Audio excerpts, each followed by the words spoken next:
It's the Mixed Martial Arts Hour with The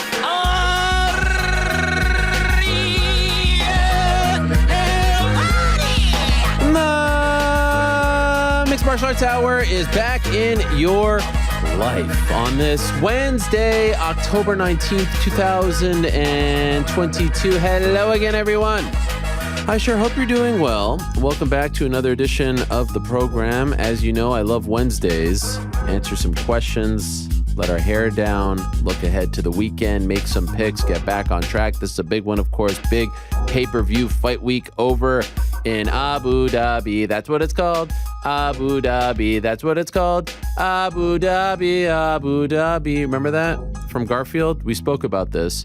When I was at ESPN, I came up with a great song. We're going back to Abu Dhabi. It's very clever. We're going back. Now, anyone who still calls it Fight Island, I swear to God, I'm going to lay the smackdown on you. It is not Fight Island. It is Yaz Island. It's a regular place like it was back in 2010 when we were there for the first time. UFC 112 in the front. Anderson Silva, Damian Maia. I mean, Frank, you were in your father's nutsack back then, right? I will not confirm or deny that. By the way, I say that, and I think it kind of sounds weird as I'm saying it, but I hope you know that's a deep cut from the world of MMA. Understood. Renzo Gracie was promoting a fight against BJ Penn back in the day, and he looked at the camera and he said, I was fighting in front of 50,000 people when you were in your father's nutsack. He said that, and I just always thought that was a great line. It is pretty funny. Yeah. So I hope you're not offended by it. Although you've offended me like 4 times since I've been here today. So actually, I can't waste any time. Frank has a very tight schedule. You're going to a concert today, and he did it in a very passive-aggressive way. He kept mentioning throughout the morning, hey, we're going to get to the questions. It's going to be tight. We'll be, we ended at 4 on Monday, had the football game to get to. Finally, GC, smartened me up and let me know that he has a concert to get to. So I need to be done by when? I forget the time that you... Look, I'll get there when I get there. No. Seriously. Where's the concert, by the way? MSG. Pumpkins, right? Yeah. Should have told me, my good friend Billy Corgan. Tell you. I told you he would have... No. You should have told me weeks ago, months ago. Billy C, he would have hooked you up. Or we could have had him come into the studio. That would have been Talk cool. pro wrestling. That would have been fun, although, the world of pro wrestling, well, one small sector of the pro wrestling world, the booger eating sector of the pro wrestling world, they're very mad at me right now. They're very upset. What did you ever do to tweeting and tweeting, all kinds of tweets. I guess they're mad that I said, if you like AEW more than WWE right now, you're a liar. I think the liar really cut deep.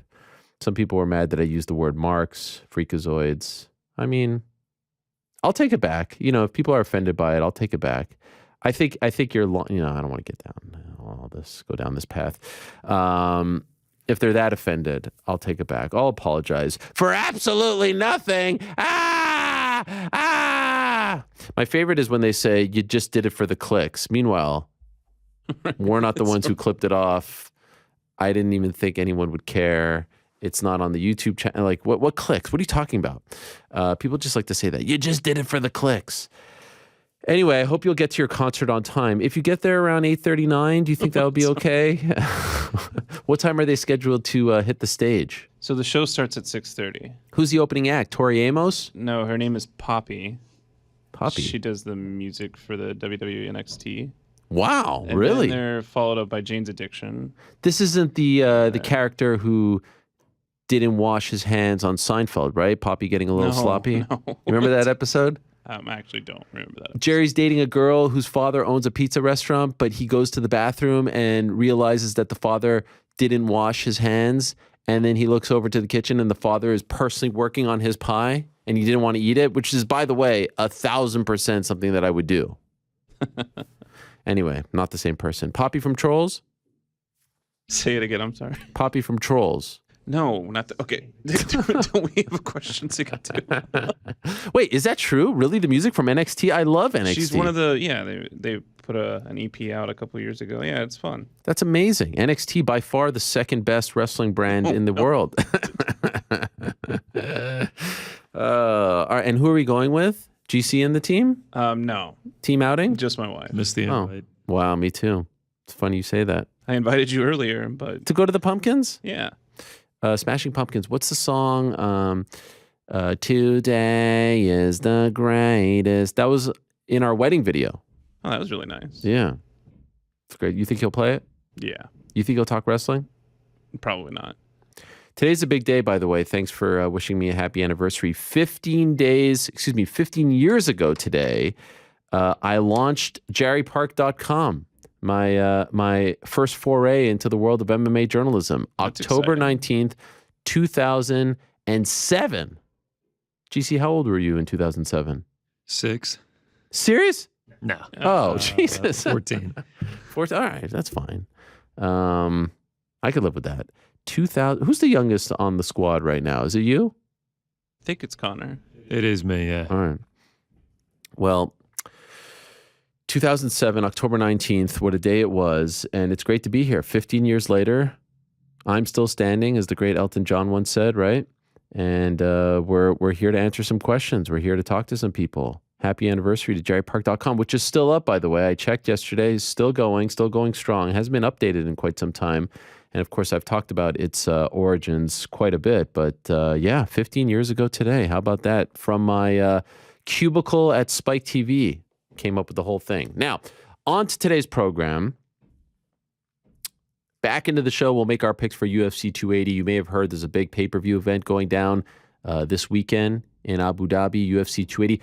A hardcore fan's delight, right? I mean, I feel like this is maybe not the kind of card that's going to do 1 million buys, 700,000 buys. Also a little tough going up against some college football on Saturday, baseball playoffs as well. So there's some competition. But if you're a true hardcore fan of mixed martial arts, I don't know how you can't find something to like on this card. It goes down Saturday afternoon, main card 2 to 5 p.m. Eastern, of course, on ESPN Plus, and on BT Sport Box Office in prime time in the UK. So that's great. And we'll make our picks. GC will make his picks, all that stuff and more. Prior to that, at around 3:40, the great Dominick Cruz will join us. I believe first interview for him since the loss to Chito Vera a couple of months ago. Obviously want to get his thoughts on the bantamweight title fight. Want to get his thoughts on Jan versus Sugar. Noticed this morning at the media day in Abu Dhabi, TJ Dillashaw very matter-of-factly called himself the greatest bantamweight of all time. I wonder how he feels about that. I feel like he'll kind of give me some really deep answer, and I'll sort of lose him halfway and be like, all right, yeah, okay. But I personally feel like it's Dominick Cruz. I mean, I just feel like he held the belt longer, and I know he was injured. But anyway, we could talk about that. Prior to that, we're going to be joined by Ben Askren, our old friend. And guess what? October 25th, Ben Askren's book comes out. Did you know Ben Askren has a book? Well, it's coming out October 25th, and it's a great read. It's called Funky, My Defiant Path Through the Wild World of Combat Sports. There it is. It's a nice, quick read, under 200 pages. In fact, one of the great little recommendations. What do you call these things? Recommendations. Advanced praise, they say. It's actually in 2 spots. Is from yours truly. How about that? I mean, you have to think that's going to add at least 10 to 15,000 book sales. So Did you read it already? Oh yeah, poured through it rather quickly. We're going to talk to him about it, so I look forward to that. I got an advanced copy. In fact, I could let you know a bit of an exclusive here. Breaking news. Our old pal, the man in the hat, helped him with the book, Chuck Mendenhall. So I don't think anyone actually officially knew that, but if Chuck's involved, it's a tremendous read. Here it is, October 25th. It comes out. We'll talk to Ben Askren about that. A little Makhachev Oliveira talk with him as well. I mean, who knows about the grappling side of things better than Mr. Ben Askren, Mr. Olympian, Mr. Dan Hodge, trophy winner. Maybe a little Bo Nickel talk with him as well. And maybe a little Jake Paul Anderson Silva talk. He knows a thing or two about Mr. Jake Paul as well. Alistair Overeem is going to join us at 2:35. We'll talk to him about his big win over Badr Hari. There was a great scene afterwards in the ring with Rico Verhoeven. He beat him 2 weekends ago in the Netherlands. Glory Collision 4. The great Alistair Overeem. Always fun when the Reem joins the program, and Alexa Grasso. Alexa Grasso is going to join us. Do you think Alexa Grasso minds that, you know, now her name has become synonymous with the Amazon thingy? Like, Alexa. Do you think it bothers her? I wonder if Alexa is a big deal in Mexico. I wonder if they have that. Would you be annoyed, Frank, if all of a sudden, like, your name became synonymous with some sort of, like, voice robot thingy? No, I think I'd be flattered. Imagine your name is Siri, and all of a sudden people are just saying your name all over the place. I guess that would be annoying. That might be annoying. Anyway, we'll talk to Alexa Grasso about her big win over Viviane Araujo, and that will be at 2:15. As you know, though, we love Wednesdays because we get to answer some questions, and I'm really liking answering them off the bat. Of course, everyone was talking about this segment last week. I mean, everyone all up in arms, people challenging me to fights, to debates, all kinds of craziness. So let's see what we have to answer this week. Without further ado, Frankie. It's time for a good old-fashioned Q&A, MMA fans. Ladies and gentlemen, the moment has arrived to hear from the man himself, that is Ariel me. Helwani. Live from the Box Studios in beautiful New York City. It is beautiful today. It's a beautiful day in New York City. To answer your questions, get out of your seats, out of your seat, on your feet. Here he is. Here I am. Helwani. Thank you, Mr. Mike Heck. And by the way, I wasn't planning on doing this off the bat, but because we just heard Mike Heck's voice there, GC, do you want to let everyone know what you'll be doing with Mike Heck on Saturday? I would love to. Did you have a bigger thing planned? Am I ruining this? No, I wouldn't call it bigger. I was gonna weave it in, but you know, might as well do it off the rip. We just heard his voice. I feel like it's apropos. Yeah, it's gonna be great because he is going to be joining me here on Saturday for MMA Fighting's UFC 280 watch party. There it is. Wow, look at that. I mean, that is quite the logo. Quite the logo. Our beautiful faces right there in cartoons. It's going to be fantastic. Me and Mike, Mysterious Frank's going to join. We'll have some special guests. We'll reveal who those are. Wow. The day of 1:45. Took a play out of your book. 10:45 a.m. Pacific, 5:45 p.m. GMT. Very smart. Can't wait. Got a lot planned. Going to be a fantastic show. Come sweat out some bets. Come enjoy the fights. It should be a lot of fun. I love the name Watch Party, by the way. Thank you. I thought of it myself. Any snacks? Yeah, there'll be some snacks.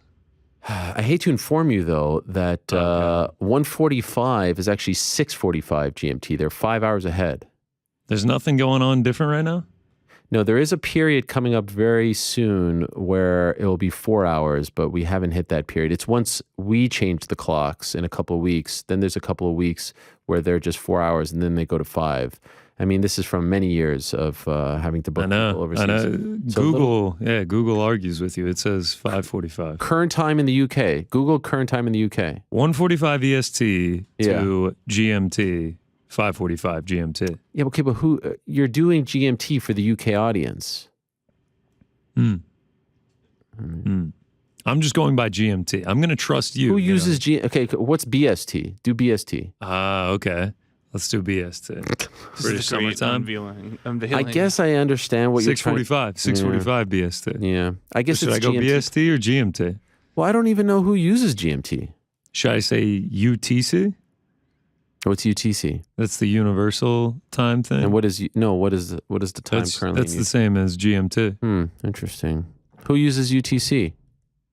I don't know. I think GMT is just for Greenwich, Connecticut. Regardless, it'll be 1:45 in Greenwich, Connecticut, 1:45 Eastern time. But 6:45 in 6:45 in the UK. 15 minutes before the main card. Yes. Whatever the main card starts, your time, take off 15 minutes. That's when we're going to be going on. We will be joining you for the final 5 fights of the evening. And it should be fantastic. We got a lot planned. It should be a lot of fun. Special guests, snacks, games, watch party. Might open some cards. Might open balloons. Breaking packs? Breaking packs on the show. You're just going to have to tune in to find out, but it should be a lot of fun. I'm very much looking forward to it. Just curious, how come I wasn't invited to join the party? You're going to have to work on that as we go along. We'll see how the first one goes. All right. I see what's happening here. All right. Well, that will be on the MMA Fighting YouTube channel. Looking forward to that. Yeah, we'll keep the Helwani chip in the back pocket a la MJF. And, Oh, wow. Look at that. Wow. That is a deep cut. You've become a big AW fan. Dare I say a stan since we attended. Yeah, my man Orange Cassidy, All-Atlantic champ, baby. He's doing a great thing, by the way. I know you like his sort of laissez-faire attitude. He now comes out with the belt in a backpack over one shoulder. Perfect. That's my guy, OC. With his hand. You know what? I take back everything I said. If you think, by the way, let me just, Frank, make sure they clip this off. If you think that WWE can hold a candle to the AEW product right now, you're an absolute freaking liar. I mean, they are just smashing it. OC as the champ walking out, belt in the backpack, MJF cutting that promo. I mean, amazing. And cut. Can you send that out to the Freakazoids, Frank? You're right on it. Thank you. El Cubano is leading us off. Hola, Ariel. Let's fast forward to this weekend and to the long-awaited main event fight between Charles Oliveira and Islam Makhachev. Hypothetically, if Oliveira were to not only win, but do so in spectacular fashion and finish Islam, how would you write his post-fight promo if given the chance? Wow. I actually like this. I feel like the wheels are turning right now. Let me just finish the question. Do you take advantage of having Khabib being present in the corner of his defeated protege in his own backyard and call him out? What? In the corner of his defeated protege. Oh, if this is Oliver, I kind of like it if it's Islam. Anyway, I'll keep reading. Do you call out Volkanovski for stepping up to the plate? Would you seek the money fight with McGregor? Would you just state your claim as the champion and leave it open? All right. It truly feels like there's just so many ways Charles can decide to take it if he were to remain champion. Viva Helwani. All right.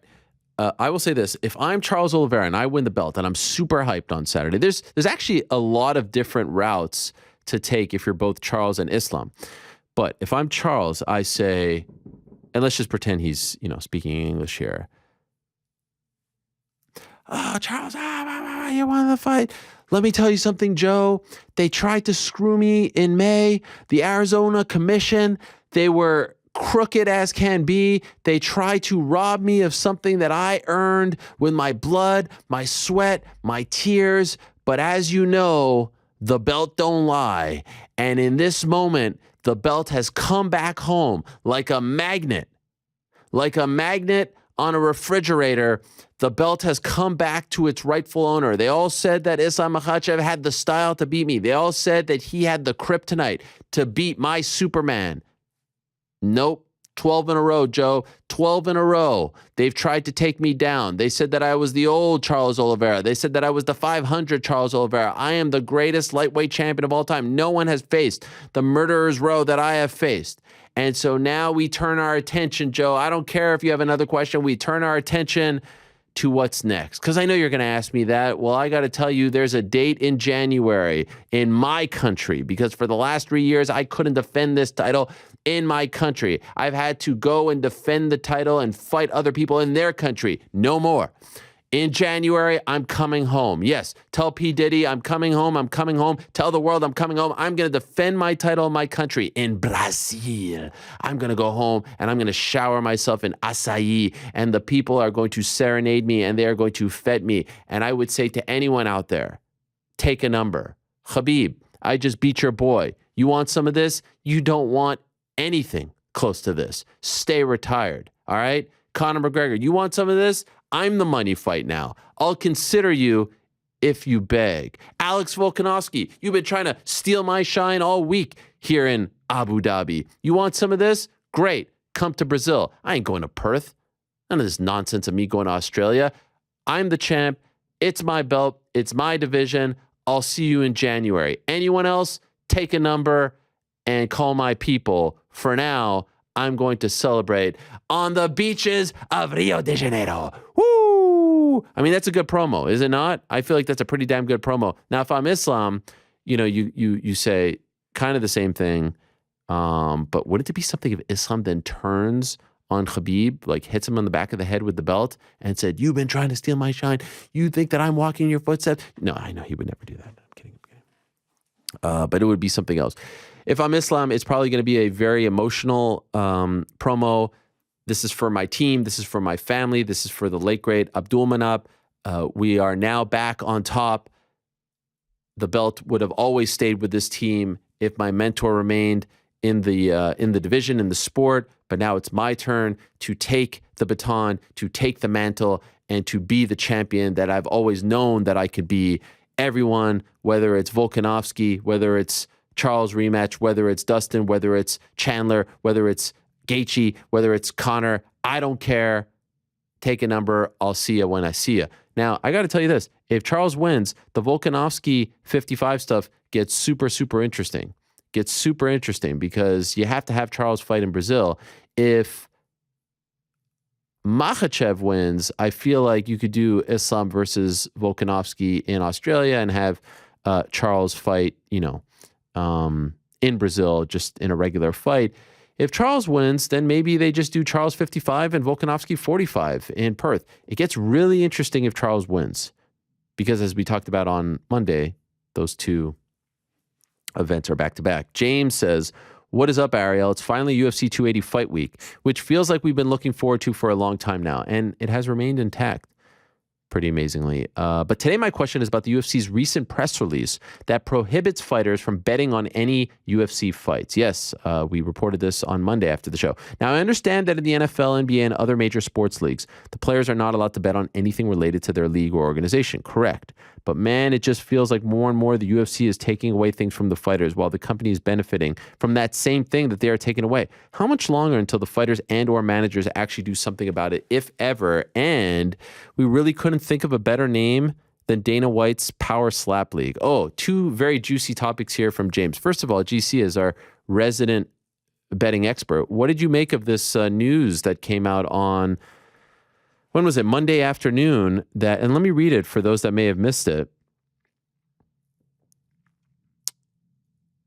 This was an internal memo that was sent out to the UFC fighters and managers.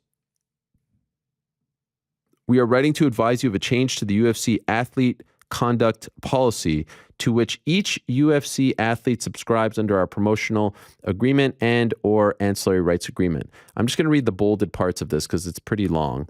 In light of clear direction that we received from regulators responsible for the regulated sports betting industry in the United States, we are compelled at this time to recognize in the UFC athlete conduct policy certain restrictions relating to wagering by our athletes, members of their teams, and certain others.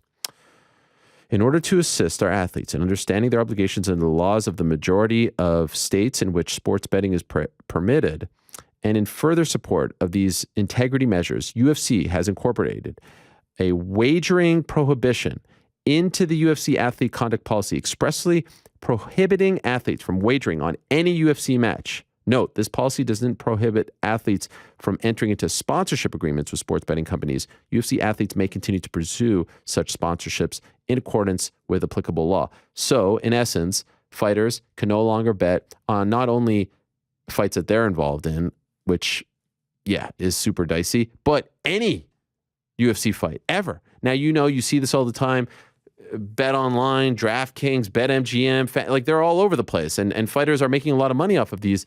Potty Match, what's the one in Canada? Bet99, I think it is. Anyway, there's a ton of them and fighters are making a lot of money. GC, what do you make of this new rule from the UFC, not only prohibiting the fighters, but everyone associated with them, coaches, etc.? Yeah, so I understand not being able to bet on your own fights, though I always did love when a fighter would take themselves as kind of like a double down and then they would win. That would be fantastic. But not being able to bet on any fights, period, is tough because I know that there are fighters out there that like to bet. Like Jordan Levitt has a Bet MMA Tips profile. I think I've seen Sayud Kakramanov posting slips before. So them losing out on the ability to bet on fights, period, I think that stinks because obviously they love the sport and betting brings them some enjoyment, makes the fights more fun on the weekend. So that's rough for them. And then obviously with the team, the first person you think of is James Krause. Yeah. People were calling it the James Krause rule. Yeah, he's got the The Discord. The Discord, the website set up. He's got all these members. I don't know if he can still give out tips. Like, is that something that he can do and just not take it? But how are you going to police this? Yeah, how do you police this? Like, now, Chris Weidman told me that, and Chris Wade as well, they can't bet on DraftKings because they're, I guess, fighters. Like, he can't bet on the NFL. Oh, so he can't bet on anything. Like, he's like almost been banned from it because it's easier to just like not allow him. I don't know how they even know this, police this, but they were talking about it in my mentions. I feel like it's and I was actually surprised, and kudos to a lot of fighters. Casey O'Neill mentioned it. There were a bunch of them that like retweeted, and who's one? I'm blanking. Jeff Molina was talking about it a lot. How are you going to police this? Unless you just go ahead and ban them from using the app, which is tough. But again, it brings up, once again, are they independent contractors or are they employees? Now, if you're an employee and there's an employee rule book, you have to adhere to it. If you're an independent there's a guy literally coming right now to fix my garage. My garage is broken. That guy told me he's going to be there from 12 to 2. From 12 to 2, once he gets to my house, let's say it's at 1, and he's working there till 2, he's working for me. Once he's done the job, I can't tell this guy what to do, where to be, anything like that. That's an independent contractor. UFC fighters continuously are not treated like independent contractors. Now, you see, I didn't really make a big fuss over this. I do feel like the integrity of the sport needs to remain as, pure as possible. In other words, I do feel a little weird about people betting on their own fights, win or lose, because maybe you have an agreement with another guy. Like, I feel like an appropriate thing would be, you can't bet on your own fight, win or lose. And maybe it goes as far as to say, like, you can't bet on your teammate's fight or your training partner's fight. But if Casey O'Neill, for example, I'm just using her because she tweeted about it, if she wants to bet on Oliveira Makhachev and she has no ties to that fight, what's wrong with that? I don't get it. Now, correct me if I'm wrong, like Josh Allen, he can't bet on Cardinals Vikings, right? No, there's no way. So it's actually interesting that you brought that up in the employee thing. Like, my roommate used to be an employee for the NFL. Yeah. And they had a policy where not only could he not bet on the NFL, he couldn't bet on anything. Like, he couldn't even NBA? Nothing. Yeah, he couldn't even join our daily fantasy league for the MMA hour. He's wow. Like, I can't do it. It's an employee violation. But he was an employee of the NFL. Exactly. Not an independent contractor. So that's interesting that you brought that up. Yeah. I agree. Why can't Casey O'Neill bet on the main event this weekend? And also, other than just banning them from using all the sites, and now you're talking about them potentially losing opportunities. And I know they say you could still be sponsored. I get it, but maybe someone wants them to bet. I don't know. Show their slips. It's strange to me that they would go that far. I do agree that there should be a line, and I thought the line would be a fight that you're involved in, you have ties to, whatever. To me, the bigger question is, again, are they contractors or are they employees? Time and again, it seems like they're employees. They're told what to wear. They're told where to be. They have to tell their employer essentially where they are at all times. They have to be drug tested. They now can't bet on fights. They can't have sponsors of their own. Like, and the list goes on and on. They're employees. You were going to say something? Does it really stop them from betting, or does it stop them from talking about betting and promoting it? But again, what if, like what Weidman was saying, what if they get banned from all the sites? Right, that would be... And I don't even know how you go about doing that. Well, it seems like all the books have like your personal information, right? Yeah, I guess. Like your license and that sort of thing. Now, what if now you have to go around, like, it's legal in 31 states, I believe it is now, and DC. Now you have to get your wife to do it or something? That's what I'm saying. Like, it doesn't actually physically stop them from doing it, but they won't be posting about it. I don't know. It's a weird one, and a lot of fighters seem to be a little annoyed. And by the way, I know a lot of fighters who make a lot of money off of betting. Now, at least they're not going as far, like you said, your roommate, GC, like at least they could still bet on the NFL, right? At least it's not just like a blanket rule. But it is a tough one. You're fighting for these guys 3 times, if that, a year, and there's all these restrictions. Now, as far as the Power Slap League is concerned, remember, I reported this months and months ago that they had already filmed fights. They have broadcasters. They were doing them at the Apex. Dana White is involved. The Fertittas are investing in it. This is like a new project for them. And the Apex is actually, I was going on and on about the Apex on Monday. The Apex is the perfect venue for something like this. Apex is perfect for a contender series, for grappling, for slap fighting, not regular UFC fights anymore, at least, and hopefully never again with no more pandemics in our lifetime. That being said, how do I feel about all of this? Very interesting question. You cannot tell me anymore. Look, I don't watch. I see a bunch of clips here or there. I don't think that this is going to become a thing. I don't think it has the longevity. I don't think there's enough interest. It is very, very niche, and it almost feels like it's built for TikTok or Instagram, right? It's built to have that, 1 minute, if that, highlight, and that's it. I can't see people getting emotionally invested in stories, in fighters, in feuds, in rivalries. It's, first of all, there's enough out there in terms of fighting, boxing, wrestling, kickboxing. People aren't going to get into it. At least that's my opinion. It's interesting, though, they made this big stink about getting into boxing. Zuffa boxing never took off because there's already a century-long system in place where boxers are making a lot of money. And so they realize, gosh, we can't, have the same restrictions that we do in the world of UFC and then bring it over to boxing. Let's bring it to something that's in its infancy and, try to dominate that world. All right, cool. Good luck with that. That being said, you can never talk to us about your interest and your passion and your desire to keep fighters as healthy as possible and to shy away from brain trauma, brain injury, and CTE and concussions, and then go and promote slap fighting. Because in the sport of fighting, like boxing, MMA, defense is paramount, right? Like you're supposed to not try to get hit. Of course, knockouts, all that type of stuff, they're promoted. But ultimately, what we want are for the fighters to be safe and healthy. Here, there's nothing else. Defense is not promoted. There is no defense. You just have to take it. You just have to literally take it and hope that you don't get knocked out. So, look, it's one thing for the UFC or to, for Dana White and the Fertittas to want to get behind it. God bless. You can try to do as many businesses as possible. I do think it's really interesting that the Nevada Athletic Commission, which is supposed to be, the government, an independent body, if you will, that they've approved it. Now, obviously, we know that there are very close ties between Nevada and the UFC. There's a reason why Bellator doesn't go to Nevada. There's a reason why PFL isn't going to Nevada anymore. There's a reason why pretty much no major MMA promotion will go there. It's UFC country, and that's fine. They were there first. Them's the rules, right? That's how the game is played. But now, were they going to sanction this if it was some other guy coming in? I don't know. I wonder.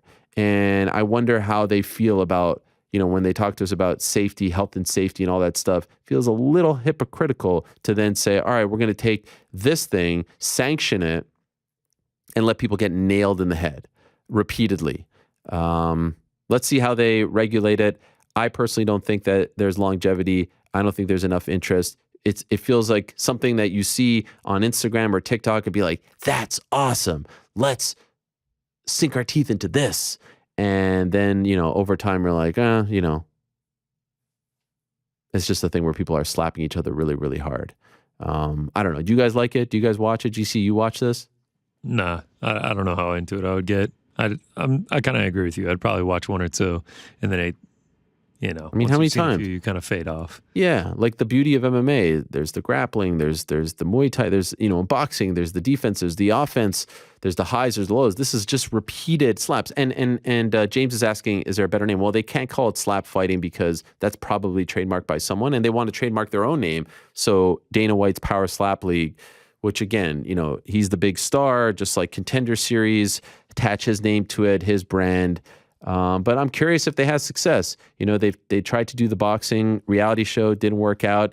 This, what this feels like? If you're an old school wrestling fan, this feels like when Vince McMahon got into the world of bodybuilding. Vince McMahon had his own bodybuilding league, the IBF, and the International Bodybuilding Federation, and they promoted the hell out of it. And of course, later on, the XFL too. And what happened to those two?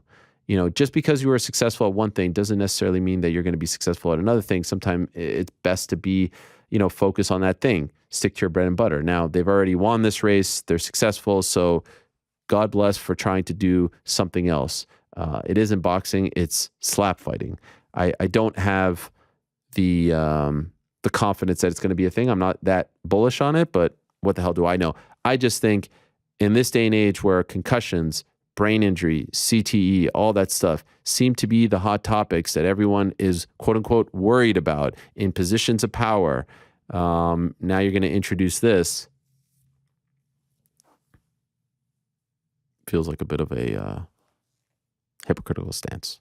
My old friend TST asks, so you say that the UFC chooses to stay at the Apex for financial reasons. Can we dig into that a little more? Is it actually more profitable to stay at the Apex than go on the road? I'm probably totally off here, but let's just say it costs the UFC $200,000 to put on an Apex show. Does it even cost that much? I mean, they own the building. All the staff members are theirs. I don't even know if it would cost that. I mean, turn on the lights, this, that, and the other. And of course, there's travel involved, but there'd be $200,000 seems like a lot, but all right. And they bring in $500,000. And I don't even know if that's the number. But anyway, when they go to Orlando, sure, it'll cost them $1 million to put it on, but they'll bring in $2 million in profits. Yeah, maybe. I mean, not all of those fight nights are making $2 million. There was a time when they were making $500,000, $600,000, $700,000 in gate revenue. So they spend more to go on the road, but also make more in return. Does it work anything like that, or am I totally off? Look, they own that building. The hotel they've rented out. Now, they had them go to different hotels, but it's like, you know, they're either staying at the Fertitta Hotel, the Red Rock, or somewhere nearby. They don't have to travel any of the staff members. They all live in Las Vegas. Everything is there. The lighting, the cage, the production, the control, like the set, the pre and post, like it's all there. And let me just be very clear about the Apex. I think the Apex is one of the smartest things that the UFC has ever built. I think it's one of the greatest investments they ever built, including the PI as well. Like those two things, who would have ever thought that they'd be in a position where they had to use it because of a pandemic? So let me be very clear. It's a brilliant thing. WWE has their own version of it called the Performance Center, and it's smart for them to have it as well. What I don't like is now that we've, gotten out there and the world is open and all this stuff, ESPN is paying them for 43 events, give or take one or two, a year. And they get paid pretty well. It's the greatest TV deal that they've ever had, over $1 billion. Until ESPN, essentially, who are the ones that are kind of dictating this deal. Of course, they have other broadcast partners. But until ESPN says, look, we want a better product. We want the glitz, the glamour, the hype, the atmosphere. We want that back. UFC is going to stay at the Apex. Now, maybe it'll be less and less shows, but once, twice a month, they're going to be at the Apex because the UFC is like, yo, we're good to stay here. And my impression as of right now is that the brass at ESPN actually doesn't mind, that they're thankful for the Apex. The Apex kept it going in the pandemic days. Don't speak ill of it. So until they say, guys, we this is an ESPN product. You turn on Top Rank Boxing, you turn on Matchroom Boxing, you turn on, PBC, you turn on pro wrestling, you turn on college football, you turn on baseball, basketball, football, hockey. It's all in packed arenas. Why are we still doing this? Until that happens, and I don't see it happening right now, they're going to stay at the Apex because they're saving a lot of money and they're making all that money from the broadcast deals, not having to take the show on the road. It is very expensive to take that show on the road. First of all, marketing, ticket sales, the crew, the arena rental, to put in everything, your grid, your lighting, your cage, build all that stuff, unload, pack, the TV trucks. I mean, it costs millions of dollars to do this. I think TSD, classic minimalist move is doing this very, very cheaply. It's a very expensive proposition. Now, they're making a lot of money off of it, and make no mistake about it, they're getting money to do all this, but you could stay in your home base. Dana always used to mention the lazy people out there who want to stay home and do, meetings via Zoom in their pajamas. I'm sorry, but doing events at the Apex at this point is equivalent to doing your meetings at home via Zoom in your pajamas. Am I wrong? Am I being a hater for saying that? You're not wrong. Am I being a hater? It's like you can't say anything anymore without being called a hater. What's the difference? Tell me what's the difference. There's no difference. Adriano. Hi, Ariel. 2 wrestling questions this week for you. Wanted to get your thoughts on this past episode of AEW with MJF and William Regal. Do you think it's a shoot, or is AEW making MJF have creative control over his last year of the contract? Second question is, heading into WrestleMania, Jey Uso turns on Roman by bringing back the most electrifying man in sports entertainment, the People's Champion, The Rock. Hope you do it in his voice. Is that a possibility? Just kind of confused about where the Bloodline storyline is going. Surely they won't let Jey turn on Roman at Crown Jewel and let Logan Paul win the title, will they? And then, all right, there's a follow-up there. Let me answer the first part first. Like I said this morning, MJF, right now the 2 most entertaining people in wrestling, if you ask me, are MJF and Sami Zayn. And I think, I threw this out there, if I was a part of a draft where every wrestler under the sun was available, and I was starting a new promotion. It was like this expansion draft, but everyone was available. Who would my first pick be?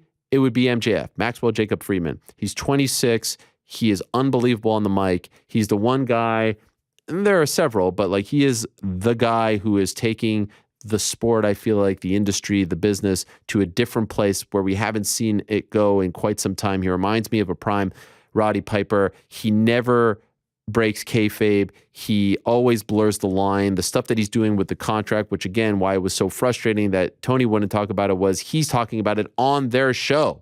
So if that's okay, which we know a lot of that is wink, wink, nudge, nudge, but it's brilliant. The bidding war of 2024, it's all brilliant, and it's stuff no one has done in a very, very long time, if ever. He's an unbelievable talent. Now, of course, there are other people that I would, look at as well.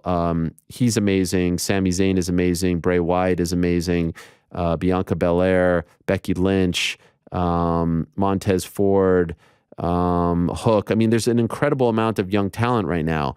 But I just think MJF, like you see that segment yesterday with William Regal, why was it so great? There was passion, there was authenticity, but it felt real. He was talking about real things. The email that he got when he was turned down, Regal being, old and recently fired and being like this gnat who won't go away, and the rest, like it was all tremendous. That's why we love wrestling.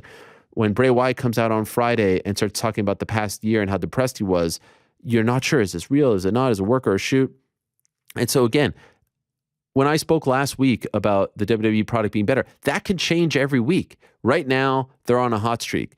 But, talk to me in 3 weeks and that will change. Just like I said, and why I thought it was so funny that people were so mad about what I said, when I said a month ago, 2 months ago, that the AEW product was infinitely better. It always changes. And that's why it's fun to have 2 great promotions. And that's what I wish we had in MMA, where if we had Bellator on fire, PFL on fire, one championship, someone on fire to push the UFC to not do events at the Apex, to not rest on their laurels, to not be lazy, that would be great. But they don't have to, because no one's nipping at their heels right now.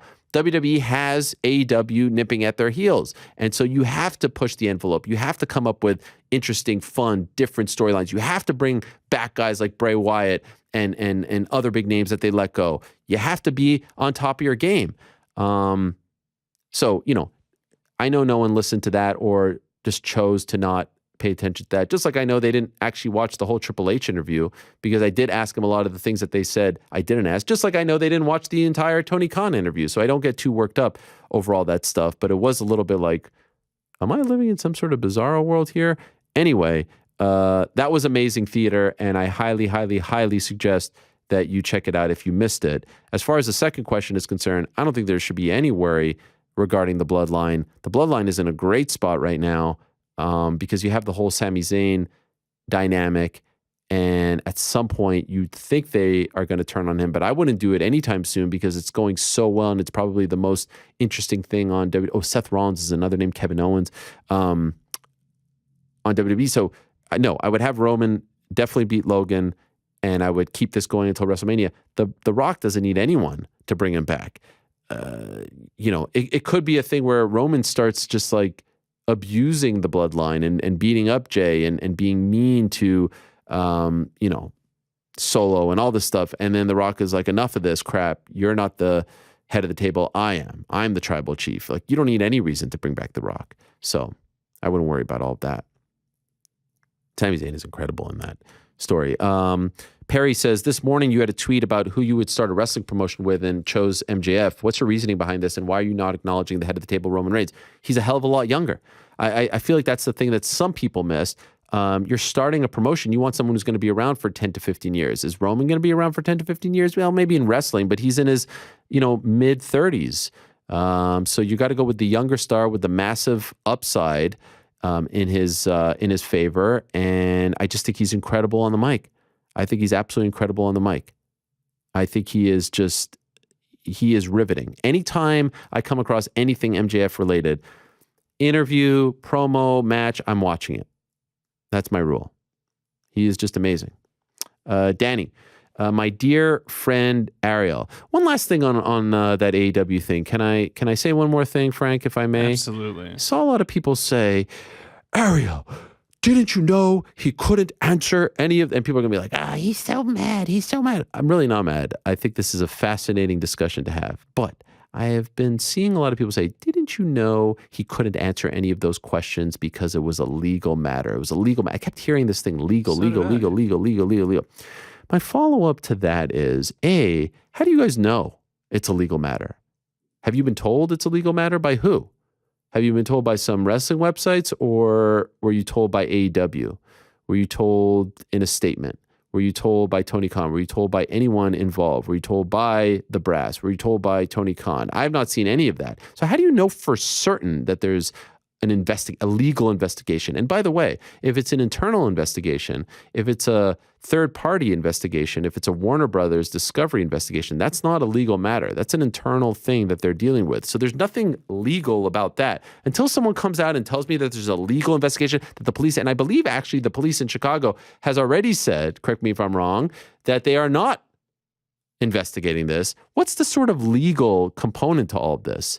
And if there is, I saw something with Draymond Green punching Jordan Poole on video. I saw a clip of it.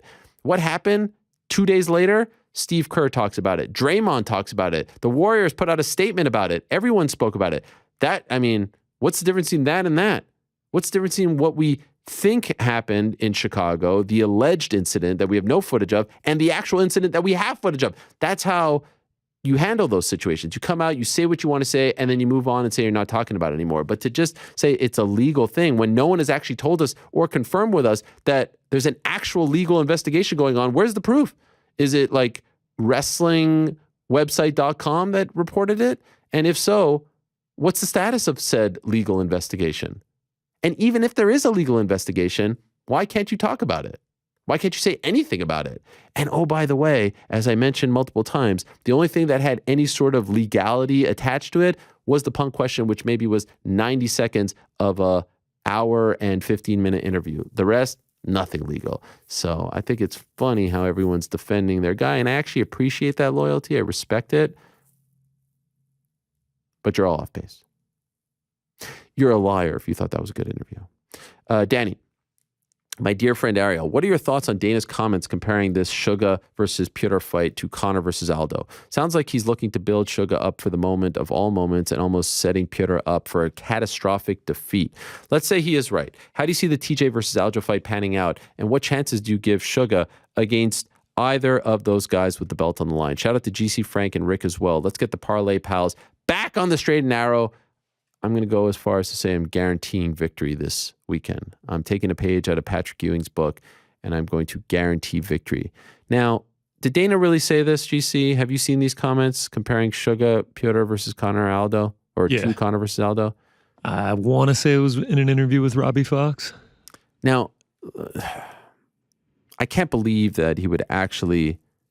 Conor... I think he was saying in terms of Suga's capability of becoming a superstar, like he is saying that if he beats Pyotr Yan, especially in emphatic fashion on Saturday, like he is going to explode even more than he already has. So I see a quote here. It is with the great Robbie Fox of Barstool Sports. Quote, there was this comparison recently where Sean O'Malley said, I would love to be the next Conor McGregor and be a big global superstar. Well, it's about winning key fights. He's already got that thing that people like about him. Now it's about winning the key fights. This fight for him is like Conor's Jose Aldo fight. All right. So again, I feel like I'm being sort of baited here a little bit to crap on Dana, but I feel like the actual quote matters. I disagree with the notion that this is the same for Sugar. It's a big deal, but it's not for the belt. It's not against the current champion. I think you could say Connor prior to that, he fought Dustin, wasn't a former champion. Dennis Seaver wasn't a former champion. This feels more like Chad Mendez, but he wasn't a former champion either, but it was for the interim belt. And that felt a little, no. Aldo isn't Peter Yan. I feel like that's disrespectful to Peter. But guess what? He's a promoter, and he's supposed to promote things so that you and I talk about it and debate it and, get all worked up over it. That's what a promoter is supposed to do. So, yes, I do believe if Sugar wins, and especially if it's in emphatic fashion, I believe that they will justify a title shot. And by the way, I wouldn't mind a title shot. I wouldn't care if there's. I think it's warranted. Now, that would be against either TJ Aljo. I think he probably has a better chance against TJ. Aljo with the wrestling, with the grappling, might give him a hard time. I think there's a lot of questions. It's not even. It's like there's no point in actually trying to break all this down because there's so many different permutations. If Jan wins and Aljo wins, I don't know if they go back to that well right away. If O'Malley wins and either guy wins, then I think they'll give him a title shot. It's a big fight. It's the biggest fight on the biggest stage of his career. I think it's a little much to compare it, but I get why he would do that, and it's fine. Nothing to get worked up over. Abe, hello, Ariel. Dana said the Jan versus O'Malley fight winner gets the next title shot. I understand O'Malley's star power, but where does Marlon Chito Vera fit into all of this? If I'm Marlon, I'm a little bit worked up, but maybe it's Corey next, and he's one away. Since losing to Vera, O'Malley beat 3 guys outside the top 20. Drew with Munoz. I'd argue consecutive wins versus Grant, Edgar, and Font and Cruz should put Vera ahead. Listen, I love Cheeto, so. Also, if Yan and Sterling win, I can't see a trilogy happening. I agree. And I kind of think it's too soon. By the way, can I just say something? I would love to see Yan versus Merab. There's some real heat there with Yan and Merab. I even saw Yan say hello to Aljo and then kind of give Merab the cold shoulder. Like, I think there could be, and there's obviously the historical, geographical backstory as well. That would be a fascinating one. Also from a stylistic standpoint, he obviously wasn't very complimentary of Merab. And there's Triple C. P.S. I say this as a huge Aljo fan. I think he should stop reading the comment section. Couldn't agree more. Much love, your boy Abe. Yeah, it's a lot. It's a lot. The quote retweets and all that, especially on fight week. Like, man, put the phone away. For your own sake, for your own sanity. Barbershop Vince says, hey, mate, first-time subscriber, long-time content consumer from Perth, Western Australia. Do you believe the UFC will be able to convince Islam to fight Volk in Perth? Shall he be successful this weekend? Although they'll fight in the morning here, it's not an ideal time slot for his main fan base. It is a huge distance to travel from the UAE or Dagestan. I think they will. Obviously he's got Ali by his side, and I'm sure Ali's going to do what's best for his client, but I think they will. But I'm not going to say it's 100%, but I think that they'll be able to convince him. Where it gets really interesting is if Charles wins. Thanks for all that you and the team do. It keeps me sane whilst working away from home in the mines. Wow. God bless, my friend. Thank you. Daniel.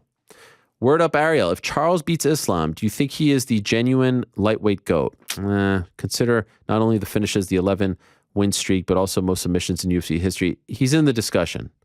I don't know. Personally, I don't think his early losses should count against him. If he had been beating cans in a small organization, would that really make his legacy any better? Stylistically, I would say Islam is the hardest matchup for him, 100%. Also, oat milk is disgusting. Oats don't even have nipples. Wow. I saw a video of someone like breaking down all the different types of oat, almond, rice, pea milk. Frank, did you know there was pea milk? Yeah, there has been pea milk in my house. Have you tried it? I refuse to. There's just something about pea milk that kind of turns me off. Oats, and like the branding for it, like they're going all in with the whole pea thing. Yeah, Like, aren't peas a vegetable? Yeah. Doesn't work for me. I draw the line. I used to be a big rice milk guy, but that was like 15 years ago. Is oat your king for non-dairy milks? Depends on the brand. It's a little sweet, don't you think? I'd say almond is sweeter than oat. Yeah, I go plain oat if I'm going to do oat. I can't lie. I think oat has officially passed skim milk for me. Skim milk. Gross. Yeah, not much going on there. I had a bowl of cereal the other night with skim milk. And It's like water. Yeah, it's just... You're a big cereal at night guy. Oh, man. Love cereal, especially at night. I think it might be better at night than it is in the morning. What brand we eating? That night it was Frosted Flakes. We're going to old school like sugar cereal. Oh, what do you think I'm eating? Bran Flakes or something? Yeah. No, Puffins. Oh, God, no Puffins? I love Puffins. If I'm going to eat cereal, it's going to be like a dessert. My go-to all-time favorite is Reese's Puffs. Wow. Captain Crunch. Love a good Cinnamon Toast Crunch. Fruit Loops are all right. I'm more of the... Fruity Pebbles? Fruity Pebbles are all right. I would rather go Cocoa Pebbles. Cocoa Pebbles. Not Count Reese's Puff, Chocula. though. Just look for the bright orange box. That's what I'm going for every time. Count Chocula? Not as big on that. You ever have oatmeal squares? No. You can't just make up cereal. No, that's a great one. So if Special K is good, they try to pass that off as healthy, but... Okay, New York, right? No. Yeah, seriously. Oh, yeah. Oh, I forgot There's a box of it right next to you. Yeah, he says that's king. What a nut. Yeah, that is weird. I don't even know how we started talking about this, but it's all very weird. Ahmad. Salam alaikum, Ara. Wa alaikum salam. 2 quick questions. If TJ wins the belt in Abu Dhabi, is he the 35 GOAT? He said this. Let me see here, TJ Dillashaw. Now, here's the thing. He's lost. Let me see. How many title defenses? So, he wins the belt against Barao. He defends it against Soto. He defends it against Barao. And then he loses to Cruz. Then he wins the belt back against Garbrandt. So, wins the belt against Barao. Defends against Soto. Defends against Barao. Loses to Cruz. Then he wins a couple years later against Garbrandt. Defends against Garbrandt. And then loses to Cejudo. But that was at 25. So, in total, 3 title defenses. In total. Dominick wins the WEC bantamweight title, which I'm going to consider the same because there was no UFC bantamweight title and he was fighting a who's who. Beats Joseph Benavidez in 2009. Defends against Bowles. Defends against Benavidez. Defends against Jorgensen. Defends against Faber. Defends against DJ. That's 5. Got stripped because of the injuries. Never lost. Beats Mizugaki. Beats TJ. Regains the belt. Beats Faber. Successfully defends it. Loses to Cody. Loses to... I think TJ is great. Obviously, the issue will, always the PD issue will always follow him. My vote is Dominick Cruz. Number 2, do you think this year's UFC pay-per-views have been lackluster compared to 2021? Much love to you and the boys. There's still a couple left. Obviously, we'll see what happens with 282. I feel like they're pretty equal. What do you guys think? These were the pay-per-views last year. Poirier McGregor, big time. Usman Burns, Apex. March pay-per-view was Miocic Ngannou. That was a pretty good one. Actually, there were 2 in March. Blachowicz Adesanya, yeah, that was a pretty good one. Usman Masvidal was stacked. That was in Jacksonville. Yeah, maybe a little. Yeah, you were missing some big names. So maybe a little bit, but not by a lot. Anytime you don't have Conor fighting for an entire year, it's going to take a bit of a hit. Andres, Shalom Ariel, question for GC this week. Nice. Since UFC 280 is an early start time for us on the EST time zone, not GMT, EST, I'm curious to know what GC has planned for food this weekend. Wow. Little did he know. Traditional UAE breakfast / lunch. What's the plan this weekend, GC? Side note, I really hope the Parlay Pals get back on track this weekend or else we might need to start a GoFundMe page so Frank can afford his next haircut. Wow. Much love to you all. As always, there's no show like the MMA Hour. Unbelievable question. Is there a traditional UAE breakfast lunch? Oh, let me tell you I something. could go to? Oh, let me tell you something. I've had the pleasure of visiting the Middle East on many occasions, and Abu Dhabi in particular. I mean, the food there, and in particular the breakfast. The hotel that we stayed at in Abu Dhabi was 5-star plus, and the lebne. You ever have lebne? No, never even heard of it. Oh, it's tremendous. It's like a yogurt. You ever have olives? Yes, but you never had. Have you had like Mediterranean olives? Like Kalamata olives? Not the same. Not the same. That was a very sort of uninformed statement on your part. That's a little Greek. That's a little Greek. Have you ever had manouche bezatar? No. Oh, you're missing out. Have you ever had zatar? No. Za'atar bread. Yeah, Everything that you're saying right now, it's the first time I've ever the words have ever even hit my ear. Wow. I mean, I would love to try all of this. A Middle Eastern, yes. Someone needs to tell GC where he can get a good Middle Eastern breakfast. There has to be some. Andy is shaking her head emphatically, yes, that she's got me covered. There we go. Is that what I'm going to do before I come in here? So that's the thing. I wasn't included in any of these plans, but maybe a nice little spread, That's what I was hoping for. Can we get a little baklava? Oh. Now we're really talking. Can we get a little... I was thinking throw some Eggos in the toaster, waffle and coffee with some morning fights, but it sounds like we're going to have to do this big. No. So you stop by in the morning area with all of these. Can we get a little sahlab? You find me where to buy it, I'm going to buy it. I'll get it delivered. There's got to be a place. Someone hit up GC at Connor Burks on Twitter, Instagram. Tell him where to go on Saturday morning.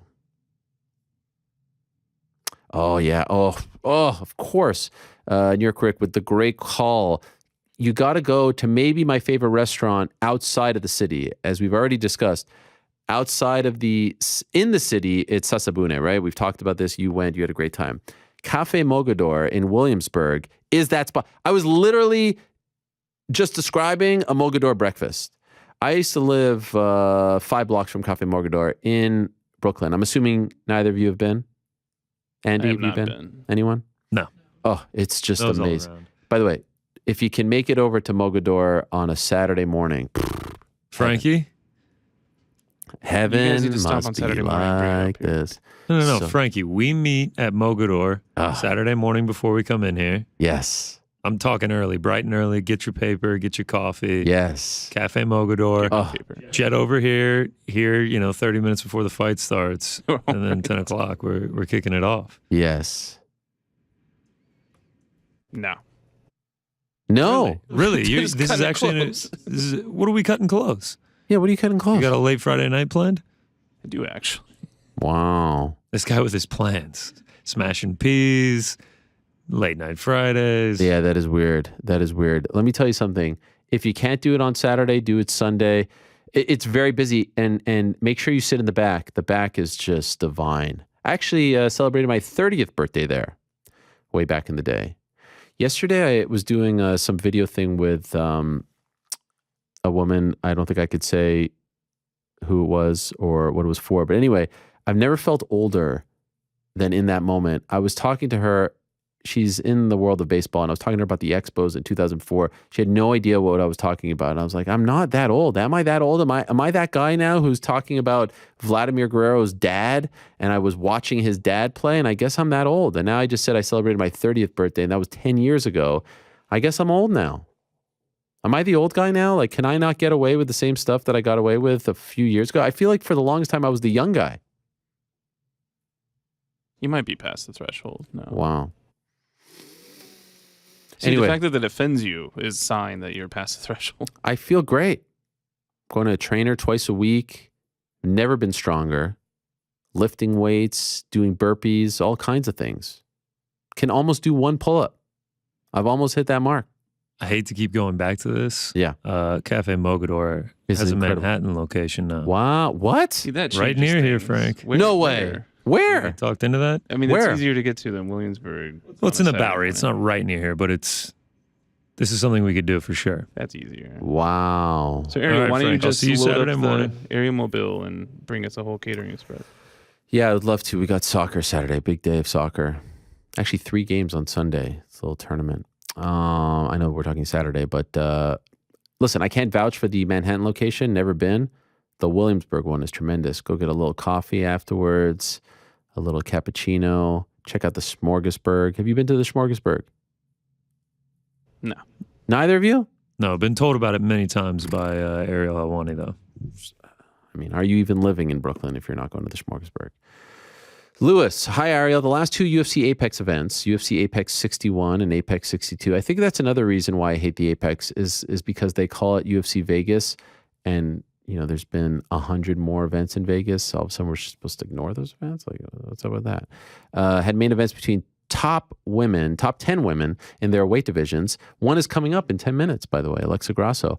And there have been a couple of women's pay-per-view events since then, main events, since 2020, UFC 277, Pena versus Nunes 2, 250, Nunes Spencer. What do you think could be the next women's matchup that could potentially headline a pay-per-view event? What about Amanda Nunes versus Valentina Shevchenko? If Charles Oliveira loses, and all of a sudden you have a situation where you need a big main event title fight for 283, Nunes, Shevchenko, Moreno, Figueiredo, 4 right underneath Nunes, Shevchenko. Now, okay, let me ask you guys. If you got Nunes, Shevchenko 3 on the same bill as Moreno, Figueiredo 4, what's the main event? Wow. I say Nunes. I'm going to go, You say Moreno, Figueiredo? I'm going to go Moreno, Figueiredo, yeah. No, I mean, the trilogy, champion versus champion. Quadrilogy. Is that the word? Yeah, but it's champion versus champion. Well, that's champion versus champion too. Interim versus... No, I say you got to go with it. You got to go with the women. Are we going to get 3 title fights that night? I think it's possible. I definitely think it's possible. Gym leader Tom. Hello, Ariel. Well, now that there's no Glover Yuri... And by the way, that's true. They wanted Yuri to go to Brazil, and he said no. Is Yuri the most fascinating guy in MMA right now? He's got to be up there, yeah. I mean, you go 3 days without... 3 days in the dark with no food? I mean, I wanted to ask him, that picture that he took, seemed like there was light in there, but I guess if there was a flash. Also, who took the picture? He said he was by himself. Right. What about bathroom? Also, I noticed some books. Did you notice books to his right? Yeah, how do you read in the dark? Yeah. Anyway, gym leader Tom. Hello, Ariel. I personally don't like how the UFC frequently does immediate rematches of championship fights, whether it be the likes of long-term champs Nunes Pena, likely Edwards Usman. I saw this one thing where Ali said that Usman is open to fighting Leon Edwards in England next. I was like, what? I don't know if it's his call anymore, Anyway, or short-term, Yuri Glover. To me, it just feels like hitting the reset button, even though the pay-per-view buys may go up. Why is it they look to book these more frequently than just embracing a new champion and giving up top contenders a rightful shot? I mean, sometimes it's a situation, in this case, where you have Nunes and Usman, who obviously deserve it because they were champions for a long time. The Glover one, I think the fight was so good, there wasn't a clear-cut number one. He's a legend. He's going to retire. Every situation is different, but they don't always go back to the well. I get what you're saying. Moreno, Figueiredo. I don't know. They're going for the biggest fight. Taco Enthusiast. Hi, Ariel. I couldn't agree more with your comments regarding fights at the Apex. Thank you. And the long-term implications for the UFC of holding events without fans. It's so frustrating to shell out thousands of dollars a year on ESPN Plus and pay-per-view to then be rewarded with noiseless, soulless, subpar cards. You tell him, Taco.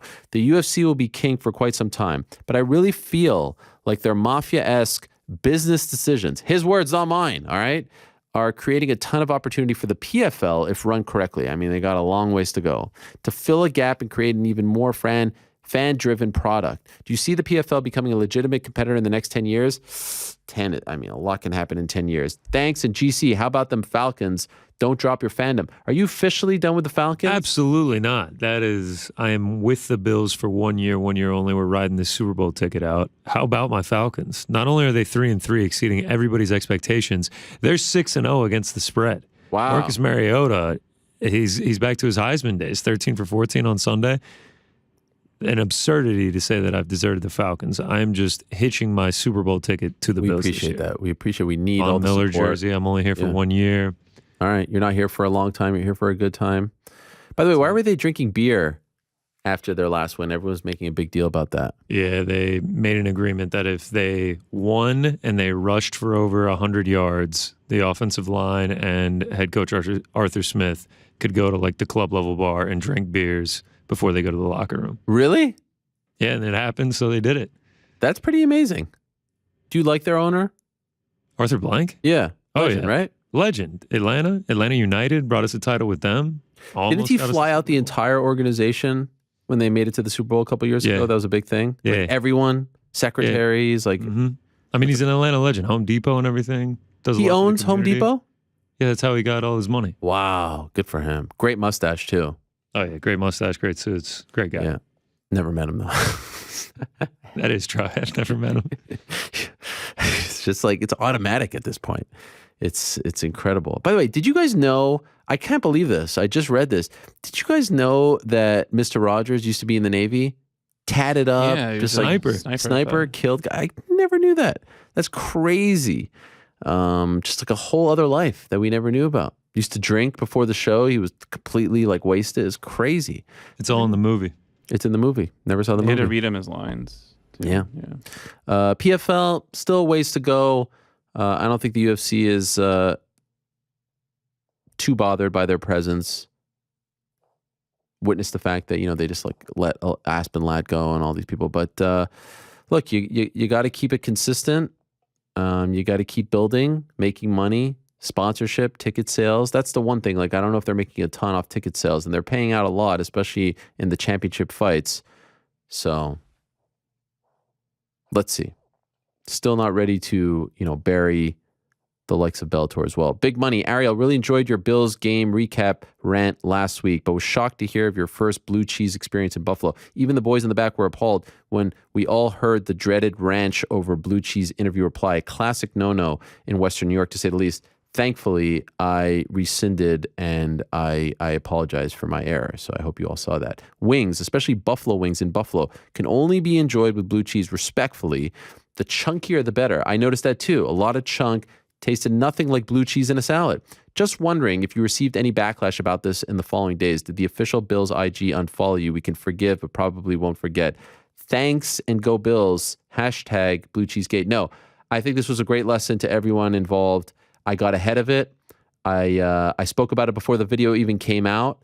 So I think that it's a lesson to anyone who's aired, who's a cheater, whatever. It's like Andy Pettit. When he got caught, he came out, and I don't think people remember him in the same light as, those people who are deniers like Barry Bonds, Mark McGuire, etc. I came out, I said, mea culpa, my bad. I'm mistaken. I've erred. I didn't know what it was. I misspoke. I was out of turn. All right. So if anything, I've received more praise for my integrity. And it feels like I've really been embraced by the good people of Buffalo and Western New York in general, the 716, if you will.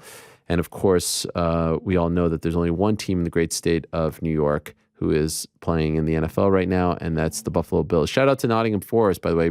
Big draw yesterday against Brighton. The ship is being steered as we speak. But no backlash. Bills fans are a lot more sensible than the freakazoids. They listen to you in full. They don't take your words out of context, and they don't just like pick and choose what they're going to listen to. They say, hey, this is a good guy. He means well. He made a mistake. Let's give him a break. And, I appreciate that. And that's why I am proud to be a member of Bills Mafia. Also, I want to give a special shout out to Spencer Hawes, who works for the Bills in the equipment department. He sent me an unbelievable package. I was just blown away. I mean, the stuff that I got in here, shoes, sandals, hats, gear, pants, sweatshirts, shirts, stuff for my wife, stuff for the kids. Big MMA fan. Even gave us gloves, guys. Gave us gloves at the game. Came up to me at the game, but it was very brief. Here's some gloves for the family. Told me in the letter that he wrote handwritten. So he's a mensch. He's an absolute salt of the earth individual. Handwritten. He wrote to me that those gloves they were done for Shady McCoy, LaShawn McCoy back in the day, custom made by Nike. He gave me 3 pairs. I mean, just an absolute mensch of a gentleman. Spencer Hawes of the Buffalo Bills, thank you so much. Meant the world. I feel so much love, such an embrace and embracing, you get what I'm trying to say. So much positivity and love from the entire Bills organization. I would do anything for them. If Terry Pegula called me right now to speak on behalf of him and his family for whatever reason, I don't care what it is, blind request, I'm on the first plane out. I'm landing in Buffalo. We're breaking bread. I'm doing whatever he wants. That's the love that I have for the Pegulas, Bills Mafia, the whole organization, the whole state, the entire region of Western New York, including Niagara and, Toronto as well. Anyway, let's put a pin on the questions because our next guest is ready to go. Our first guest, she had a massive, massive win on Saturday. And she is living up to all expectations, all sights that we had set for her career early on. A huge win over Viviane Araujo. And now it feels as if she is oh so close to finally fighting for a belt. She is the pride of Guadalajara, Mexico. She is the one and only Alexa Grasso joining us right now. There she is. Hola, Alexa. ¿Cómo estás? Muy bien. ¿Y tú cómo estás? Muy bien. Did I say that correctly? Guadalajara, Mexico. Perfecto. Gracias. You're at the gym right now. You're working right now. No, I'm in the gym, but I came to do like therapy, massage, boots, compression boots. So this week is rehabilitation, 100%. Okay. How do you feel? First time for you going 25 minutes in the UFC. How does your body feel a few days removed from the fight? Well, even, training was super hard. Body feels tired. My forehead had a lot of impacts, but I felt good. I was feeling good. I never felt like super tired. It was different, but I like it. I like that tough test, and I felt good in the fight. And right now normal. Sore, super sore. All my body is sore. Yes, I can imagine. And for you, this was a big opportunity. You're fighting in the main event. You weren't originally supposed to be the main event. When they asked you to go up after the original main event fell off, were you down with that right away, or did you have to think 25 minutes different than 15, preparation, all that stuff? When I got the message, I was with my coaches and I asked them, "Hey, we have the opportunity to be 5 rounds." They said, "Let's do this." Wow. And I was like, "What? Yeah. Should I answer? Not? Yeah, answer yes." And I was like, "Okay, let's do this."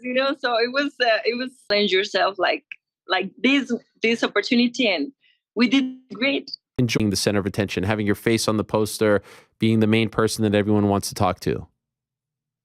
Well, of course, that's a dream come true. I always wanted to have like my full body and face in one of the UFC posters. I was co-main event a few times, which I think helped me so much to understand how the pressure was going to be. And I was able to handle all the pressure at my best, always with a good attitude, positive, trying to smile as much as possible. But in the fight, I changed completely my focus and I was just in the fight. So if you were to grade your performance, obviously you won. I thought it was rather dominant and a very, easy fight to score. But for you, I know you're a harsh critic of yourself. We're all harsh critics of ourselves. What grade would you give yourself? Would you give yourself an A, a B+, a C? How do you feel about your performance? Well, I have no idea how in the US you score, guys. Mexico, it's 1, 2, 3, 4, 5, 6, 7, 8, 9, 10. And I would think I will have a 9. A 9, nice. I'm very meticulous, with my performance. I would like to have like some adjustments, but I think I did great.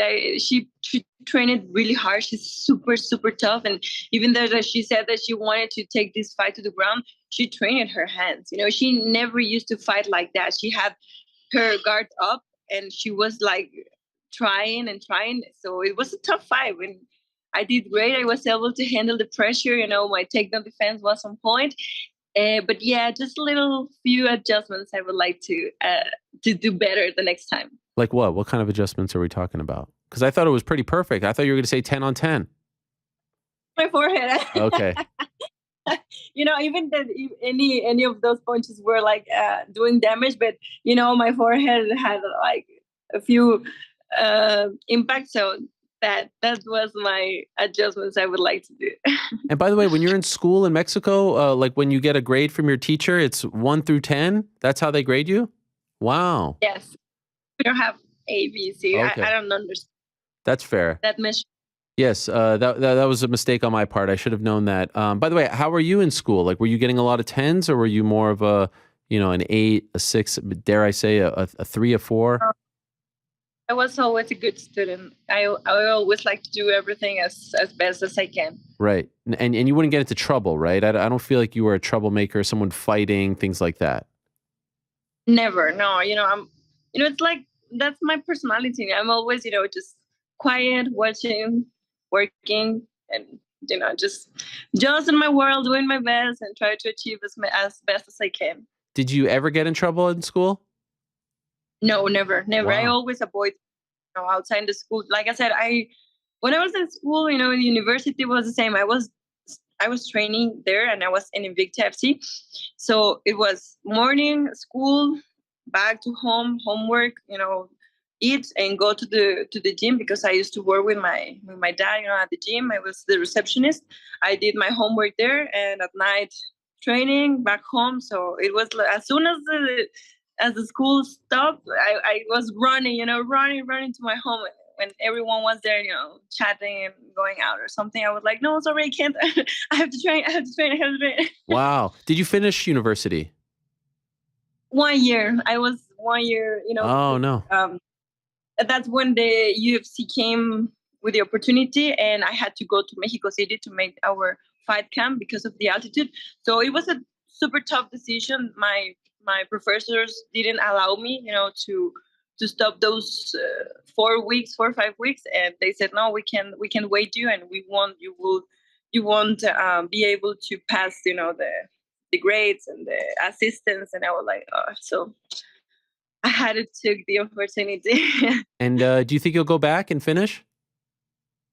I try it, but because the career I choose, you have to be there. It's not, I can't do it online. I can't finish. So I start another one, a new one. And what is that career? I'll try physical culture and sports. What does that mean, physical culture?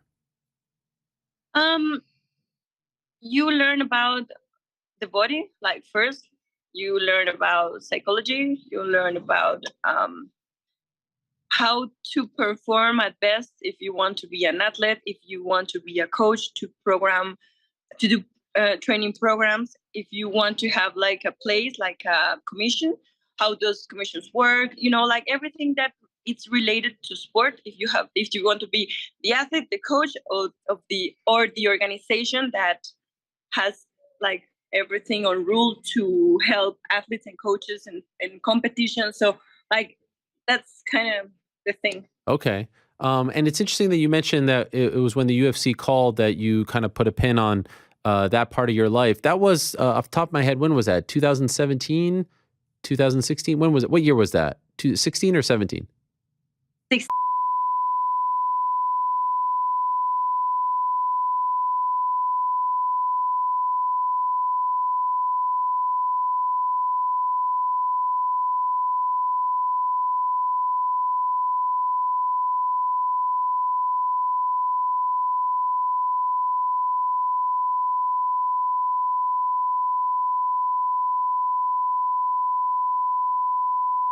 Sure. Yeah, they're gonna display what they have, and then horse, let me try that. And that was kind of tasty. And you're having it still, right? Because a lot of people were noting that your physique looked fantastic before this fight. They were saying the old Overeem is back. So the weight was a little bit down. I think it was 114. In the Overeem days, I was 119. Okay. So there is a difference. Yeah, no, I've actually not eaten horse. Wow. No. Okay. I'm actually also thinking about being vegetarian. No, come on. What? After all these years? Why? All these years. Well, I'm you're leveling up, you're experiencing new stuff. So I'll tell you. So today I fasted for the first time, and I fasted for 72 hours. Whoa. So I did, my last meal was Sunday evening, and now it is Wednesday evening. So I had a 3-day fast. was easy. And kind of once you try to do this, once you kind of play around with these things, these kind of longevity things, I can tell you after not eating for 3 days, it was not hard, but the food that you eat after is so tasteful, so delicious. Why did you do this? Can I go quiet? No. Because so first of all, health benefits, right? Longevity health benefits. And when I look at my career, it's kind of like I'm training now 30 years. I compete 25 years, and it's always been learning stuff and trying it out, and then you can assess if it's useful or not, right? So that intermittent fasting is also very interesting to me. Fruit fasting, just only eating fruit, is also very interesting to me. So I'm just playing around with new concepts, and then you can figure it out, make the conclusions for yourself if it works for you or not. Because of course everybody's different, but there definitely are general rules, and fasting is super healthy. Super healthy. I can recommend it to everybody, anybody. Okay, interesting. Now, how did you feel like back, fighting for the first time in a year and a half, back fighting in kickboxing, first time in a decade or so? It was a while for you. How did the body feel? How did you feel mentally, physically out there? I felt very, very good, actually, overall. I kind of knew in advance I was going to win. I kind of did my homework. There's a lot of details to my training camp. A lot of discipline, but I don't know. I'm doing it with pleasure. I enjoy it every day. The chemistry in the group was amazing. So when I've kind of been doing this for a while, right? And then you can kind of, have the formula, and it was just everything was there. So when everything is there, you kind of already know beforehand we're gonna smash this guy, and that's what we did. But the first 2 rounds a little dicey. Were you feeling the heat going into the third? I think it's a little bit ring rust, right? Because it literally is ring rust, not being in the ring in 12 years, 11 years, whatever, 12 years. But then also not fighting in general for 20 months, because it's been, February, Volkov was the last one. So, I think combined, let's not forget that Badr is one of the best. He's not just a guy. He's one of the best, but just doesn't have his thing together right now. But he still is one of the best, and he came there to win. So, in these fights, I kind of went in knowing, okay, this is going to be a fight. And in a fight, you're gonna get hit, or it's possible that you're gonna get hit. You can't go in there and think I was just gonna. I went in there finishing. I was going to finish in the first round, but then it turns out to be a little bit more than that. By the way, how'd you feel about the open scoring? I actually didn't really follow that at all. Oh, at all. But I do believe after the fight happened, he was leading the first and the second round. I believe that the second round was a little bit up in the air, according to me. But then, we did it in the third, so that was good. You like open scoring though, the idea, or do you think that it's actually not useful for a fighter? So they're doing that kickboxing or also MMA? I understand they do it sometimes in kickboxing, but also in MMA. Some promotions, Invicta's doing it. So it depends. It's not really widely regarded. I feel like it's good for you guys. I think I like it because that gives you time to adjust, and that takes away this bias that a ref could have. It kind of generates new situations, but the bias that could arise, because there's been some fights that people have no idea how the judges were able to score that in the way that they did. So on this, there's going to be that immediate response reaction. I have to say, the buildup was great. The buildup was fun. The fight was fun. The scene was fun. But the aftermath was very fun because, you're a very respectful guy. But then you got on the microphone. I'm the champion. Where is Rico? Then they show him coming down. And then you did the face like, oh, I'm so afraid. It was great. I thought it was amazing. I just wonder, is there animosity? Is there true animosity? I feel like you don't like this guy. I feel like you don't respect this guy.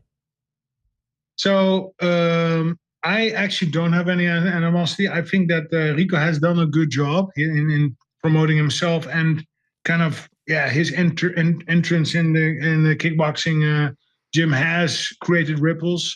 He is a known figure now here in Netherlands, and internationally not so much, but in Netherlands he's known. He's doing a lot of TV shows and stuff like this. No animosity. Why would I have animosity? I'm going to smash him, and that's going to be the end of that. Other than that, it's kind of okay. 10 years ago, we trained together, actually. Yeah. He joined me for in Miami for the Bigfoot camp, and he's a nice guy. Nice guy. He's not 100% my type. I would give him a 60% my type. Why? Why not 100%? What don't you like about him? Because it's the mindset. It is the way that he portrays himself, the way that he behaves, the way that it's a little bit the ego there, which I think is which I dislike a little bit, because it's when you listen to the interviews, and again, I don't even want to get into all this, but no, it's good. We're selling the fight. We are selling the fight. His time now, and blah blah blah. And I was like, and everybody in the Netherlands is like, he never won a K1 tournament, right? K1 was kind of like the top deck. Glory is now the top deck, but Glory is not doing Grand Prix. And for you to be able to win single fights, very good. But the real, in my opinion, the legendary status comes from going through the tournaments. That's a little bit where you can kind of see where somebody's made of. And some tournaments you win, some tournaments you lose. I lost 2009, right? The Badr rematch. I got eliminated in the second round. And then 2010, I won it. But he never participated. So yeah, I think he has a little bit difficulty with that, because he's not getting the recognition that he thinks he deserves. But for that, he needs to do the tournaments. And there are no tournaments. Do you think he dislikes you? 100%. And he's going to dislike me even more after we fight. You think he's jealous of you? The black page from the book. That's me. Do you think he's jealous of you? Those are kind of big statements. But if I would put it in my terms, I think that he would like to sit on the throne alone here in the Netherlands, here in Europe, here in the world. And I think that's the case. But he's going to have to share that mutual space with other big fighters. And yeah, sorry, Rico. You're not the only guy. Is that 100% your next fight? Yes. Do you know when? No, but it should be somewhere first quarter or something. Okay. And I mean, a big venue, right? It's going to be in a big venue. It has to be. Yeah, it's going to be a Gelderdoom, so it's going to be nice. Okay. And what do you think the capacity would be for that? 40,000, something like that? 30,000? 30K. Okay. And would it be fair to say you tell me, biggest fight in, I think, Glory history for sure, biggest kickboxing match in Dutch history ever? Like, where would you rank this? This feels like a clash of titans. This is a big deal. So definitely biggest for Netherlands. Definitely biggest for Netherlands. Yeah. Previously, that would have been the Badr, Badr Rico, 1 and also 2. And then, this one. This one is the new one. Incredible. So for now, your sights are 100% focused on kickboxing. I mean, why would you think about anything else? This is massive stuff. Yep. Full focus. And Glory, treating you well? You happy with them? I mean, you fought for everyone. You've been around. Yeah, you like them?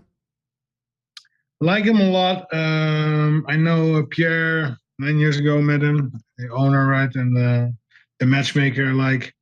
So yeah, beautiful organization, great organization. The pay is as UFC or even better, I would say. So I have no complaints. Glory is they're putting on good big shows, all the weight classes, all the except only the tournament. They could improve on the tournament. Okay, you want the tournament? Would you be in the tournament? I think everybody wants a tournament, and for me, we'll see how the cards are shuffled. Then can't make a statement if I will be in or not, but everybody wants the tournaments back. Yeah, everybody who asks, right, wants them back. Why would you even consider MMA anymore? Like, you've got a great thing here. Why don't we put MMA to bed? Well, so there is still a little thought process that I have. That is like MMA didn't finish correctly. So there could be room for myself for one more MMA. Could be. We'll see a little bit. What would be that dream scenario for you? I don't know yet. We'll talk to some promoter, and then we'll figure out something nice, some MMA farewell, something. We'll figure it out.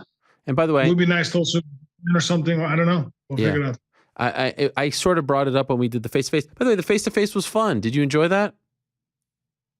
I actually did. Yeah, it was a new experience. It was nice. It was nice. I You're right. There's some chemistry, electricity going on there. Yeah, it was great. It's always better in person if you can, but obviously we couldn't do that. But I'm just curious.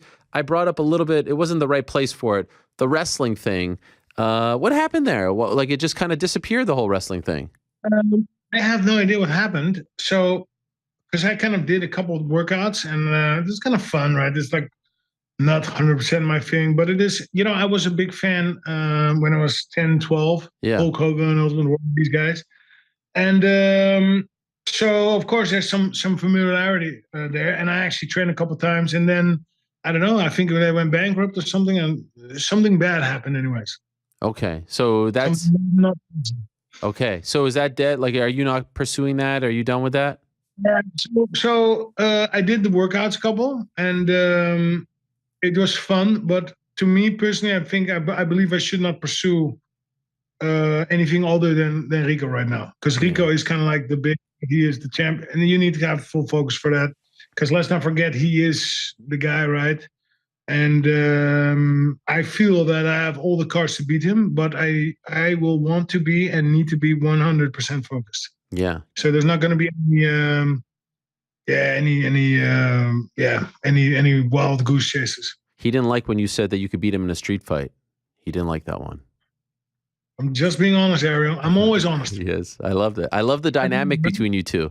I'm knowing a guy that's just honest. Nothing else, just honesty. Everybody knows. He knows it himself. There was even on the we did some interviews here in the Netherlands, and I just said to him face, I think you know it yourself. Yeah. So, and this is where we come back to, he's coming in the ring in my face. It's an act, right? Because he wants to become an actor, and he doesn't, he's not the guy to punch first. So it's just, well, you're coming in my face, you're not going to punch anyway. So what are you talking about? I love it. And I know yeah. He's wearing makeup. He was wearing makeup. I saw it. Stop it. I saw it. He was on TV, the poor guy. Ariel, really? What? Yeah. What? Huh? You've never worn makeup on TV? Wait a minute. Oh, you wear makeup? Every time. Are you wearing makeup? Yes, of course. Okay, wait a minute. This is where the intervention starts. Yes. Men do not wear makeup. Real men do not. Let me tell you something. I absolutely wear makeup. Never in your life? I'll put gel in my hair. I'll put the cream on, but I'm not going to wear makeup. I had a photo shoot yesterday, Alistair. It was fantastic. I had makeup all day. What do you think? I'm comfortable enough, Alistair, to say that I am proud. What's going to be next? A wig and a skirt? Yeah, you never know. I'll keep you on your toes. By the way, I'm going to tell you this. Everybody, can you have your mond houden? Jezus. My mother's all over. I'm going to tell you this.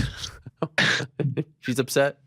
Everybody has the right to display themselves as they wish, right? Sure. Everything's free, right? Yeah.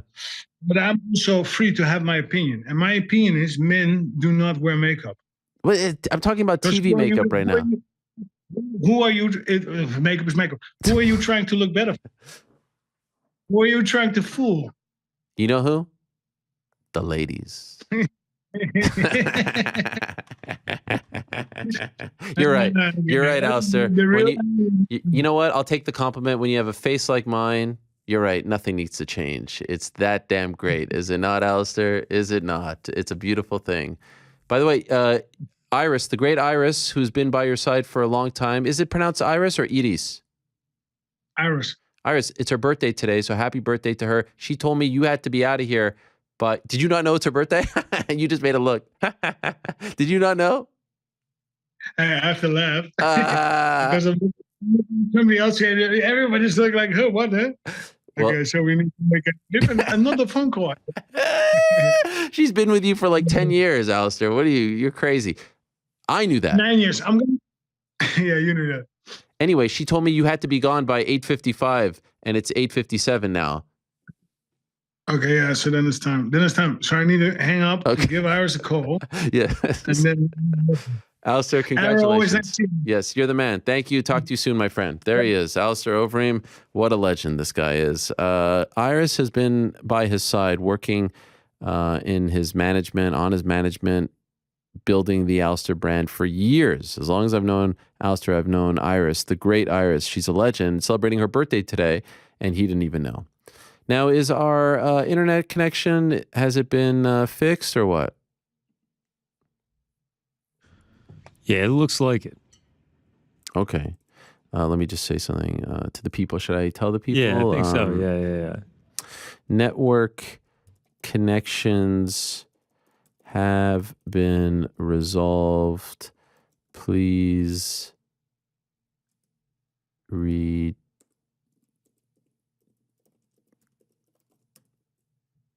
Join us here. Ben Askren is about to come on the program. I mean, that's a big deal. Do you know that my post-fight interview with Ben Askren after the Masvidal fight had over 2 million views in 24 hours? Could you imagine such a thing? A lot of people appreciated the honesty in which he spoke after that fight, the way he handled that situation, and that has been a theme throughout his entire career and life. And wouldn't you know it, you can now get a hell of a lot more of Ben Askren in his brand new book, which comes out on October 25th, wherever you get your books. It's entitled Funky, My Defiant Path Through the Wild World of Combat Sports, written by the great Ben Askren with some help by the great Chuck Mindenhall, the man in the hat. Yes, some breaking news there. Even some advanced praise by the likes of Ariel Helwani and Daniel Cormier. Everyone's talking about it, and now he's here to talk to us about it, the one and only Ben Askren. Is he there? Oh, there he is in his familiar spot. Hello, Ben. How are you? Good. In my podcast studio, keeping it nice and warm. I talked about some wrestling this morning, and I'm ready to talk to you. Well, congratulations. By the way, the IFB, it's always been something I've wanted to bring up to you. You know that thing in your ears called an IFB? It's supposed to go... I didn't know that. Yes, it's called an IFB. It's supposed to go over the ear, not in the ear like that. Why don't you do it over the ear so that it's supposed to be hidden? I got cauliflower ear. You making fun of me? No, it won't work. I mean, it's in there. No, it doesn't.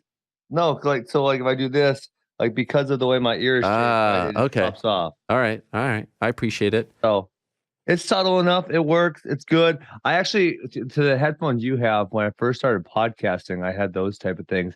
And I didn't like the way they felt on my head for if you go for like 3 hours. I go for say 90 minutes. I didn't like it. I was like sick of it. I wanted to take it off. I agree with you. I don't like how they feel or how they look, if I'm being honest, but they sound good. You can really hear yourself in them, so I go with it. But it's a little, I mean, for being honest, I feel like a dork wearing these things for 3-4 hours. Who speaks to people like this? In any event, brand new book comes out October 25th.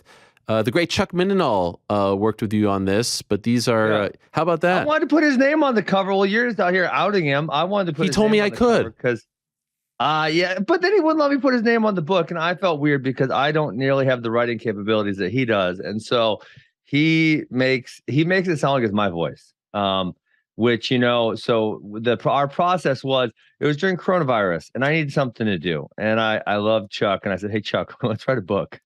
And he said, sure. And so right after my hip surgery, he came out because I took 2 weeks off from everything after my hip surgery because I couldn't really walk or do anything, and we just talked for 3 days. And then, he would write a chapter and then I would read it. And then we get on the phone for an hour and just kind of talk through it. And I was just always so impressed with how it literally sounds like me. I would read it. I'd be like, that is exactly how I would say that right there. It was just so impressive. So I wanted to put his name on the book, and he was always pushing back against it. So, but I guess now everyone knows. He's a very humble guy. He doesn't like the attention. He wanted all the attention to be yours. It's a great read. It's a very quick read. It's less than 200 pages, but it talks about all the great moments in your career. Was this like a bucket list thing for you? If COVID never happened and everyone wasn't at home during that time, do you think you would have done this, or was it just something that you thought of because you were kind of bored? Definitely not this soon. I mean, I'm an avid reader. I love reading biographies. I was actually complaining on my wrestling podcast about how there's not a lot of wrestling biographies. It's really slim pickings over the last 20 years. Cejudo, Anthony Robles, there's a couple, but not a lot. Well, there's also There's also The Rock, China, Stone Cold, Mankind. No, yes, I mean, I like those guys, but yeah. And MMA, and there's been some in MMA. I mean, Uriah had one, George St. Pierre, BJ, Tito, I believe Ronda. So like there's been some good ones, and I believe I've read anyone who's kind of high level who's put out a book. And so there's just, to me, like I would just continue to read wrestlers and fighters biographies, but there's just not that many of them, coming out. So I felt like, with Corona, it gave me a good opportunity. I had interesting careers in both wrestling and mixed martial arts, and I thought people would enjoy reading it. And another one who had a book recently that I thought was really good was Michael Bisping. Shout out to Bisping. I don't know if you ever read his. I have not read his yet. No, yeah, you're right. I missed that one. You don't like Bisping? Is that why? No, I mean, I don't know. He's kind of an interesting character. I generally find him entertaining. He's had some hot and cold takes on me, but I think that's kind of what he does. And just whatever, that's part of the job. Speaking of which, I feel like you've kind of stayed out of the limelight over the last few months. I know you're very, obviously very involved in the world of collegiate wrestling. Yeah. But as far as MMA, like, was this a conscious decision? Maybe knowing that you were going to come out and do some media for the book. It feels to me last few months we haven't seen a lot of Ben Askren. No, not really. I mean, I mean, obviously it's not in my day-to-day life, right? I'm not training any fighters. I work out with one guy, Jordan Newman, who he came up through AWA and he won a couple national titles and he's fighting in Bellator. And so I train with him like once a week, and he still works at one of our AWAs. But that's really it for my involvement in mixed martial arts. And so it's more like, I try to be authentic in all I'm really active on Twitter, and that's it. So I try to be authentic. And so like, if there's something I want to see or I'm sitting down to watch a fight, I'll tweet about the fights. But man, if I don't have anything to say, I probably won't say too much. I'm very happy that you wrote this book. I'm very happy that you decided to do this. Because can I say something? Like, can I be honest with you? Yeah, be as honest as you want. There's something that bothers me. That really annoys me, especially, I mean, up until today, it annoys me. I feel like there's a lot of revisionist history when it comes to your career. In MMA, I think in the world of wrestling, people know who you are. Who are you writing to right now? You're typing to someone. What's going on? Are you with me here? How can you see that? I can see. I'm very perceptive. Who are you writing to? I got a business deal going on. Right now, you're doing a business deal? No big business. It's smaller. This is how uninterested you are in me talking about your book and career? Ariel, finish your sentence. I already. What's the business? Where you're going. Is it Bitcoin? Is it Ethereum? Bitcoin's in a no. Is it dead? We're in a bear market. Okay. Oh, it's not. No, hell no, not dead. I went to $3,000 Bitcoin. We're great. Keep going. Okay. We got the fight in the first place all the way back in like 2000 and this is the fight. 2012. No, you got mad at me because I think I was eating and you were like, you were pissed about it, and then you said I suck or something. I'm like, dude, I just beat Douglas Lima 5 rounds to nothing. And you said I suck. Like, I just couldn't punch him hard enough to finish him. It sucked. I'm so happy you bring this up. By the way, I learned when you're on top of someone, you use your elbows and they're a lot more effective. But it took me a while to learn that. Actually, one of the guys I was thinking about when I was thinking about this is Bo Nickel, because I remember I ran to his sister at the NCAA he graduated, which was either 18 or 19. I don't recall which year. One of those 2 years, right? And one of my things I said was like he should fight as soon as possible because it does take a while to get into the limelight. So you're gonna have this period where you're probably like not making barely any money, And he did a few years where he didn't fight like at all. He was training the whole time, but not fighting. And now he's kind of being thrust in the spotlight. And I feel like he's built up a lot of skills in that period where he wasn't fighting. And so now I'm thinking, was my advice wrong? Or maybe he just would have done that good in the first place. Wow. Okay, so you just presented me with 3 completely different paths to take this interview. That's how my brain works. So good. Okay, let me because the last point was Bo, so let's just stick on Bo for a second. How about this guy? I mean, can I just tell you something? I don't remember the last time I was this excited about a prospect in MMA. And I'm not comparing him to like Connor or someone like a guy who was this young with this type of potential, this refined, this confident, this good. Do you share this enthusiasm that I have? Yeah, so I think he's good. I think obviously we need to see him against someone more high level. I do. I think like part of me says like he can go all the way and take a title right now, especially because there's not really a lot of high level wrestlers at that weight class. Especially if the UFC gives him the push and they give him the right matchups, he can definitely go far fast. And And then part of me says, well, what if he's just not there yet, and maybe he should take a couple of years beating up some guys who aren't that good and then make that jump, So it is kind of like, where do you go there?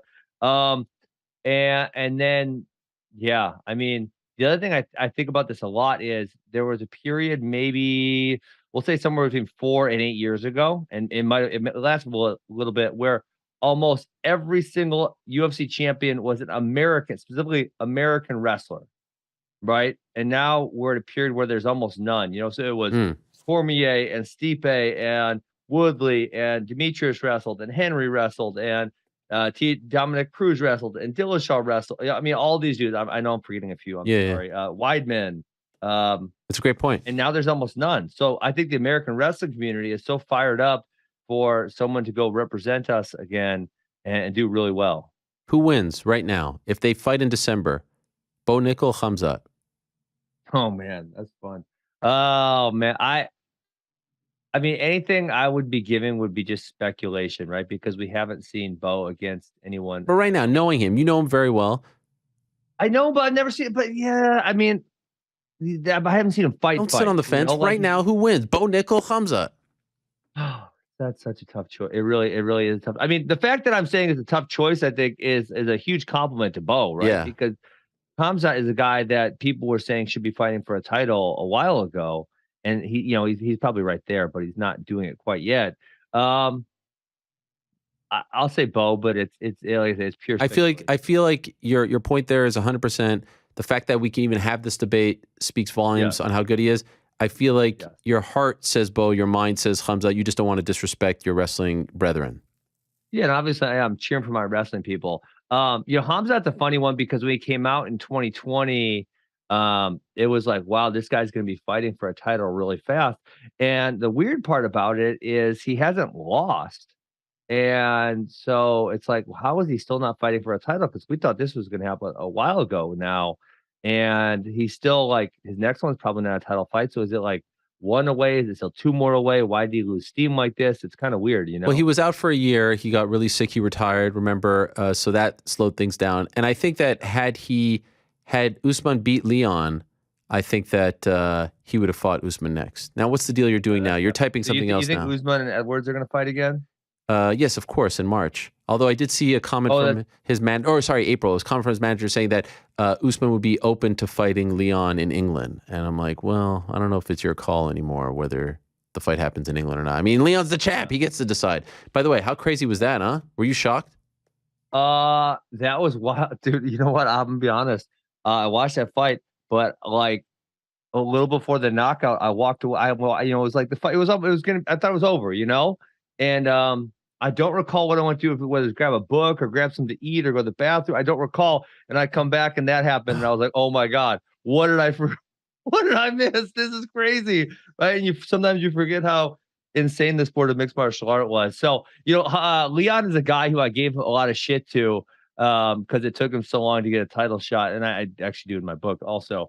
But I gotta say, and I do not know this guy. It kind of felt good seeing him win. Yeah, he's a very likable guy, good. Right? Yeah, very likable. Do you think he wins the rematch? He's gonna have to make some adjustments. I mean, it's possible. One of the things that having a lot of cage time, this some wrestlers have, is like, when Usman pushes him that hard for 25 minutes, practice is always different than a fight, right? Practice is always different than a wrestling match. It's I don't know why it is. And as much as you try to simulate it and make it the same, it's just not, And so now that Leon has been pushed that hard in a fight, he knows he's got those extra gears, and he might not have known that before, And now he knows, dude, I can battle for 25 minutes. So that's going to make him fight harder and longer. Obviously, he's still going to have to become more proficient at stopping the takedown. I mean, I think, obviously the first round, and then kind of moving on, he was definitely more proficient wrestler than I anticipated against Usman. But he did get tired in that 3rd and 4th round. He was really starting to fade. And then, 5th round, I guess he just said, hey, I'm going to freaking go do this. And he went and did it. It's a fascinating thing, right? Because obviously Usman won 3 out of the first 4 rounds. But then when you get knocked out for the first time like that, it changes you as a human being. It changes you as a fighter, right? So I'm not really quite sure which. I don't think it did. No? For me, no. I was just like, that happened. And It doesn't make you trepidatious. I don't know. It doesn't make you second I guess didn't feel yourself. that. No. I didn't feel that way. Yeah, I didn't feel that. You know, did I ever tell you the story? I just told the story to someone for the first time, but it involves you. So, please. I know you're kind of maybe my bad luck charm. Oh, wow, geez. You invited me. I don't know if you remember this. In June of 2019, you invited me. You did a game show type thing. You remember? Yes, in Chicago. It was great. Okay.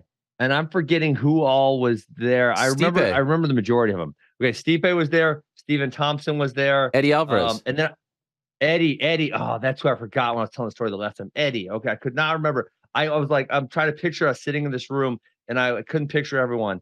And they started talking about the last time they got knocked out, you know, and then everyone kind of looks at me, and they're all kind of like, yeah, it happens to everyone. And they're like, except you.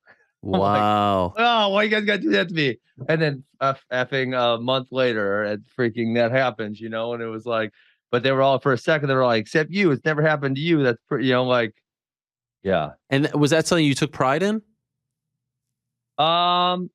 Yeah, of course. I mean, being undefeated is something you take pride in, right? Undefeated, but also not knocked out. Like, it's one thing to lose via decision, submission. I've never really been knocked down or anything. Even in training? I actually, in training, no, never.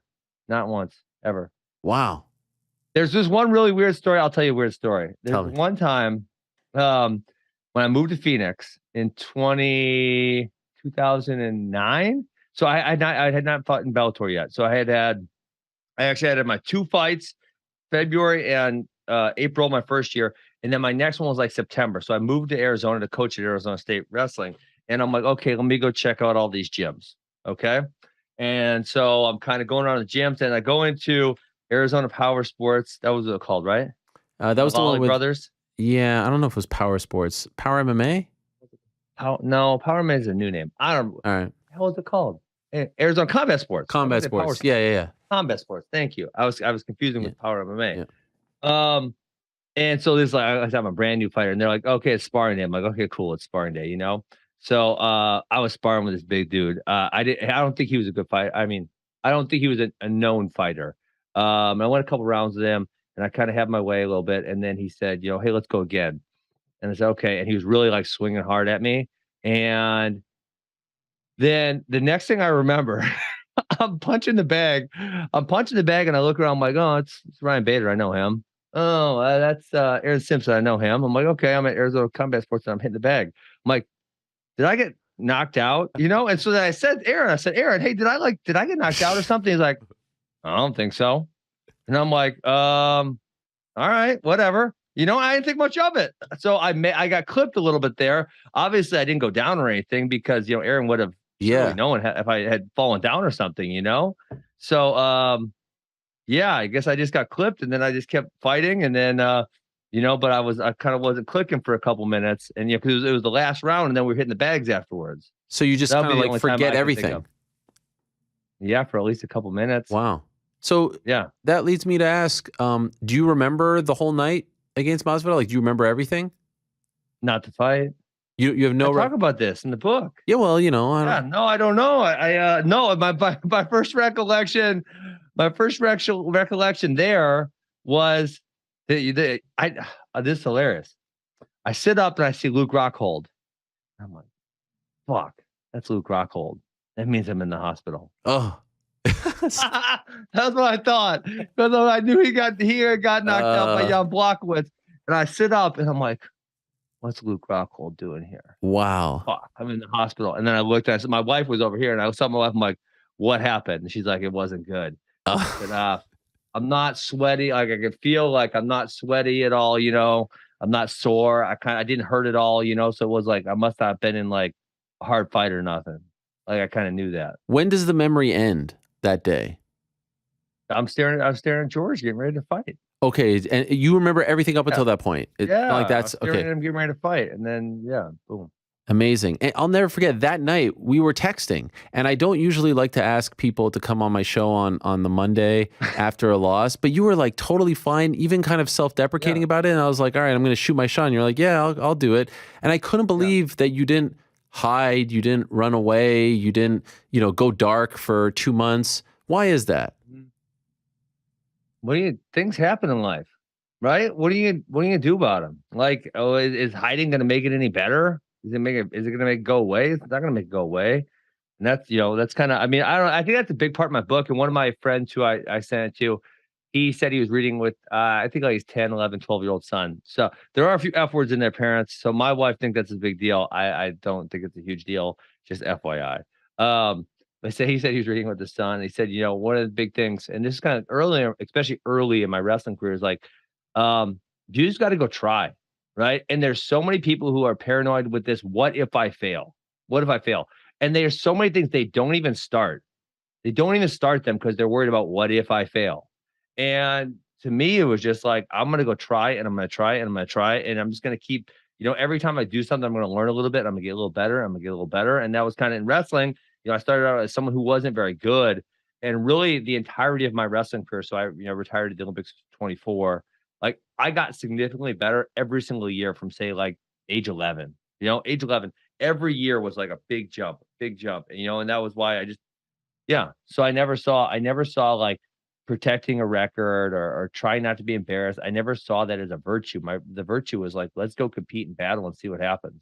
I have a theory about this. I want to ask you about it. I think that the internet and social media has made, especially younger people, afraid to try because they're afraid to fail. They're afraid to get embarrassed. And I'm even talking about like athletes. Like they're so afraid to turn into a meme, a clip, a TikTok thing.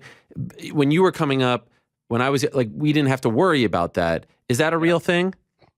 I mean, I think there's something to that. I think sometimes social media is maybe like demonized too much.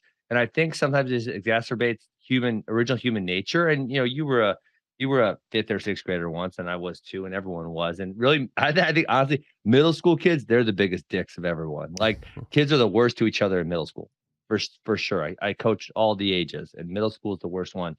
And there's that like, and it's funny now, like being older and having talked to other people who've gone through the same experience, or talking to kids who are currently going through the same experience. Like, I thought about this stuff sometimes, but not like a fraction of what a lot of other people thought about, right? Like, am I wearing the right things? Am I saying the right things? Am I hanging out with the right people? Like, these type of things, like, that's human nature. Like that's, I had those thoughts in middle school. And, like I said, now given I talk to other people, not nearly as much as they did. Some people are like paralyzed by like the choosing which friend group to hang out with or what clothes to wear or, stuff like that. So no, I think obviously social media maybe makes it a little bit worse, but I think those thoughts and behaviors are probably already within our human nature. So what I was going to say like some 10 minutes ago was I'm happy that you wrote this book entitled Funky. Yes. And it comes out October the 25th. There it is. So next Tuesday, you can get it now. You can pre-order it on Amazon and all the other places where you get your books. Because I feel like there's revisionist history when it comes to your career. And I don't think that that's fair. I don't think it's fair, especially the way in nature, though, MMA fans talk about you. And now it has happened to Tyron, and I don't know if it's the Jake Paul thing, and I don't even think it has a lot to do with Jake Paul. It's probably stemming from the Masvidal fight and then the subsequent. I think Jake Paul's got definitely has a little bit to do with it. You think so? I think people dislike him so strongly. I mean, I was kind of indifferent. Like they asked me to fight him. Like who's this kid? Like some social media guy or YouTuber or whatever. I didn't really know who he was. And so I had no feelings towards him. It was just like, hey, this guy wants to fight. Okay, let's fight, whatever. Whereas a lot of people had this like really severe distaste for him. And so the notion that he might be at least a little good at boxing is like something they can't handle. Like he's obviously like, I was hoping he sucked. I probably got the worst end of this. I was hoping he was really bad. I was going to beat him up. That was going to be a lot of fun. And I was going to make some money. And there we go. And, now he's fighting Anderson Silva, and he's actually not that much of an underdog. I mean, Errol, if I told you I was going to box Anderson Silva, you'd be like, hey, Ben, you're going to get your ass beat. And I'd be like, oh, it's Anderson Silva. He's really good. So, unfortunately, he is significantly better than anyone anticipated. And that was something I didn't anticipate. And yeah, I think MMA fans really struggle with that because they really, really don't like this guy. And you write about Jake in the book. Do you regret taking that fight? No. Life sucks if you have too many regrets. But I try to live my life with any. it doesn't bother you that if it's because of him, if it's because of like people don't remember how there was a period you weren't getting touched. Like the stats in your fights, they may not have been, the most fan-friendly, exciting fights, but that was dominance unlike we had ever seen for quite a while. And no one wants to acknowledge it, talk about it. They want to talk about the last couple fights, the losses. That's not fair to me. This is human beings. This is what they are. That doesn't annoy you? No, because I've accepted people for who they are. I talk about in my book early, one of my first experiences, I've probably said this to you before, but one of my first experiences with, and this is right, pre-social media. So like the mass of human beings, right? Like lots of people thinking together like in a hive mind, is there was wrestling forums. And so this is the year, 2000. So this predates social media significantly. Have I told you this before? Am I going to bore you? I don't think so. No, go ahead. It's good stuff. I've never told you. Okay. So I got done with, we essentially go sectionals, then state in Wisconsin, right? And I got done with sectionals and everyone says, hey, there's this forum and everyone's talking about you. Because my thing that year was I wanted to set the state takedown record. And I did, right? But it was so, now looking back, it was so boring because I would just take kids down and let them up just repetitively, And so naturally that engendered a lot of dislike from people, right? So someone says, hey, there's these forums and people are talking about you. I said, okay, cool. I've never heard of this. Let me go look at these things, And sure enough, there's these people just talking all this shit. And I knew it then, and I'm certain of it now, but it's like 90% adults, And so I fired back. I'm like, I'm going to win state next week. I'm going to whoop this dude and I'm going to whoop that dude and blah, blah, blah, blah, blah. And I did. I went and whooped them. But people hated me for it. And so then, of course, I just continued to antagonize them for the next 2 years of my high school career. And I started recognizing how easy it was to upset people, right? And this is a 15, 16-year-old kid. Like, I would just do something stupid. One thing I did was grow my hair out, right? That made people mad. Like, oh, his hair is so dumb. He needs to cut his hair.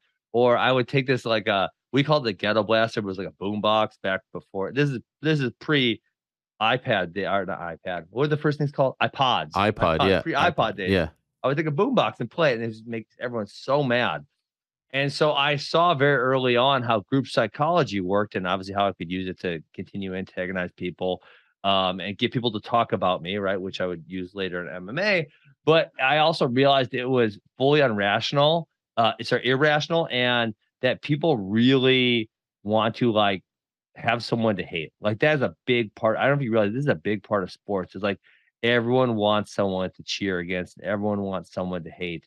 So that's fine. I was fine being that guy, but I realized how people's minds work. And MMA is classic. Like, dude, you can have a great. And this is not me talking about myself. You could apply this to 27 other people. You can have an outstanding career. You could have a great run. You lose and you're a bum, right? Like once or twice, and people are like, oh, that dude sucks. I knew he sucked. He was terrible. He was always terrible. It's like that's just how MMA is. And as a fighter, if you don't accept that, if you start having your ego tied in with the fans' opinion of you, dude, you can be all jacked up. You are going to be like, oh, I feel so great because the fans love me. And then the fans turn on you. You're like, oh, I'm a piece of shit. No one likes me. Wow. That's what the fans do. When you go back, and I know that you're going back to Missouri this weekend. When you go back, do you get that love? Do you feel appreciation? Yeah. I do generally in my life. I feel appreciation. It's pretty rare that I feel. It's social media. They'll say that, but no one treats me everyone treats me great, right? I have an outstanding life. I haven't been to Mizzou. When was the last time I was there? It's been maybe a couple of years. But I'm really excited because I get to go to the football game. We have 5 Askren Wrestling Academy wrestlers on Mizzou's team now, one of which is a national champ. So I get to kind of see those guys, hang out with them.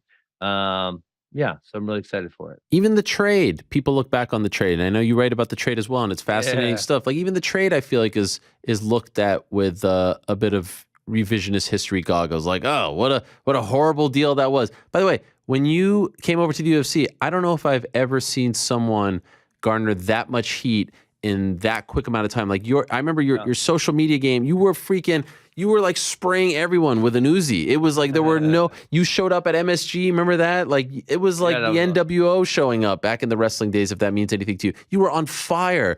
They would have done that deal 10 out of 10 times. And yet now people look at it like, and then, oh, what a dumb deal. Journeyman bum Masvidal became one of the biggest stars in the game.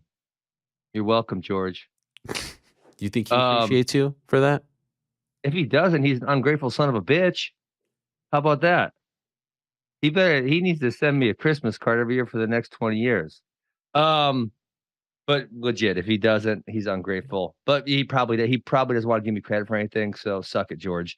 With the trade, the other thing the trade was tremendous is Demetrius he's still over there kicking butt, but it's like I was retired. I honestly, at one championship, yeah, they did do a good job because I wasn't gonna do nothing else for him. I said I'm done. So they had an asset that was gonna do nothing. I was happily retired doing nothing.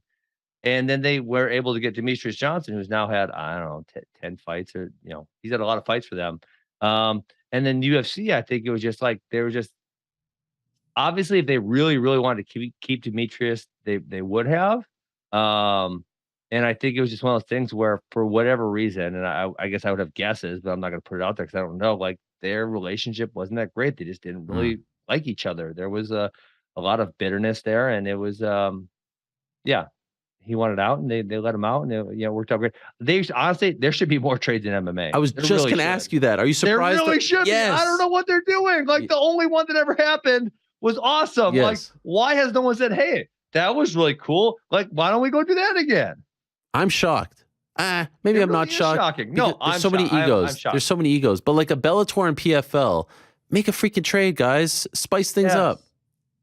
But even with the egos between I'll say the four more major ones around PFL, One Championship, Bellator, and UFC. Surely there are some fighters in all those organizations that don't really want to be there anymore. Sure, of course. So you got like, hey, we have 500 fighters. Hey, these 50 don't really want to be here anymore. Like, and they're kind of tough to deal with, pain in their butt. Who can we go get?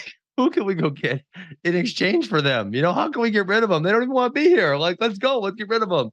Like I don't know. It seems reasonable. You have to agree to it, right? Like that trade doesn't happen if you don't agree to it. Yeah, I would have had to agree. Actually, did I? I don't even think about it because there was no debating for me. It was like, yeah, let's freaking go. But yeah, I would think the athlete would probably have to agree, but I'm not sure. I feel like in most cases, like, hey, AJ McKee, you're unhappy here. We're going to trade you to the UFC for so and so. Makes sense. By the way, I wanted to mention this just to prove that I did read the book. Page 106 of your great book entitled Funky, which comes out October 25th. Yeah. You write this.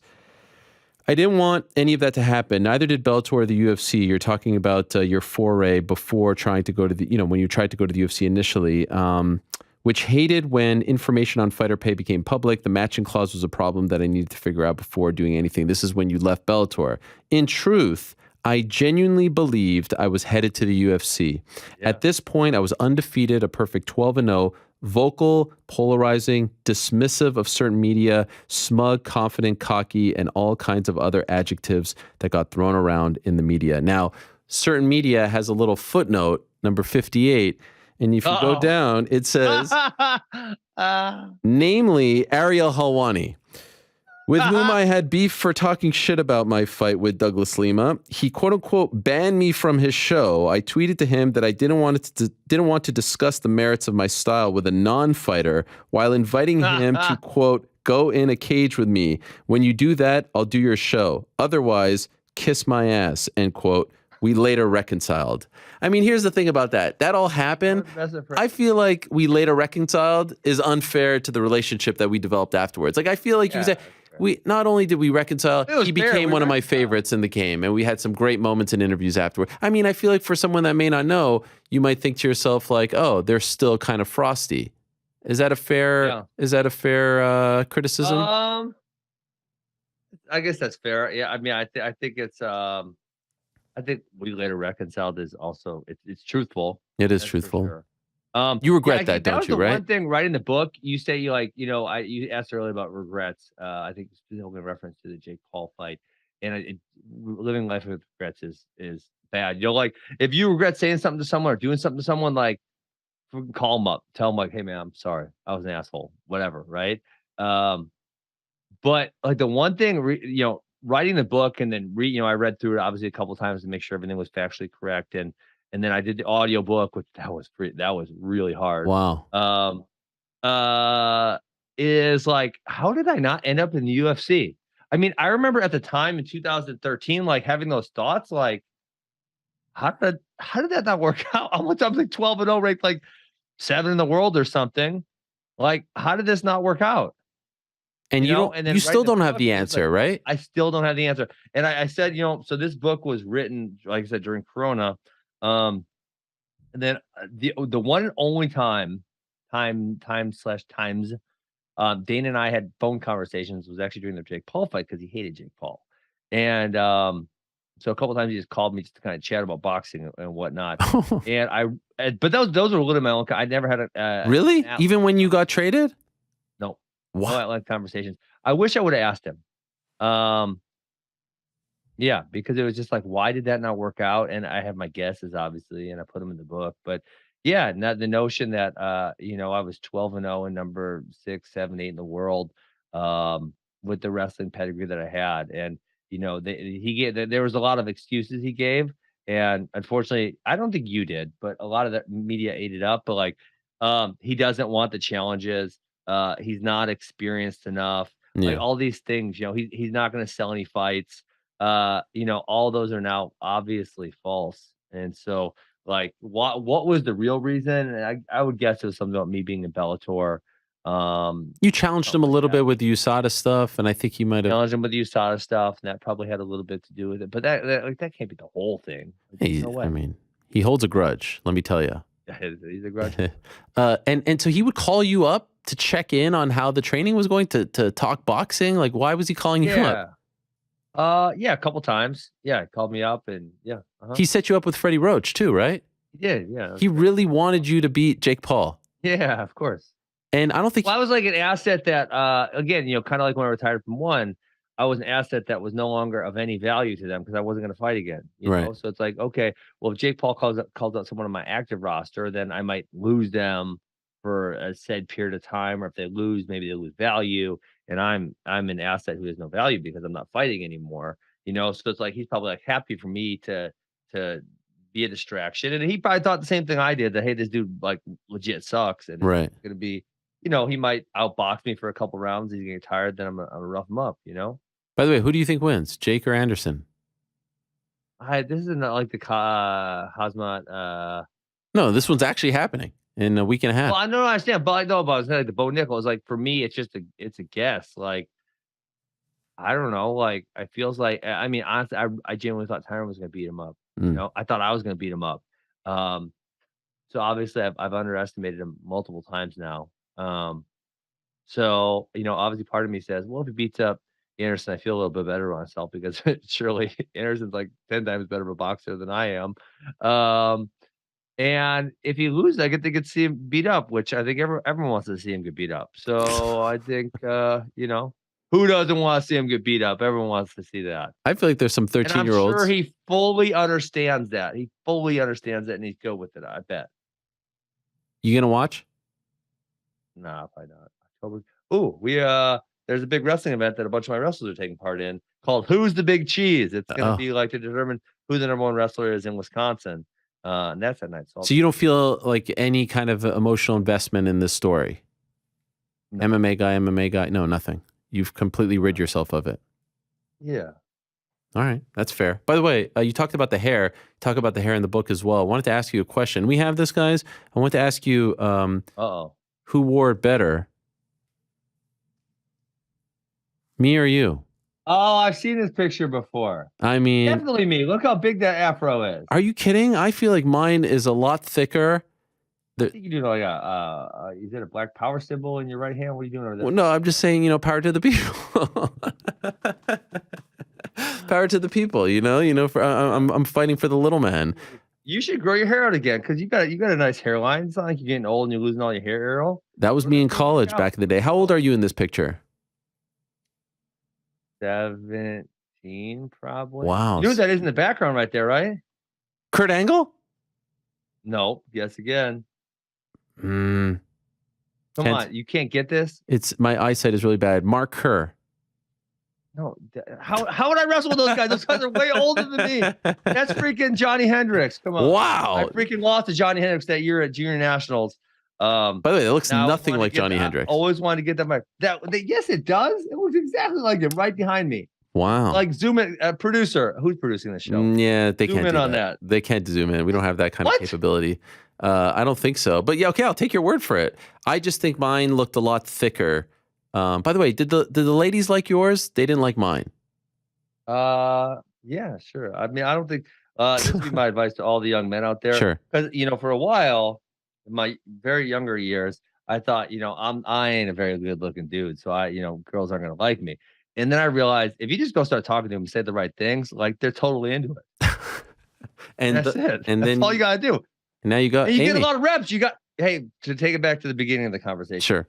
You gotta be okay with getting turned down. You're gonna fail sometimes, but you just keep attacking like a single leg. I tell my wrestlers, you shoot the single leg for the first time, probably not gonna be very good at it. You shoot it for the 100th time, you're gonna be better. You shoot it for the 1,000th time, now you're gonna know where to go for some success. I mean, if there isn't a better promo, if you will, for the book and the lessons, because it's not just a book about your life, it's about getting knocked down, dusting yourself off, fighting again. And I always feel weird saying this, but I hope you know it's a compliment because it didn't happen often to you. No one has ever lost better than you. Do you know what I mean? And I hope you understand where I'm coming from because everyone loses at some point, even if it's just once, but everyone loses. That son of a bitch, Khabib. Yeah, I guess. Everyone loses. You dealt with it better than anyone. Last thing, by the way, speaking of which, Islam, Charles, who do you got? I mean, I feel like this is a fight that you would love, right? Yeah. This is another one that I've been having a very. You've been sitting on the fence a lot with these predictions. I have been. Yeah. But I told you I always try to be authentic and say how I feel. It's really weird. I look at Islam's record to me is so strange.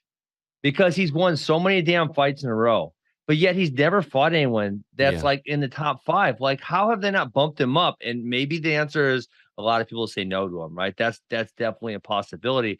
I just did this today. Hold on. But yeah, I mean, it was like I think the best guy he fought was Dan Hooker, who's he's short good, notice. but he's like like a 6 through 10 ranked guy type thing.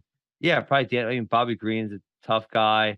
Yeah, you look through that record and you're like, how has he never fought any of the other guys? It's almost preposterous that he's won this many fights, but not fought in, Poirier or Chandler or now any of those guys. In his defense, he was booked against some, RDA a couple times, some bad luck, some injuries, but you're 100% right.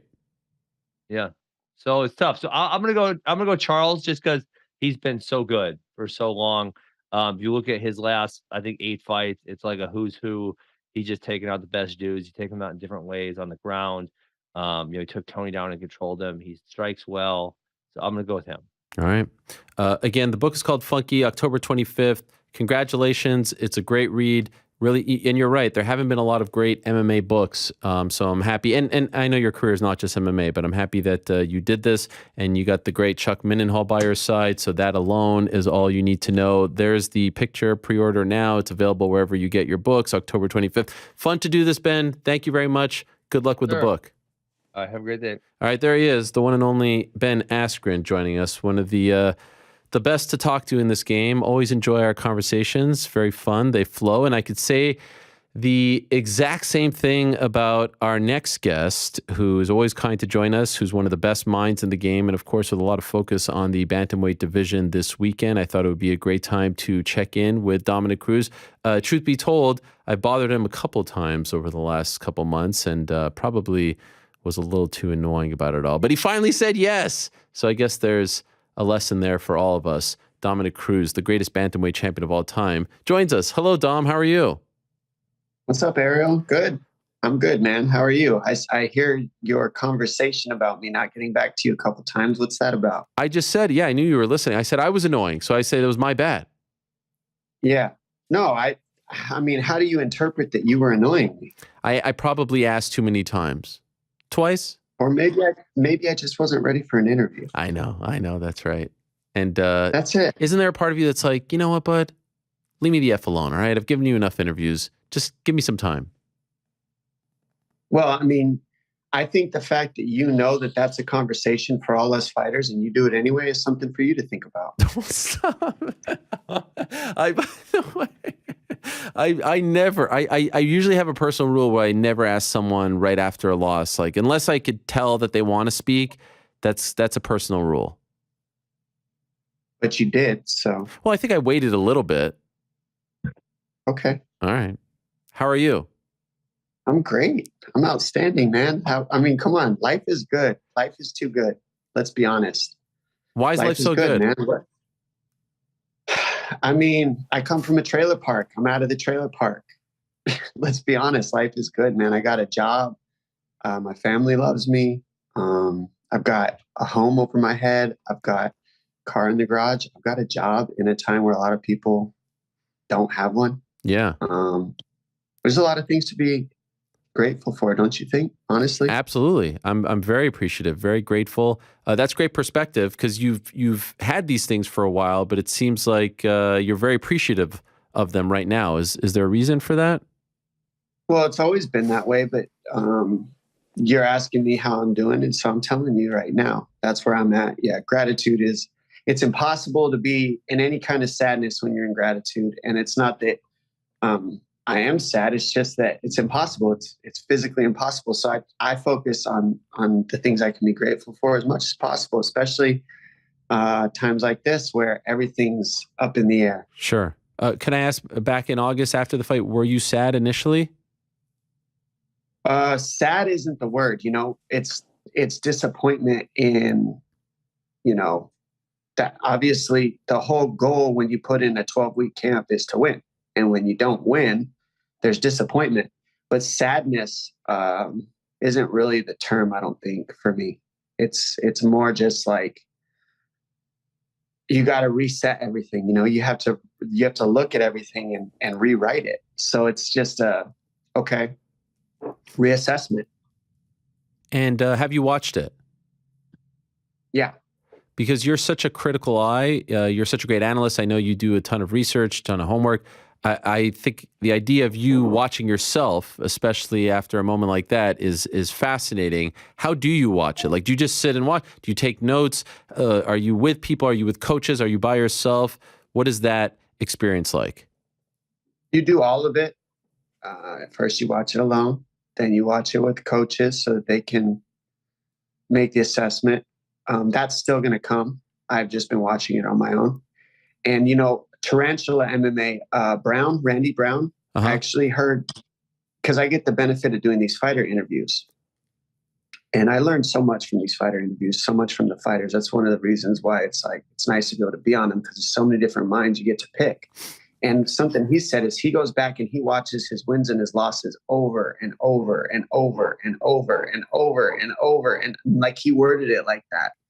And I remember looking at him thinking, man, what a strong soul to go back and watch your losses over and over and obsess about it. And he's a young up and comer, you know, and I feel that as a veteran in the sport, through my assessment and my experience, as long as I've been in the game, the ones who are actually the experienced ones are the youngest fighters now. It's weird how I see it that way. Really? It's like, because they have the intangible, which is the clear intention and the you can't stop me, because they don't know any better. They're just free. They're just so free. And so I love to listen to, like, I got some 21-year-olds in my camp. Like, you could literally knock them down 3 times and there's no score that they're keeping. They're just trying to kill you. They don't know there's a loss going on. There's just no scorecard in their heads. And any up-and-comer, any youngster that wants to grow and get themselves out of the gutter that they're in, or whatever they call, whatever their intention is to getting to the best in the sport, those are the ones you got to learn from. They'll do anything. They'll run up a mountain. They'll sleep in a gutter. Those are the ones to learn from. And so Randy Brown, listening to him say that, it's like, okay, there was a time in this sport where film study wasn't even a thing. Right. You don't watch, it's not even, you can't even find film. You look on Sherdog, you can't even find people. That's the era I was in. This era, watching it grow to this time where now it's like football and basketball and baseball, you watch film. And if you don't watch film, you're behind. And listening to a Randy Brown who's young, in his 20s, rising up the ladder, and then watching all my young guys that I train with, they get me ready for these fights. It's just you got to pay attention to that. Yeah, you got to watch the film, and it's not easy either to go back and watch yourself lose. So that's something I heard from Randy Brown. I just want to pay respect to because that's something that a lot of people could learn from, I think, is the humility it takes to go back and watch that. And I think that's why fighters sometimes are the most down-to-earth people that you can meet, is because we have to watch those things. And we know the humanity that's in us better than any pro athlete on earth, I think, because we don't play games. It's life and death. Was there a period in your career early on when you didn't watch film? Well, I was winning a lot, so I never really watched my wins. Wow. Do you regret that? No, I can always go back and watch them. No, but like in the moment, were you appreciating them? No, I wouldn't say I regret it, but what I noticed now is going back, I didn't appreciate any of my wins. I didn't appreciate any of the things that I've done as much as maybe I could have. I wouldn't say should have, because everything's the way it was supposed to be. But like, I could have probably been. I can remember winning a world title and being more upset at myself for the damage I took in the fight than I was for losing some fights, which is super. It was a real big learning lesson for me to show me how the dichotomy of wins and losses and how equal they really are if you actually take a minute and pay attention. So yeah, that's why I think I don't get sad about losses, but you definitely, like, it takes a moment in time, which I've been taking this whole time, month and a half, to just sit with and notice it and allow your body to do whatever it's got to do with it. I'll wake up in the middle of the night, you're having a nightmare, you're pissed off at yourself. Wake up at 3 a.m. and just yell, the F word. Really? Because that's the first thought that comes to your head. Is you open your eyes and the first thought that comes to your head is that bad thing, that loss, the very first thing. And you just you yell out and you let yourself be there. And then you move forward like this. It's part of the process of learning. It's never going to be pain-free. How many times have you watched it? Myself, by myself, I've watched it like 3 or 4 times. Okay. And what is your assessment? I'll watch it more with my coaches. Well, if you look at my past, any of my losses, I lost by guillotine, and then I've lost by kick, essentially 3 different times. Cody cut me, Henry caught me, and that one is something that I'm still like, I really do believe I needed more time, but it's done. So I lost that one by kick. And then this last one was by kick again. So it's a common assessment of analysis that, I listen to Russell, and I use a lot of like comparison and parallels in other sports. Russell Wilson said something that was really funny to me. And he was a pocket runner when he first came to the NFL. Like, he ran out of the pocket. He's all over the place. I don't know if anybody knows football, but I know you do. Yeah. So he's all over the place, right? All over the field. And then one of the goals that he said was that made him one of the best is when he could stick to fundamentals, stay in the pocket like Brady, like Aaron Rodgers, and have that stature, even though he's not that. Like, to be able to be that, but then use all his other gifts, worst case scenario, to still have in the back pocket is what makes him special.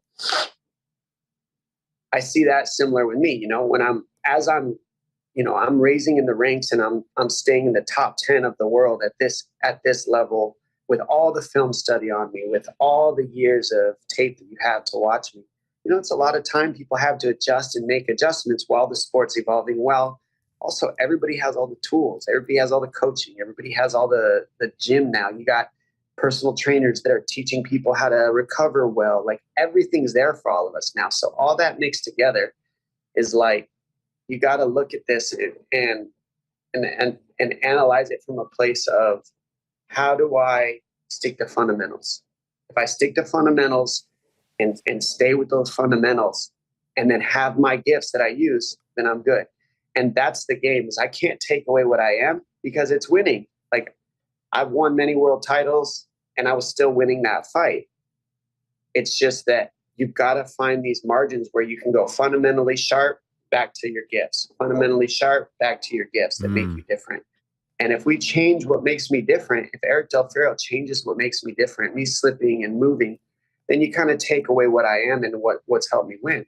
But if you don't make some adjustments, maybe change the margin of me being who I am and kind of minimize it to, what if I did 2.5 minutes of unconventional, minute of commit? I'm not saying that there's a number or a time that you can set, but there is adjustments that could be made. And when I look at it, when I listen to Russell Wilson, he said, what makes me the best when I can stay fundamentally sharp the most. So when I can stay fundamentally sharp, that's what the sport is. Early in the sport, when I was champion, it's pure offense was everything. Offense, defense, be offensive, out cardio, everything. As the sport's progressed, it's become tight defenses now back what's coming on. Tight striking defense, fundamentally sharp, keeping a stance. And then what's also switched is now we're switching stance. So the fundamental striking defense is there at a whole nother level and different. And the stance switch is different, which, so that people at home can know, that's the equivalent of having the best basketball player on earth being able to go lay up on the left and the right. It's the best pitcher on earth being able to throw lefty and righty. It's the best batter on earth being able to bat switch hitter. It's the best soccer player being able to kick the ball in the goal with the left foot and the right foot. That's the level of sport that mixed martial arts has gone to overnight in 10 years. People are now turning lefty and just as effective with their defense and their offense as they are being conventional, as they are being southpaw. So it's like, now you're seeing guys like Jose Aldo get beat by a guy like Jan because the man's switching to lefty, and that's a whole different fight. Right. So it's like, you're fighting 2 fights in one fight now, and then you've got 5 rounds, which is 5 fights in one night, 5 fights in one night where you've got 2 different stances. This is the level. The sport's just rising very quickly. Wow. And so you got to make the analysis.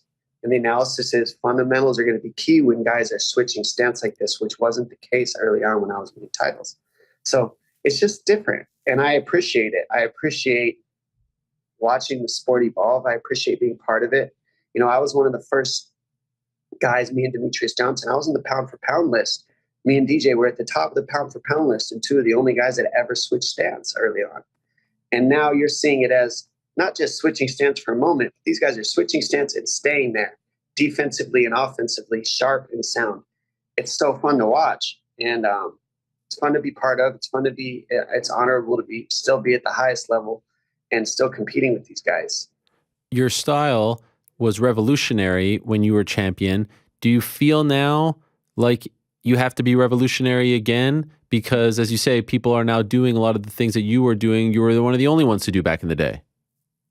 I don't see it as revolutionary now. Now it's stick to fundamentals. Okay. So does that mean next time we see you, there'll be less of that old school? No. I changed nothing. I can't change anything, right. Ariel. Like, that's who I am. I got, my hand was even up when I got caught. So it's like I was even like defending myself. But this is a game of inches. Like, you've seen, how many fights have you seen? For instance, one of my favorite fights of all time to watch, John Jones versus Alexander Gustafsson. Yeah. You see in the 5th round, John Jones lands that spinning elbow, and it just changes the tide of the fight. We're 1 strike away, and these guys were trading for 23 minutes. Yeah. And we're always an inch and 1 strike away from something landing on the other. I hit him, and I was winning for three rounds, and I could have dropped him any of those times. He could have dropped me any of those times. It happened when it happened. When you look at the analysis, all you can do is make your own adjustments and control the controllables. I can't control the uncontrollables. And the uncontrollables are the other person. So I focus on me, and fundamentals is something that I can add. I'm already doing it. That's already what we've been adding to my game. It's already what we've been doing. It's just, there's more. just add a little bit more for a little bit of a longer pace. But when you watch that fight, it was a great competitive fight, and I was, doing really well, and I got hit, and it was a nice read by them, and that's how it goes. I've made reads and I've embarrassed people, and that's happened to me now too. Was he better than you thought he would be? No, it's top 5 in the division. If you think that the top 5 in the division aren't going to be world champions, you're an idiot. And I think it's the best weight class in MMA, to be honest. I think it's the best weight class by far in the UFC. Do you think he can be champion? I agree that it's the best weight class in MMA. And I think that, like I said, if you're in the top 5, you absolutely can be champion. Definitely. I think that just like for the rest of us, matchups are more favorable than others. Yes. So I think that if Dillashaw and Moraes and Vera were to fight, it'd be a better fight for Vera than Vera and Sterling. Stuff like that. Right. Yeah. Like he could still beat both of them. He's still at that level, but it's like there's certain matchups that are going to be tougher for each of us.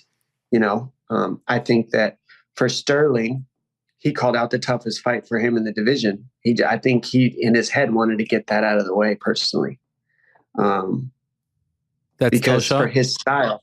Yeah, I think so. For his style, that's the one of the toughest ones in the division. Yeah, for him. Right. Him and me.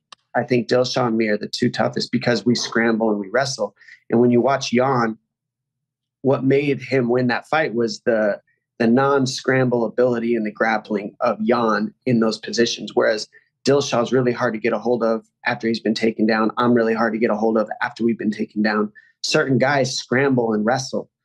Jan uses his striking defense and his wrestling defense. But once you get past that first move, you could see that you can kind of stay with them. I don't know if Sterling's going to be able to keep control of Dillashaw the way he was able to keep control of Jan. That's the difference maker, I think, is can Sterling control Dillashaw like he did Jan?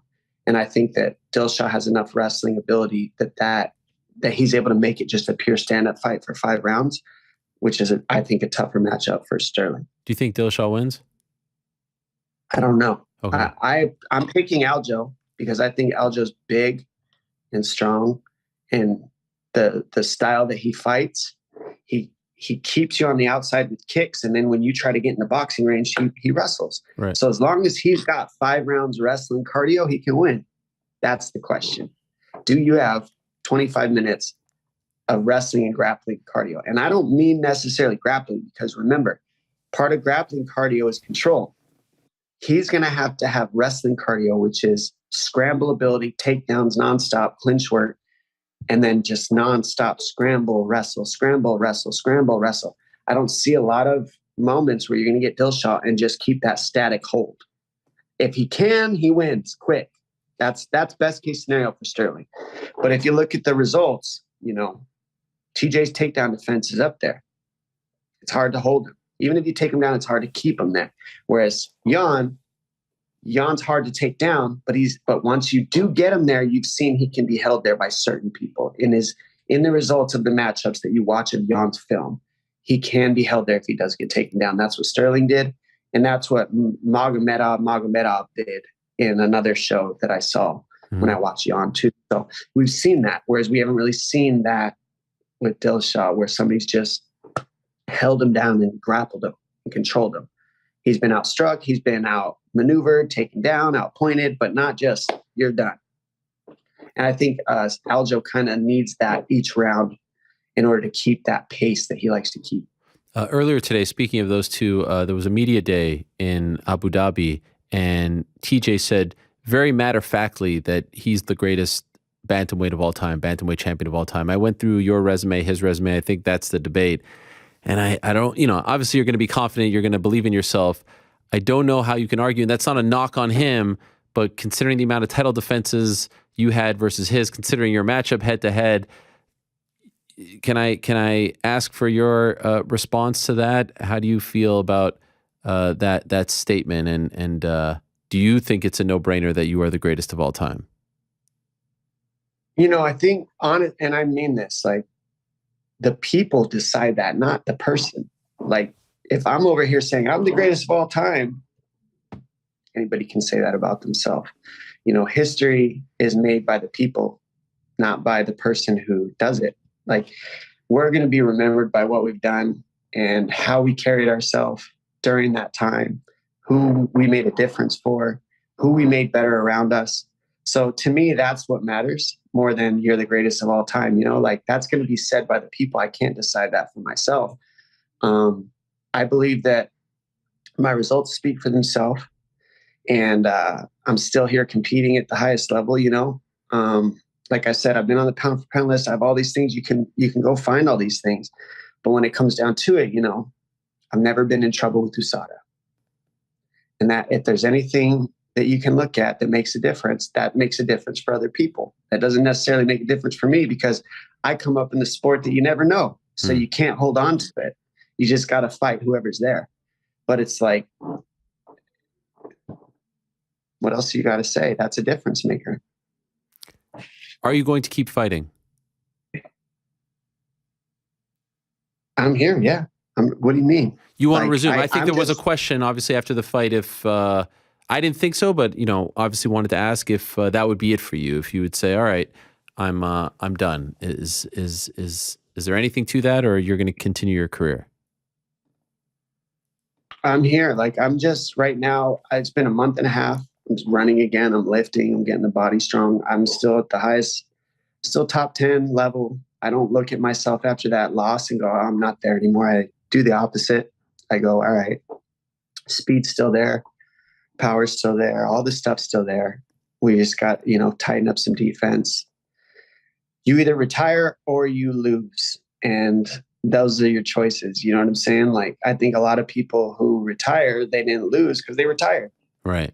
It's like you can just keep going and, but there's a point where you're just going to, stack up too many losses because you're not there anymore. I don't really look at my last fight and go, you're not at the level. These guys are just outclassing you. It wasn't really that. So take my team, fix the fundamentals, and take it a day at a time, get my body strong, and just training and love training. Like this is, I'm still calling fights. I'm a fan of the sport. I'm a fan of Dillashaw. I fought him. I'm a fan of Sterling. I'm a fan of all these guys, whether they understand it, Jan, O'Malley, so to get to call their fights, to compete against them, it's cool because I'm still here. I'm still competing. You're the only one to get there. By the way, you're the only one. It was almost kind of like it hit me when you fought Cheeto. You're the only one of the broadcast team, not the desk guys, but the color analysts that is still fighting. Yeah, that's true. Well, Vera is on the Spanish side. Well, I don't watch that. Fair, but I mean, of the guys on ESPN and whatnot of that crew, there's 5-6 of you guys. You're the only one, which is supremely impressive that you're able to do both. And you looked great. You looked amazing. It was vintage Dom early on, and so I'm happy to hear that you're going to keep fighting. I have to say, a little bit sad. I was in the back of my mind, I was like, man, now's the time. Dom versus Aldo. The 35 King, 45 King WEC guys, but it doesn't look like he's gone now.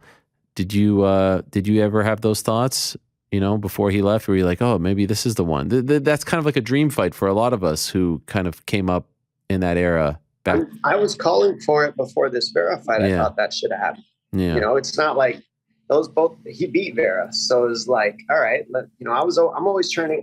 I've always been just trying to move up the ladder. Vera moved himself into that spot, so let's fight. You know what I mean? It was like, okay, that was my shot, and I needed to beat him to keep the momentum going, to keep going, and I get that. The crazy part is I'm one fight away from being back in that conversation at any given time. Yep. One fight. Yep. I go out there. I just got called out by Jonathan Martinez. What a sweetheart of a fucking guy. You know what I mean? Let's be honest. The nicest guy on earth, calling me out, and it makes sense. Like, do you want to fight a guy that's got 300 followers and is lethal, or do you want to follow a guy who's been doing this for a long time and is also lethal? But either way, you're facing two dangerous guys. One guy moves you. He was a former champ. One guy is nasty, not a former champ. Who are you going to call out? People are going to keep calling me out. I understand that. I can't knock them. All I can do is sit there with the microphone in my suit and go, thank you. Appreciate the call out. respects. Like, what are you supposed to say? Be mad? Like, No. I get it. It's respect. It's a business move. Yeah. It's a business move. And it's a little weird when you're standing there and you're like, do I be fighter Dom? Do I be analyst Dom? I think this is things that people don't really know unless you're in that position. It's not necessarily always easy because you want to tread lightly on the fighters because I know what it's like to be in that position. And you also got to do the job as an analyst, which is what your producers are in your ear about. So you got producers and then you've got the fighter, and they're conflicting jobs. Right. Let's be honest. They don't necessarily work together. So all I can do is pray that my producer, Zach Candido, gives me a break on some of these shows, doesn't make me travel too much internationally, because that's the hard part is how do I travel internationally and compete for the top 10 of the entire world and keep giving the platform to these fighters and keep supporting them and building them and explaining what they do so amazing and still build my career and still be sharp and still be strong. That's what I did in this last fight. I took all the time off to prepare for it. So you can't really do the TV stuff. Right. And so you hope that that's understandable with the producer, and you hope that that's understandable with fighting, with the coaches. So the balance of those two careers is definitely something that I don't think people really understand. There's not a lot of athletes in the world that are doing color commentary of the same sport that they're competing in. It's like telling Aaron Rodgers to go jump on the desk in the middle of the football season and talk about the guys that he's going to face next week.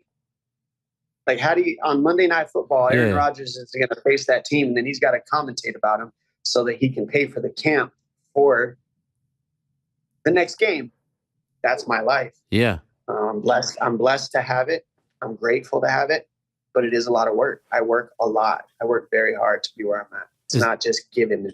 When you know that Rogan doesn't go international, there's 2 massive bantamweight fights on the pay-per-view this weekend. Is there a part of you that's like, oh, that's one I'd like to call, or are you happy international, you can sit back?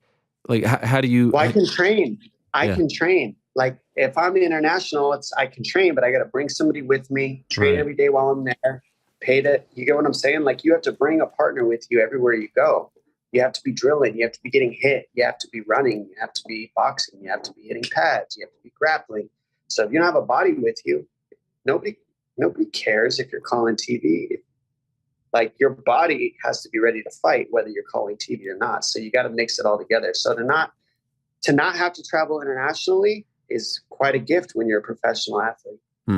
Do you have a preference who would be next? Do you have someone on your mind? No, I don't. I think that I'm going to keep probably getting called out in the division, which is what's going to happen. So I don't think it's going to be too hard for me to find a matchup. I don't think I really need to think about it. And let's say I had a matchup in mind, and they give me somebody totally different. Right. So what's the point? I'm just like, train, fundamentals, get the body sharp, feel good, be happy doing what you're doing. And I think the next thing will take place. And I'm just excited to watch this fight. I mean that when I say, like, the only reason I bring up USADA when it comes to TJ Dillashaw is not out of disrespect. It's just literally the facts. It's like, if we had one difference in our careers, it's just that. He's one of the nastiest guys in the whole. I'm proud I beat him. I'm proud that I got to fight him. Just watching him still win makes me proud because I beat him. When you beat guys like that are doing well, I enjoy seeing that. It's great. I hope Vera goes on to keep winning. I do. I hope he goes for the title and wins it. That shows me where I'm at too. So it doesn't bother me to see these guys win. I'm fans of them. Regardless of what happened with Dillashaw, I'm a fan because I'm an athlete in this sport and I know how hard it is. So it's cool to get to watch them. By the way, just a couple more things and I'll let you go. Great insight as always. Just curious, speaking of this weekend, what does Sean O'Malley have to do to pull off this upset? He's got the body and the frame, and he's grown up a lot. I think people are forgetting this. He's not a kid anymore. This dude's grown into his body. He's a lot bigger and a lot stronger than he was 2 years ago, a year ago. He's growing. He's filling out. So he's a big guy at this weight class. I think the range he throws he switches stance and throws like lunging left hands, lunging right hands. It's like, I call it a dart. And he's super good with that, which makes him longer. I think the key for him is footwork. And I think he's going to offset stance with Jan every time to stay longer. So if Jan goes southpaw, he's going to go conventional. That way he's always playing that lead hand fight game. Like Diaz, and if you watch any good southpaws, they're always playing that lead hand fight game. They're always reaching for that lead hand. That can only happen when the stance is offset. Southpaw, conventional, southpaw. So I think that we're going to see O'Malley play that game a lot to shut down the lead hand of Jan, which makes him longer. Footwork, lateral movement, long darting motions. And other than that, he's got to stop the takedowns. And he's got to get the respect. But he's got power in the hands to get the respect. So the one thing you got to look at is Jan. How did he lose to Sterling? He got inside in the pocket and then got wrestled. Well, does O'Malley have the skill to wrestle when Jan gets into that pocket? I mean, that's yet to be seen, and I think that's what makes the difference in this fight. What about Charles Islam? How do you see that going? If you look at Oliveira and his past, the only fighter that beats him ever in all of his losses is Makhachev. That's it. It's that style, like the guy who takes him down, who can stay out of submissions and keep Oliveira on his back. It doesn't need to be pretty. It doesn't need to be fancy. It needs to be forward, keep the forward pressure, stop the hard defense, get the takedown, and blanket for 5 rounds if you're Makhachev. And that's the one thing that's beaten Oliveira. If you look at any of his fights, it's the only way he's really been beaten, is that way.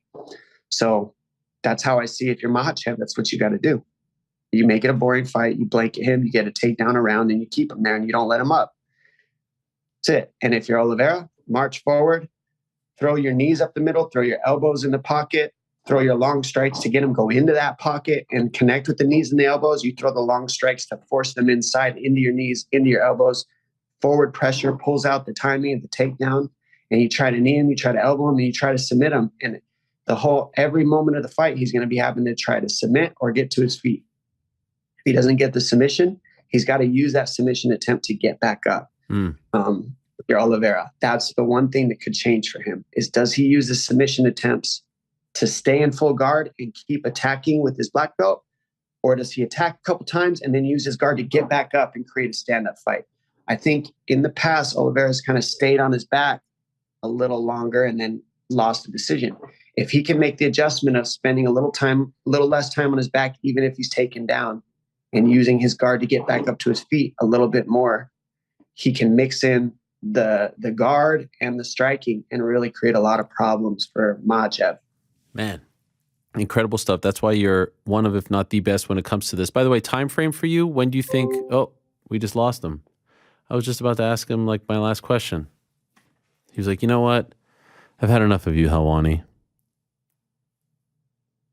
We'll reconnect with him in a moment. Great stuff there isn't he amazing? I mean, geez Louise, just Literally breaking that all down. He is incredible. He is really incredible when it comes to breaking down this stuff. And I could just listen to him talk about the analytical, this show has never been that kind of show because I don't have that kind of mind. I don't have that kind of experience, but I love listening, especially to the pros, to the good ones, to the guys who have been in there. I would never, ever, ever, ever, ever, ever pretend to know 1% of that, to even try and pass off like I know any of that. And even though I've watched it for so many years, and he's a different kind of beast, but watching it every week, obviously you pick up on things and you dabble here and there, but he's been there. He's done it. He has lived it. He has experienced it. It's really remarkable to hear him break things down. And I thought, his insight on Dillashaw Aljo is fascinating. Obviously, the big question we're going to learn a lot about Sean O'Malley on Saturday. And I think it's, a bunch of questions that we've wanted to answer. He's taking a big leap here. I mean, there is a big gap between where he was fighting in Pyongyang.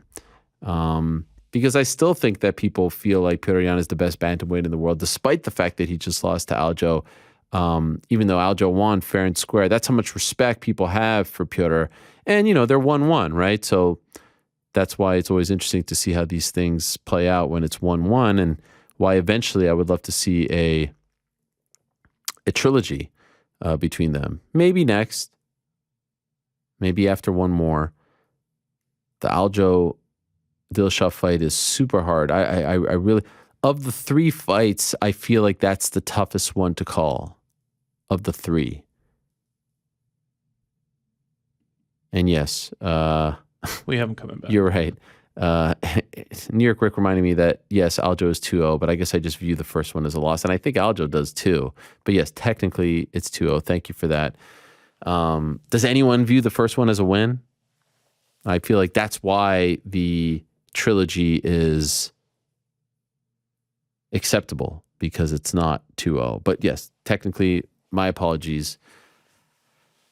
I misspoke. It is 2-0 for Aljamain Sterling. I feel like of the 3, that's the toughest one to call. I feel like you can convince me of how the other 2 are going to go. The main event, or the co-main event, excuse me, is the toughest. Is he back? He is.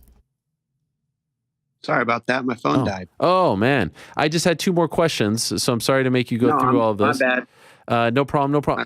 I wanted to ask time frame. Like, I know it's still fresh, but what do you think? First quarter, second quarter? Have you even thought of that, of when you would return? No, I'm just having fun, like training. Yeah. Honestly, Ariel, like, it's hard. It's like to be world champion and then now be in the top 15.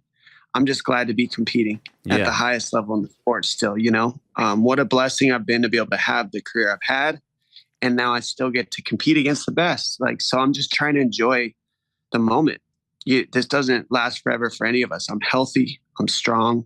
I haven't been this healthy in most of my career. So that means that my mind is there, because I find that when my mind is healthy, my body follows. So I feel really healthy mentally. I feel more healthy mentally than I've ever felt in my life, which is contributing to my body. And so I'm just happy to be competing and be healthy and be facing the best in the world at this time still. And that's a beautiful thing, considering everything you've been through. It still is amazing to me that all those guys that you came up with, none of them are fighting anymore. Not only are you still fighting, but at the top of the game. It's an incredible testament to your heart, your mind, your body. One last thing, could I ask, and maybe you don't have a good answer, but I like to dig a little deeper with you. Is there something that the fans, the media, the community, that we don't appreciate when it comes to how a fighter deals with a loss? I was reading someone talk about like losses and how it was Deron Wynn and how he feels like, and I'm paraphrasing here, he's like, no one understands the depression that a fighter goes through after a loss. And what life is like on that Monday after a loss. And I feel like even myself, like, I've been doing this for a long time, but it's like, all right, on to the next event. We talk about it on Monday and then it's on to the next one. And then you have to sit with it. And you have to, even like you talking about waking up and saying the F word is not something that we think about, or I think even appreciate, especially with the gambling now. Everyone cares about their picks and this and that. And we don't remember like how much you pour into the fight, the 3 months, and then what it does to you afterwards. And so I'm just wondering, since you're coming off of it, like, do you feel like we don't, it's not like losing a football game. It's not like losing a basketball game. This is you. And sometimes it happens in a very, very tough way. What do we need to know and appreciate about this? The crazy part about that is, you might not like what I say or whatever, but I come from a place of 100% responsibility. That's my choice. It's a context. It's not a fact. And so I choose everything I create in my life, everything from the response of my loss to what I created this. So the question isn't, how do I get everybody else to understand? It's, how do I stop fighting what is? That's it. This is it. You lost. And if I fight it, I'm miserable. If I can surrender to the fact that it's done, it's in the past, surrender is probably not a good word because people might not understand it, but stop resisting what is, like stop fighting it and just accept it, I guess is the word, you're not as miserable. So really what happens is before a fight, you move into your ego heavy. You have to. You need your ego to win. When you get hit, your ego is what brings you back to life. No way, not today. I'm getting that money back, right? When you're done with a fight, your ego no longer serves you. It's not there to serve you. It's there to hinder you after a loss. It's there to tell you you're lesser than, you're weak. That's the depression. So the truth is, for fighters, our ego attacks us after the fight. Win, lose, or draw. Now, if you win, your ego builds you. And that can also be a bad thing. It can make you too big. I mean, right? Like it doesn't always work to have your ego telling you how great you are. You can, the pride comes before the fall, they say. When you lose, your ego tells you how you're lesser, how you're not this, how you're not that. You are your results to your ego. You are not your results to real life, to the world, to me, to you talking right now. I am not my results. So what it comes down to is not, as a fighter, from my own experience, it comes down to not trying to control the world and how they're going to see you, but it comes down to controlling the fact that you get to it comes down to not controlling, accepting that your ego is the one telling you that you don't need your ego right now, that you need to be your regular self. Your ego is not there to serve you, and accept what is. And then that is where the peace can come. If I keep fighting it, then I'm going to be miserable and depressed. But if I accept what is, and I get to move into it, and then I get to get the lesson from it when I accept it. Part of the gift of surrender that I think people don't get is surrender means to let go and receive. It doesn't mean to just give up. I think people forget the receiving part of surrender. And when I surrender to the loss, it's not easy. It takes time. That's why I've been a month and a half off the radar. It takes time. You got to really look at yourself. And, but then I stop worrying about what other people see, what other people think. And that, the world mirrors itself back to you. If you show up as love and nourishment to yourself, the world will mirror it back to you. If you show up as I'm lesser than, I am my results, I'm a loser, the world will mirror itself back to you. So it really comes down to what you're responsible for creating. I'm responsible for creating the environment around me. So if I'm showing up as that's the environment I'm going to get. Wow. It's my responsibility. I love that. That was wonderful. Thank you. And I think that applies to not just fighting, but to life as well. There's a lot that we can learn from that. Dom, you're the man. Much love. If you were here, I'd give you a nice big hug. I appreciate you very much and value your opinion and your insight on this sport and life, to be honest. So thank you for doing this as always. And my best to you, and we'll talk to you soon. I love. And Darren Wynn, I called that fight. You're the man. All right. Hang your head up. Thank you. Nice. There he is. Dominick Cruz. Man, I mean, how lucky are we, right? How lucky are we? That was pretty awesome. Oh, man. How lucky are we? I mean, Ben is great, too. And again, the book is great. Dom should write a book, too, one day. Just unbelievable stuff. And very lucky. You know, he's right about fighters. They are extremely down to earth, and they're some of the most interesting and introspective people that I've ever come across in life. Just fascinating human beings who are just open, raw themselves, don't put on a front. And I'm not trying to diminish what an athlete goes through when they lose a big football game, Super Bowl. It's heart-wrenching when you lose a big basketball, hockey, even the one-on-one sports, tennis. But there is something different about losing when it involves physicality, combat. There's something different, and how, essentially naked they are in front of the world. And then that's why that stuff, like the memes, the videos, the GIFs, people posting, like, still I see it to this day, DC crying, other people. It's like, man, you guys have no idea. You have no idea what they go through. And it's why I'll always defend the fighters. And if you want to call me biased, I'll always be biased towards the fighters as a whole. Obviously, there are a lot that I don't agree with their way of life or their values, whatever. But as a whole, it's why I think it's paramount that first and foremost, we always see their perspective, because they're the ones who are risking everything. And another thing that bothers me, if I may, look, there's a lot of fighters who, we may not agree with, whether it comes to their values, their way of life, their politics, this and that. I do feel like we often quickly dismiss the ones that we don't share the same values, point of views, whatever. Like if it's not exactly the same, we dismiss them. They're bad people, this and that. I've never been that way.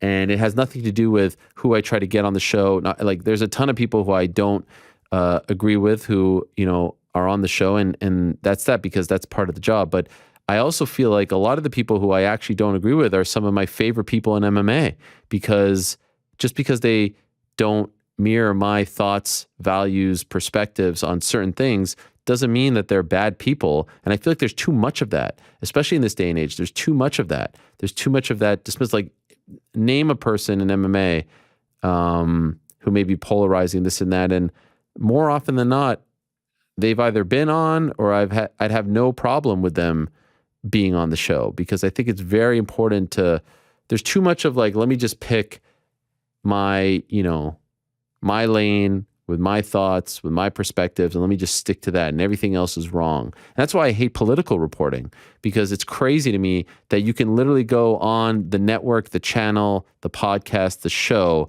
that mirrors everything that you want to hear as opposed to a channel, a show, a network, a podcast that is down the middle that presents everything and opens your mind to other stuff. That's the way it should be. And it blows my mind that that's not the way it is in the real world. What we do is the fantasy world, is the toy department, as Howard Cosell once said famously.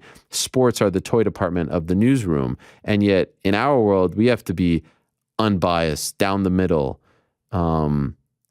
completely straight. And then you go to the real world stuff and it's like, oh, let me just follow exactly what I want to hear and have people continue to reinforce that. And to me, that's just not the way it should be. It's not healthy and I don't agree with it. So anyway, just wanted to say that. I look forward to Dom's return. I think he was a nice table setter to this weekend's card. Speaking of this weekend's card, we got to make some picks. We also have to answer the rest of the questions. So without further ado, let me tell you about our good friends over at DraftKings Sportsbook. UFC 280 is here, as you all know. Charles Oliveira versus Islam Makhachev. Aljamain Sterling versus TJ Dillashaw, and so much more. Get closer to the octagon with DraftKings Sportsbook, the official sports betting partner of the UFC. Right now, guys, new customers can bet just $5 on UFC 280 and get $200 in free bets if your fighter wins. If you haven't tried DraftKings Sportsbook, today's the day. Plus, you can also double your winnings on a same-game parlay. Combine multiple bets like which fighter will win, how long the fight will last, and so much more. Everyone who wants to boost their winnings, place a UFC 280 same game parlay today. Download the DraftKings Sportsbook app now. Use promo code THEMMA. Again, that's THEMMA. Throw down just $5 buckaroos on UFC 280 and get $200 in free bets if your fighter wins. That's code THEMMA this Saturday only at DraftKings Sportsbook. And speaking of parlays, it is time, my friends, to get us back on track. I don't know if you guys heard this. I have personally guaranteed that the Parlay Pals will get back on track this Saturday. I am guaranteeing victory. Is this just for yourself or no? This is for the entire unit. This reminds me of Patrick Ewing back in the day. He used to always guarantee victory. The New York Post used to make fun of him sometimes when he wouldn't get it right, but he kept going back to the well. Of course, most famously, Mark Messier, prior to Game 7, he guaranteed victory and the Rangers got it done. I am pulling a Messier. Joe Namath, of course. That's a big one. I was thinking New York. Yeah, man, Joe Namath, New York. New York Jets. Yeah. We're winning. We are winning. Are you upset that Muhammad Mokaev has moved beyond minus 1,000? Ah! No longer take it. Are you serious? Yeah. I was like, thank God, Muhammad. Nah, he's here to minus 1150. No. I mean, well, first of all, two things on that. Actually, a few things. I have a few things on this. One, like he's fighting a Canadian. Come on. You got to... Listen, I don't care. When it comes to getting back on track... Two, I mean, there's props. There's props that you can make with Muhammad here.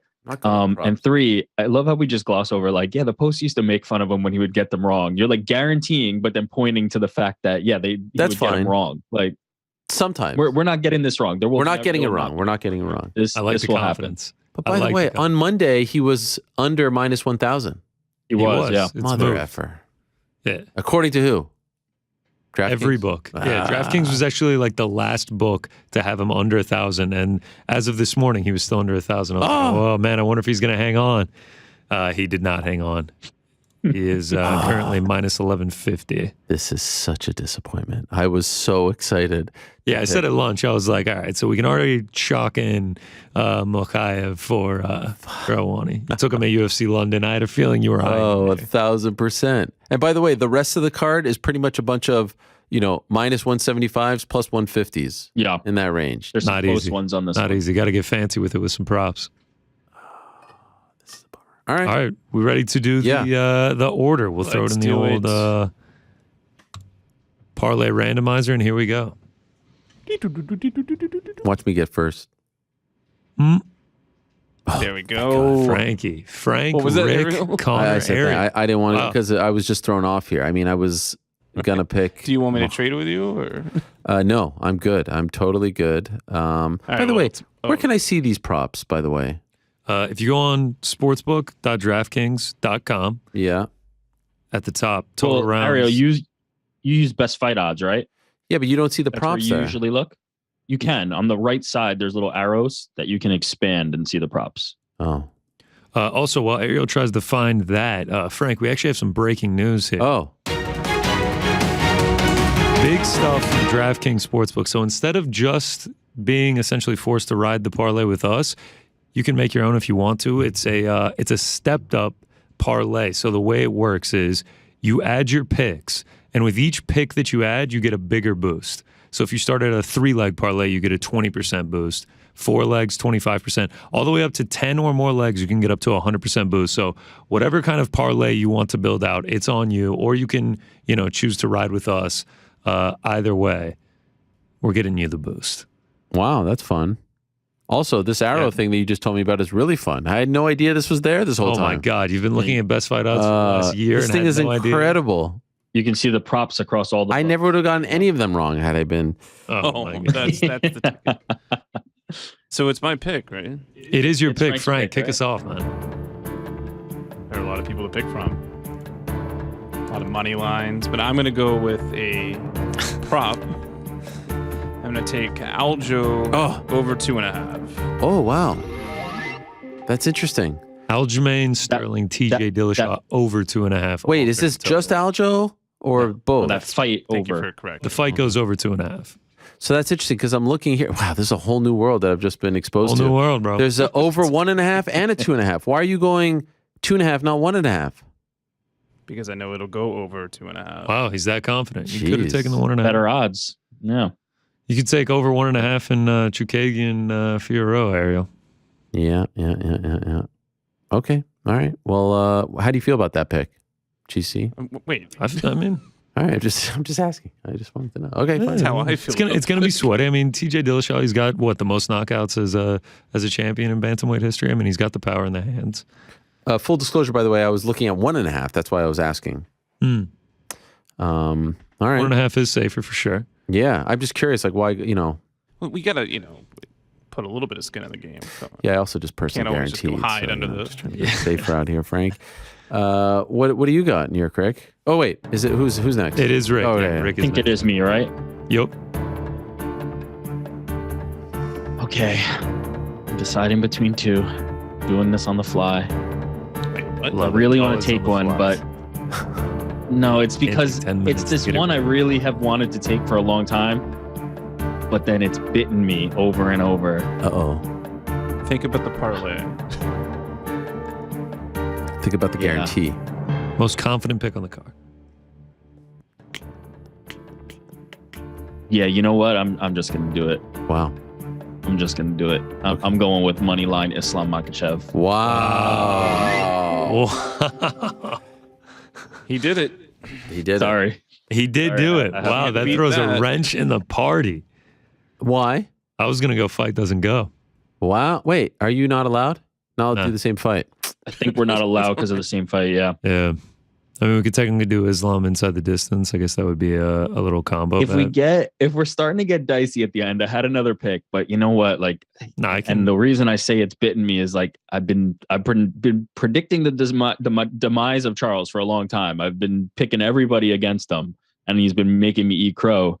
And here I go again, just picking Islam, and Charles is gonna kick me in the face and shut me up. Well, I'll take the super chalk. I'll find something else here. I just mentioned it, with Ariel talking about the over 1.5. So why not just take some big juice here? I'll take Chukagian Fiorot over 1.5 minus 750. That was that is the lock of the night. That is the lock of Oh my God. I saw that and I was like, please God, no one take that fight. That's a great pick. Yeah. That's a great pick. There's some other things that you could do here. Yeah, I guess. All right. So you're saying what is it? Over 1.5? Over 1.5. So right now we're sitting at over 2.5 Sterling Dillashaw, Islam Makhachev, and over 1.5. Yep. Plus 116 is where we stand. Yeah.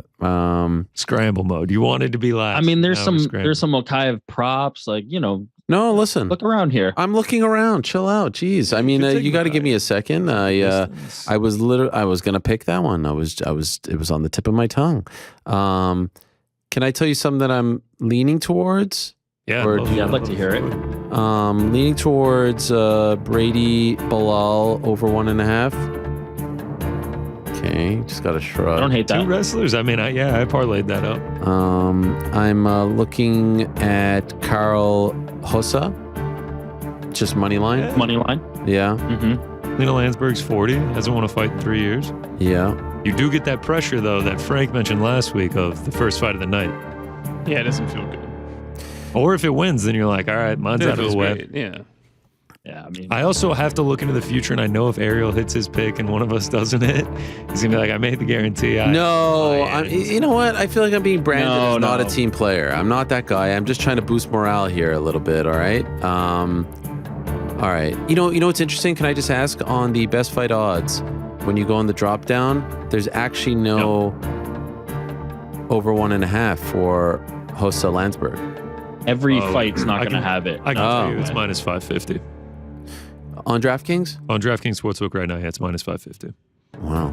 Hossa Landberg, same thing for Bilal and Brady.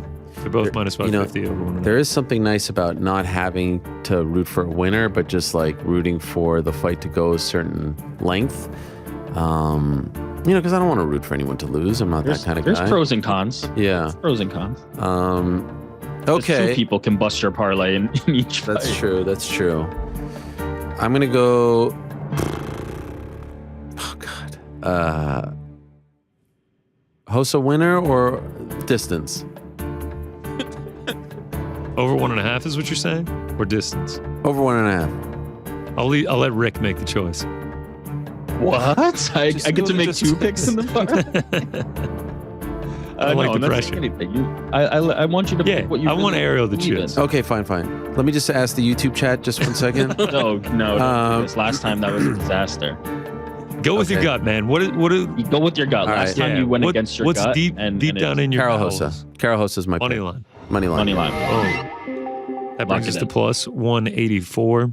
And as I mentioned, if you don't like these picks, you can make your own stepped up parlay. Don't know why you wouldn't like these picks, though. We've guaranteed victory. And we're boosted, right? Let me tell you one of the boosted. other ones I was thinking about. Yeah. Well, the other one that I was thinking about instead of Islam was Krylov and Uzdemir under or doesn't go to decision. One of those two, because I feel like that one's going to be a slugfest. And I mean, Krylov does not go to decisions. 34 of his 37 fights. Although I think, did he go last time? But yeah. He had like a streak of 3 decisions in a row, but those are the only 3 times he's ever been in the 37 fights he's fought in. That was my other one. That was the one I liked. But you know what? I'm gonna pick Islam and live with the results here. It's always fun to have one in the main event, and we got co-main too. So over 2.5. No one touching Jan O'Malley. It's a hard one. Dicey. It's a hard one to figure out. It's a hard I can't lie. Going into it, this was not the parlay I was expecting. What were you expecting? I don't know what I was expecting, but Karol Rosa over 1.5, Fiorot Chookagian, Islam Makhachev. Wait, no. By the way, mine's just Karol Rosa money line. Yeah. Oh, you said over 1.5 for Chookagian, Fiorot. Oh, okay, yeah. Then Islam, and then Sterling Dillashaw, plus 184. There we I go. feel good about it. That's pre-boost, right? Pre-boost. So the boost will probably get us into the twos, right? It definitely will. And then, as mentioned, stepped up. The more legs you add, the bigger the boost you're going to get. All right, here we go. Now I'm dying to know who you're picking as far as the actual card is concerned. By the way, is New York Rick going to be on the watch party? Oh yeah, Rick will be there, I guess. Oh, I was trying to do a little bit did the surprise thing, and you just gave it away. I was going to say. I mean, you asked. Well, he did the shrug shoulder. He was trying to tease it. And is there a chance that that mysterious Frank's identity will be revealed on Zero. the? No, Okay, not gonna happen. By the way, you're supposed to say, "Yeah, just stay tease it a little tuned." bit. Jeez, Louise, it's your first time doing this? Yeah, it actually is my first time. Yeah, doing it is. So I've really messed this up. Huh? I've botched this promo. Maybe We got to build the who knows? drama. Maybe Get Rick them will be in. interested. All right, here's the real question: is Rick going to be in studio? Oh, because I don't know the answer to that question. you could work. I mean, probably. We will see. Okay, wow. Is he bringing to the find out. baklava? Am I bringing some? How good is Mogador? Right? I mean, I was the one who recommended Yeah, it. you were. Of course, it's the best. I'm It going to is look the like best. it's going to look legit if me and Frank go there Saturday morning. What do you Oh, mean? Is it yeah. going to look legit? Also, I mean, that's just a good spot. Like that's a It's date just spot. amazing. That's a great dinner spot. All Like right, you're I'm locking it in. I'm going to see if I can get a Versatility. resi. Maybe call Yeah. ahead. We By are the way- doing the Manhattan location. Manhattan, so- correct. Oh, can't speak to that. Have you ever I been to can't the? vouch. No. No, Wow. only Brooklyn. You really think that a few miles? Their is gonna make it? website seems pretty confident in their Manhattan location, I have to say. Where is it? There you go. Downtown? Yeah, it's near NoHo, Avenue A. Hmm. It's a little bit off the way from Cats. Cats is. Yeah. Yeah. All right. Well, let us know how that goes. Now let's see your picks. Yeah, let's do it. Buckle up. 10 singles, 4 parlays. So I'll keep it brief, keep it blurby on some of these. I start with Karol Rosa, the woman that you just picked. I took her earlier in the week. Lena Landsberg is 40. She hasn't won a fight in over 3 years. She landed one significant strike across 15 minutes against Sarah McMahon back in 2020. By no means do I think Karol Rosa is a world beater. The bantamweight division isn't necessarily stacked, but I do think she will beat Lena Landsberg in this situation, so I'll ride with her. Next up, we've got Mikhail Gordon going under 1.5. We're going to keep the flyweight under trend going. Under, It is- wow. I mean, it's been money for us. We're Yeah. getting our first under 1.5, though. That's going to be a good test for it to see if it really is the lock like we believe it is. I mean, Mikhail over 1,000 at pretty much every sports book. He's not the biggest finisher in the world, but he does have finishing capabilities. And a reason that I'm a little bit more confident in it is if you look at who he's fighting. Malcolm Gordon, 10 of his last 11 fights have gone under 1.5, win or lose. 3 of those have been losses, and 9 of those 10 ended in the first round. So would not be surprised if Mahayev ended up getting a submission or maybe a ground and pound TKO and ended this one early. Next up, Petrosian Dobson, under 2.5. AJ Dobson, I mean, he comes in here with reckless abandonment. He comes in here swinging. He looks to end fights. 6 of his 8 fights have ended in the first round. Petrosian, same thing. 6 of his 8 fights have gone under the 2.5. Last time out, both of them fought grapplers in Malkoun and Barajo. Couldn't really get the fight going. Couldn't, do what they do when it comes to finishing. I don't think that's going to be the case here. I think they're going to stand and bang and, brawl till they fall. I think someone's going to go out and we go under the 2.5. Brawl till they fall is a great line. Oh, thanks, man. Coined it myself. I feel like that's like stand and bang, like that's one that they're gonna steal that for sure. Oh, you didn't? Oh, okay. No. But it is a good one. We'll keep it rolling with the props. Ozdemir Krylov, under 2.5. New York Rick just mentioned it. These guys do not go to many decisions. I know 3 of Krylov's last 5 have gone to a decision. Volkan, 3 of his last 4 have gone to a decision. But I do have good news. Krylov, that is the only 3 times he's ever been to a decision in his career. 34 of his 37 pro fights have gone under the 2.5. Volkan, 16 of his 24 have gone under the 2.5. And then if you look at first round finishes, Krylov He's had 27 of his 37 end in the first round. Volkan, half of his 24 with 12 first-round finishes. I just see this one getting chaotic. That's kind of what Nikita Krylov does. He brings the chaos, and I think it's going to be a brawl till someone does fall. I think this one does end inside the 2.5. Next up, sub props. I cannot hit these to save my life, so tail with caution. But I am going with Caio Araujo by sub plus 550.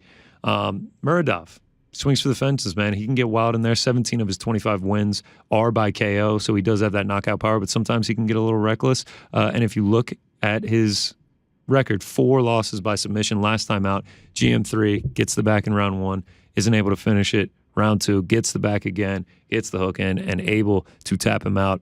And then just going back and watching Araujo's last 2 fights, he goes up against Petrosian, round 1. Body triangle, gets the back, just racking up minutes there. Does the same thing in round 2. Godzi, same exact thing, just backpacks him for the entire rounds 1 and round 2. The only thing that does worry me is that he isn't converting those into submissions, but I'm hoping he's going to have the opportunities here. I think he is going to get the back of Muradov at some point in this fight, and hopefully he's able to get the choke out at plus 550 in a fight that I think he's going to have the chances. I'm willing to ride it, and hopefully we can end the sub-losing streak that we're currently on. I appreciate your persistence. We're going to hit one eventually. Knock on wood. Hopefully we're going to hit one eventually. Next up, Sean Brady moneyline. I played this one as soon as it dropped. I have made a habit of losing money on Bilal Muhammad. We'll see if it continues here. I don't think it does. I think this is a tougher stylistic matchup for Bilal than he's had in his last couple fights. Luque, Wonder Boy, mainly strikers, aren't going to present much in the grappling department. Sean Brady presents just that. He's big, he's strong, great wrestling, BJJ black belt. I think he's going to be able to nullify a lot of Bilal's strength. I think it's going to be a super competitive fight, but I think he is going to get this done, edge him out in a close decision. 29-28, remain undefeated. Plus, Philly sports on fire right now. Flyers are 3-0. Philly's up 1-0 in the NLCS. Eagles 6-0. Our boy Brady can't let the city down. Don't forget about the Union playing tomorrow against Cincinnati in the Great MLS, point. Great playoffs. point. On a collision course with Montreal, of course, for the Eastern Conference Final. Obviously, I was going to let you say that so you could. Big soccer guy these days. I don't know if you guys know this about me. But. Yeah, nonstop talk about the World Cup for you. Love the World Cup. Love Men in Blazers. That's my go-to. Love Men in Blazers. You guys listen? I'm not lying. I can't. I believe you. I believe you. You talked about it last night. Yeah. You guys were like, I'm actually. I'm to break the fourth wall. I'm having a real dilemma. Let me ask the people. Like, when the World Cup is going on next month, do we go head to head? Yes. I would or love do your we opinion. do we start early? Do we try to avoid? No. Rick is rolling his eyes here. Emphatic. Let me tell you something. No. That Wednesday, when Canada makes its debut against Belgium, that's a 2 o'clock. I might as well not have this on my desk if I'm going to go head to head with Canada's first World Cup game since 1986. 1986. You do realize the World Cup is a pretty big deal, right? Here, Rick? This is a pretty important. I don't know if you know how the internet works, but it's not 1986 anymore, and you can tune into the things you want to tune into, and it doesn't work like that where the whole world is watching one thing. You think I'm going to watch the game on tape delay? I get that. No. I'm not saying DVR and VOD and all that stuff, which is also something to consider. But yeah, the World Cup is still huge, just not as huge as it was in 1986. There's room for people to be doing other things at the same time. And I think it might be bigger than a ton of crossover. Got a watch party for the World Cup, it sounds like. Watch party? That'd be great. Yeah, why not? Let's just, let's just do it. Have the show, but let's just watch the World Cup. Soccer.com. Yeah. Soccerfootball.com. That's like MMA fighting, soccer football. This is blasphemous. You're not going to watch the World Cup? I'll watch the World Cup, but that doesn't mean my life stops. My life is yes, stopping. it does. Yes. Black Friday, your life stops. You're meeting me and Frank at the bar for USA England before we go to the NFL Championships. I don't want to hear this kid stuff. I don't want to hear this family Thanksgiving. We'll see you on Black Friday. Very selfish. Get your I scarf, can't wait. Get your jersey. I can't. I always loved the first game. The first game I remember a few years ago, Senegal won. Qatar's playing. It's kind of weird that they changed it. They made them go early. It's a lot. There's a lot of. Yes. What's the commitment here? What are we committing to? Every game? Yeah, every game. I got to watch every game. I have to every World Cup. I have to see a portion of every game, even the 5 o'clockers. Come on, man. This I'm going to be betting like a madman. What do you mean too much? Once every 4 years. I'm off. Listen, I get it. The Olympics, World Cup, there's certain things. I care about the World Cup way more than the Olympics. Way more. Okay. That's fair. More. That's fair. The one thing that we're all agree on. Yeah. I'm trying to, the global games, let's call them. Sure. I get it. I understand the appeal, and I think people should watch them. But I think this idea that let's just have a holiday every single day that every 4 years. Let's just not work. That sounds fun, Rick. This is a good idea. These are actually great ideas. I agree with you if you run for office. And by the way, the world is not historically. It's always during the summer, so people are a little more lax with their office hours. So it actually kind of works out. Now it's going to be weird. It's actually going to be really weird because a big part of watching the World Cup is like you're outside, you're here. It's going to be freezing. Got to cozy up in the USA, the Canada Qatar bars, really screwed it up for everyone. I'll tell you that much. It's going to be great in 4 years. It's here in America. Well, America, Canada, and Mexico. Did you guys know that? Yeah. You know the finals at MetLife. That's confirmed. That I didn't know. Yeah. I did not know that. Yeah. Which I think is a really that. bad choice for the final. There's so many nicer stadiums than MetLife. Sure, but it's New York. I mean, location-wise, though, like just the status. New Jersey, just for the record. Yeah. That actually is true. Great point. True. Great point. They should have it at Orchard Park.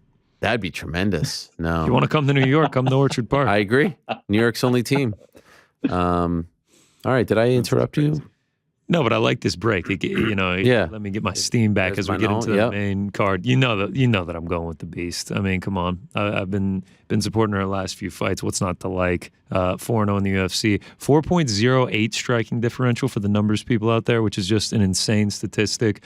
If she keeps that up, she'll be number one in her division. 10 rounds in the UFC, has yet to lose a round on any of the judges' scorecards to this point. She's got the striking. She's got the takedown defense. She's well-rounded. I think she's going to be quicker than Chookagian here. I think she's going to be more aggressive. I think she can mix in the takedowns. We saw Ribas have success against Chookagian with the takedowns in that close split decision.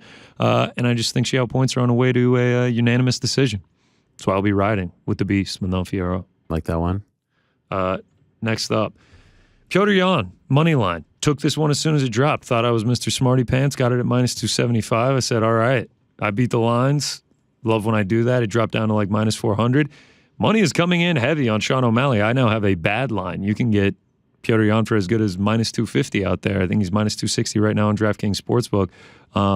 So I was not smart in taking it that long. I mean, with inflation too, the money's been sitting on the bet for a few months. So definitely made a bad choice. But I do think, this is a huge step up for Sean O'Malley. I think Petr Yan is just a level above him at this point. I'm not sure if he's ready for this test. He's already had a fantastic test last year in Sandhagen against a long, rangy, unique striker in Corey Sandhagen. I feel like he managed that well. I think it could be similar to that fight, though I won't be surprised. I know Cruz hit on can Sean O'Malley mix in the wrestling. I wouldn't be surprised if Petr Yan shot for a takedown here. He didn't do it in Sterling 2. He didn't do it in the Sandhagen fight, but in the previous 6 fights before that, he landed 16 takedowns, landed at least one in every single fight.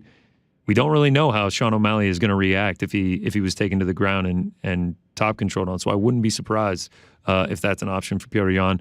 I just think this has Petr Yan 29-28 written all over it. Does the slow starting concern me a little bit? Yes. Am I really not going to feel great if he's like even money after the first round? Then I'll really feel like I made a dumb bet. Yes. But I think at the end of the day, Petr Yan is going to be the one that's getting his hand raised in this matchup. Bold pick. Don't hate it. Bold pick, yeah. Let's keep it rolling. Co-main event. Had to put a bet down for this one. Co-main event, UFC 280. I got action on every fight. I'm not going to switch it up with the Bantamweight Championship.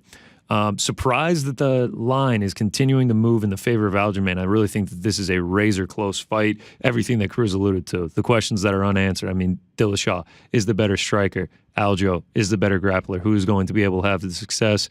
A great stat given out by Jed Meshew on No Bets Barred last night. Dillashaw has a combined time of being on his back that I believe is 88 seconds in the UFC. Don't quote me on that. He could tell you the exact number, but he usually pops right back up when someone takes him down. He's got good takedown defense. Aljo, 2 of 22 on takedowns against Petr Yan. But the thing is, all he needed was those 2. He just needed the 2, and that's why he still has that belt around his shoulder. I'm going to lean that he is going to be able to find some success in the grappling department in this fight. And then in addition to that, TJ Dillashaw, getting close to turning 37. He's fought one time in the last 45 months. I think the youth advantage will be there for Aljo. I think he does have the size advantage as well. Razor close fight. If TJ Dillashaw wins this, I will not be shocked at all. He's a fantastic striker. He looks to be in excellent shape. But I had to get a pick down, so I'm going to ride with the champ to get it done. All right. All right, we're now the big one. We're about getting to the end. I do have to lead into this. I've mentioned it a couple of times. The beautiful people at DraftKings Sportsbook had the lines up. I took this one on December 27th, 2021. Islam Makhachev to be the lightweight champion at the end of 2022 at plus 240. Put 1.75 units down on it. So obviously, financially, I have to cheer for Islam. That is where my money is at. That is where my heart will be at. But I had to get an additional bet down as well. So I took Islam Makhachev to win in rounds 1, 2, or 3 at plus 150. Just despite the lay and pray rep that he kind of gets because of his wrestling base, 7 of his 11 UFC wins have come by finish. I just do not see this one going the distance. I think it's going to get chaotic. I think any fight that Charles Oliveira is involved in gets chaotic. 42 UFC fights for these guys combined. 35 of them have not gone to a decision. Oliveira, I think it's 17 of his last 18 have not gone to a decision. And then 27 of those 42 have ended inside the first round. I'm going to lean that Islam can get the takedowns. Another great point made by Jed Meshew. I keep going back to him on No Bets Barred last night. Oliveira's recent opponents have been scared to go to the ground with him. I don't think Makhachev is going to be scared. I think he'll actually welcome that. And if he gets that top control, that pressure, I will not be surprised if he eventually either ground and pounds Charles to a TKO or is somehow able to lock a submission. I just don't see this one going long. Whoever does win, if Charles makes things chaotic and gets a win himself, I won't be surprised there as well. But I'm going to side with Makhachev. I'm going to double down on the future that I have because why not? And yeah, I'll take Makhachev to win in round 1, 2, or 3. Oh, yeah. And then quickly for you, not much explanation, some parlays. I have Muhammad Mokaev. I had Magomed Mustafayev. He's out. And then I have Oliveira Makhachev. Does not go the distance. Then a little prop parlay for you. Muhammad Brady over 1.5. Chikagian Fierro over 1.5. Again, Oliveira Makhachev does not go the distance. I'll be very shocked if it does go. And then Muhammad Brady over 2.5. Chikagian Fierro over 2.5. A lot of props on this one. And then last but not least, our man Shaheen El-Shadi joined No Bets Barred last night and gave us this beauty. I kind of thought of it sort of like an AKA parlay inspired by Javi Mendez joined the show. Wow. Coach Khabib. Our man Shaheen El-Shadi has coined it the Father's Plan parlay. Wow. Abu Nurmagomedov, Zubaira Tukhugov, Islam Makhachev, plus 319. That's not Father's bad. Plan. That's how it does. And Father's Plan parlay. Wow, what a brilliant choice on his part. I mean, brilliant choice. Deeper breakdown. You want to hear it all. We went 1 hour 45 last night. Wow. Look at that. Look at that beautiful mug. Our man, Shaheen El-Shadi, joined the show. Fantastic show. It's like a little Super Bowl we get this weekend over in Abu Dhabi. Can't wait for it. So tune into that if you want more analysis. But those are my picks. UFC 280. I cannot wait for it. That is amazing. That is a great breakdown. I keep this. That was one of your best breakdowns. Oh wow! But I have to say, I was very anxious throughout because I kept looking at the clock, and I'm worried. Oh, you're getting about nervous for Frank. Yeah, I'm being inconsiderate of that. Fault. Yeah, so I just want to. I'm actually sorry. I was getting super nervous. This is fine. I mean, let's break it down right now. So first act is at 6:30. Oh, that there's seems no shot. That's out the window. unusually It's gonna be fine. early. You should stop. When is like the cutoff point? Like between the stuff you have to do I want to be afterwards. trained by 6. I mean, you got what, 30 questions left? No, 6 just questions. Just yeah. Not that I've been counting. No. I mean, this guy is. One last quick thing. Can I just ask you guys, what is the obsession with Hasbulla? Oh, it's great. Has there been any news on that? No, it's just a lot. Like I see that. Obsession? Like there's a lot of tweets from the UFC. Like, what is the obsession? He's a funny character. It's is it a lot? Is it too much? Is it sort of like the BMF title where it's like too much of a good thing isn't a good thing, or am I just being a curmudgeon? Eventually, I'm going to get burned out. I don't think I'm burned out yet. Anytime I see him on my timeline, it makes my day. Weird. Like, are they laughing with him? It's a psych gag thing. It's because he's a little person. They are But it's a lot. But he's got attitude. He's got this Do they do this with anyone attitude. else? And he's got a good personality. Have they ever done this with anyone else? I mean, anytime they post the picture where he's standing, he's got the seatbelt on, but he's standing up in the seat, I can't get enough of that. Yeah. Do you think it's an Abu Dhabi thing? This is a global thing. I deep dived on Javi Mendez's Instagram. And I mean, he's like a part of the team. But my thing is like, I don't know. It just you're Hasbulla out. I get it. I feel like it was Hasbulla out last year. If I'm being honest, I support him. The thing is it an Abu Dhabi thing? Is it a part of the deal? You know, they get paid to go to these Abu Dhabi shows, and I just wanted to know. I think so. Yeah, like him showing up and doing all of this. Yeah, I think so for sure. Well, he's also, on the UFC roster now. Is that a real thing too? Like, do they pay him? Is he an influencer for them? I mean, we don't know. There is some kind of deal. By the way, get you his fight kit for Hanukkah. Is it a crazy thought that if Islam wins, he puts the belt on Islam? Yes, it is. I think yes. How does he even reach? Islam goes on his knees. No. I think Dana gives him the belt, and then he gives the belt to Hasbulla. What about Hasbulla standing in between them? Yeah, he'll pick them up like he did last time. Do you think Hasbulla walks out in his fight gear on Saturday? Do you think he's with Islam? Hoodie? Oh, God. With Islam? Yeah. I mean, like he's got the gear. You can buy it on the UFC store, and legit. I'd be lying if I didn't look at it. I had it.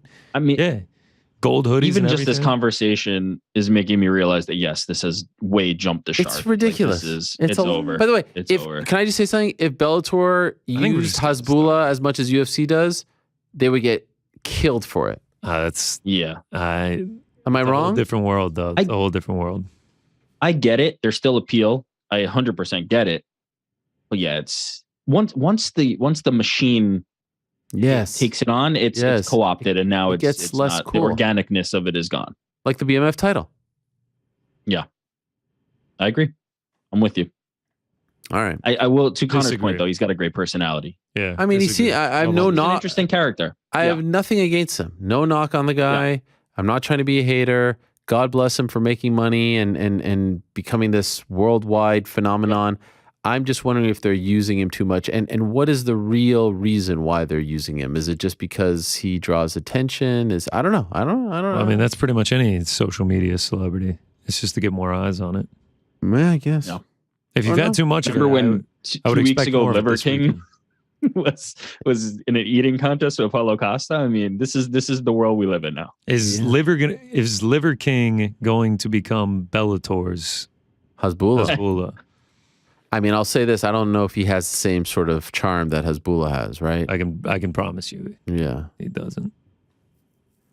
Yeah, that was weird because Liver King was a PFL guy. And what is that? What is that? Okay, I feel like you're. I think he was under exclusive contract. Okay, all right. Frank is literally. No, well, you just talked about Frank and his out. All right. Back to my questions. Punching walls back here. Okay, back to the questions we go. Just a few left. Mount Sinai asks, Shalom Ariel. Well, I didn't get the job that you gave me the advice for last week. So my natural follow-up question is, how do you personally deal with failure or being rejected from a job? Also, any thoughts on Sungwoo Choi? Noah, by the way, just read this. And I'm not just trying to plug Funky's book, but there's a lot of good lessons. I've lost jobs. I've been rejected. It has all happened, and you use them as fire. You use them as motivation. You take that rejection, you put it as a big fat chip on your shoulder, and you go show them that they screwed up.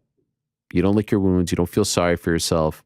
You go out there, you seize the day, you seize the moment, you overcome the obstacle, and good things will happen. As Dominic said, the world mirrors you, right? Good vibe, positive, tends to give back.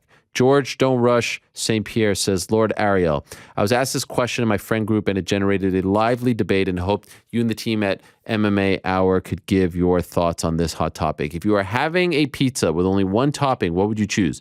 I said extra cheese, which is a horrible choice. What? You already have cheese. Extra cheese is just, you're being greedy. Anyway, and was ridiculed at length. I agree, because apparently that's not a legitimate topping. Disagree with that, but I kind of agree. I just think that's a horrible. I have never in my life asked for extra cheese on a pizza. You guys? Absolutely have. Extra cheese? In addition to toppings, yeah. That is. I'm not going to go just extra cheese, but yeah, I've had extra cheese. Like you're ordering from a Papa John's, a Domino's or something? I have never asked that. Well, the question is extra cheese a topping, and what would you and the boys pick? Well, in my opinion, extra cheese is not a topping. That's just extra of something. It's not a topping. It's just more cheese. Cheese is typically a staple of the pizza. You're just asking for more of it. That's not a topping. Yeah, we are in alignment there. I agree with you. Mushroom, olives, pepperoni, etc. Mine is a no-brainer. Green olives. Has to be green, not black. Hate black olives. Nice and briny, huh? Yeah. I like the green. My ultimate pizza, as I've said before, is green olives and pineapple. Like I start to get like a sensation in my throat. I get so excited when I just think of olives and pineapple. Green olives and pineapple. If I had to pick one, I'm going green olives. If they don't have green olives, I would rather pineapple over black olives. What do you guys think? GC? I mean, I absolutely love pineapple on my pizzas. That would probably be my go-to. So I still have to try this pineapple and olives. But I mean, if I'm ordering for if I'm ordering for a party, I'm gonna do like a pepperoni. I'm gonna do a classic. Classic pepperoni. Yeah, extra cheese. Now, do I get we're not counting that as a topping? No. Let's throw extra cheese on there. Thank you. Weird. What about? Appreciate you asking. Stuffed crust. Oh God! Are we doing extra cheese and stuffed crust? We're just canceling tomorrow. We ain't doing anything the next day. I'm down. Honestly. What about you, Frank? Mushroom pizza. Mushroom. Yeah. Straight mushroom. Straight mushroom. Interesting. There's different kinds of mushroom. Like there's ones that are sort of marinated. Those are good. But if they're too dry, I don't like that. But you just like the mushroom. Mushroom. All right. What about? You know what I hate? You know what would piss me off? We'd order pizza every Sunday night. That was our thing from Domino's. Domino's in Canada are way better than Domino's in the States, by the way. And sometimes they would mistake the green olives for green peppers. I mean, it's so drastic. It's forgivable. So upsetting. You open it up and it's like, oh, green peppers. It's a totally different taste.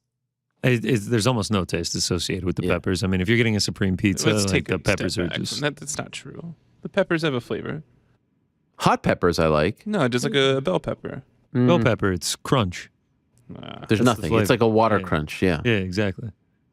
Christian asks, hi, Ariel. Hope all is well with you and the boys during this hectic but Super Bowl-esque week in MMA.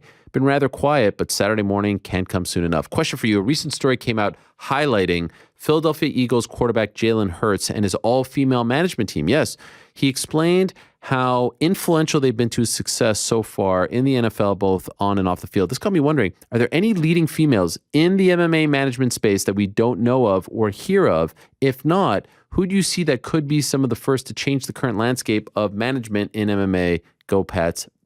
Christian. Yes, there's actually one young woman. Her name is B Nguyen, Killer B or Killer B MMA on Instagram, Twitter. She has fought for one championship. She is getting into MMA management, has been working with KO reps, Oren Hodak, represent the likes of Kevin Holland and Terrence McKinney they just signed, among many others. And she is I've talked to her about this. I've actually told her, she's having a retirement fight, and I told her that afterwards I'd love to have her on because there aren't a lot of female representative. There's another one, Jennifer, aka JG. She's worked for Ballingy Group. She's worked for Vayner. She has worked as a long time. Not Vayner. Ballingy Group and CAA, and now possibly doing some other stuff because CAA is no longer in the combat business, the representative business. She's been around for a long time, but I think B will be a very interesting person to follow because she is a soon-to-be former fighter, so she knows that side of things. She was even in Survivor back in the day, and she's got strong opinions. I don't think she'll be pushed around. I don't think she'll be intimidated. I think she knows a lot about the game, trains at Extreme Couture.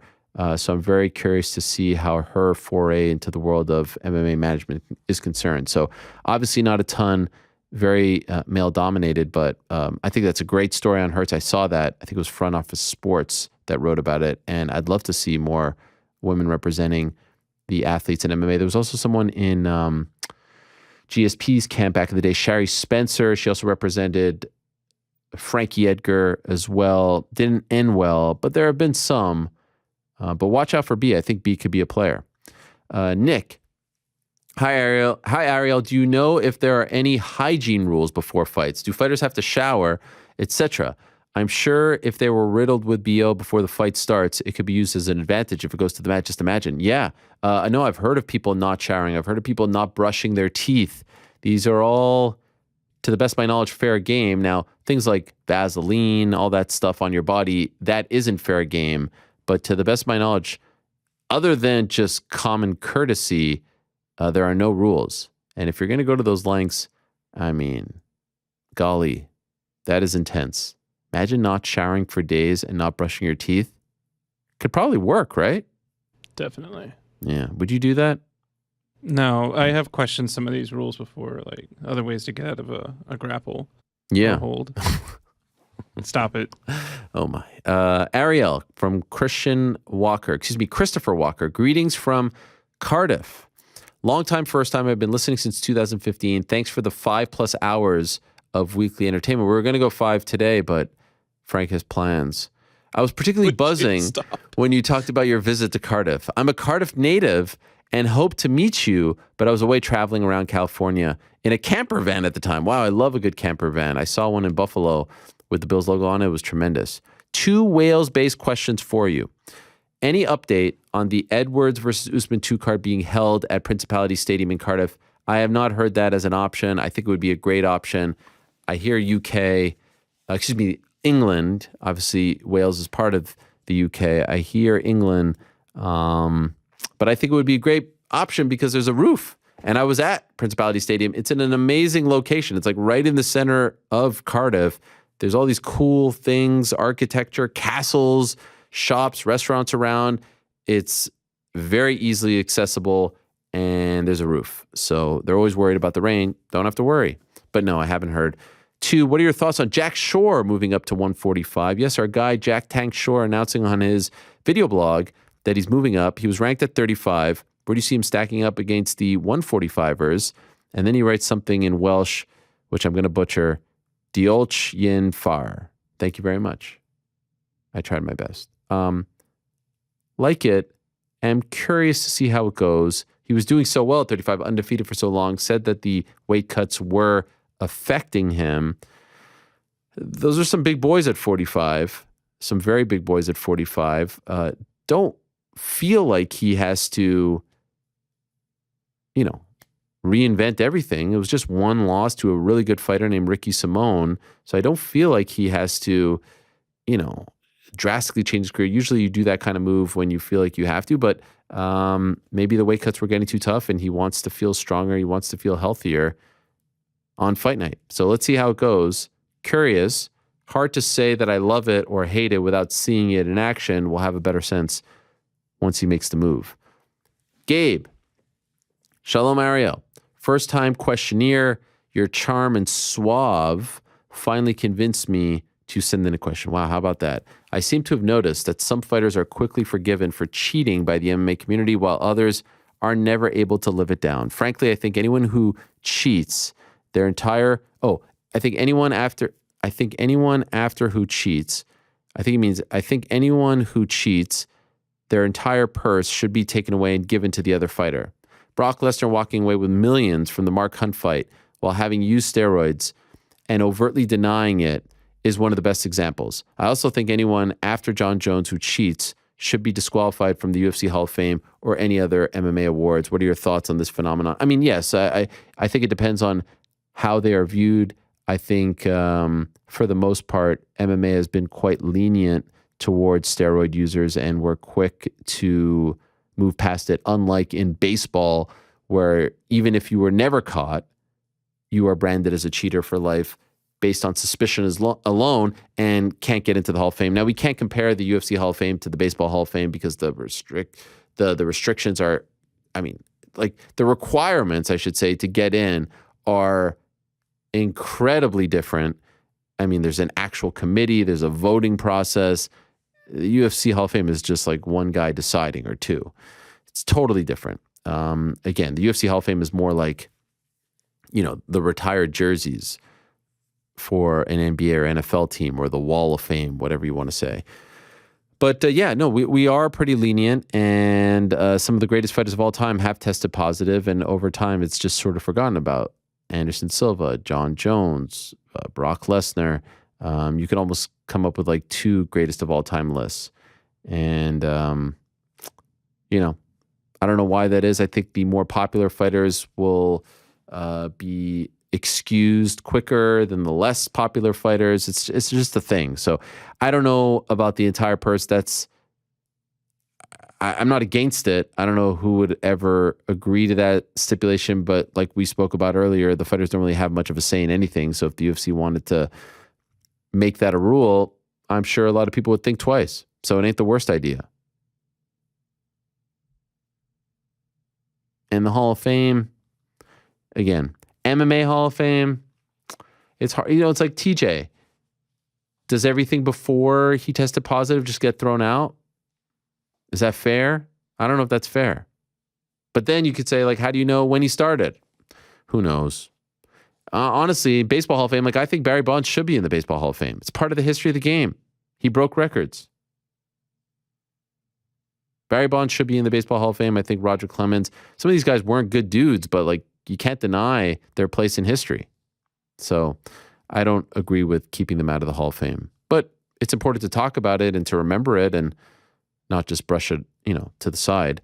Last one, Jason B. Happy On the Nose Day, Ariel. Not going to lie, On the Nose is probably one of the greatest media segments in the biz right now. Wow, probably, huh? All right.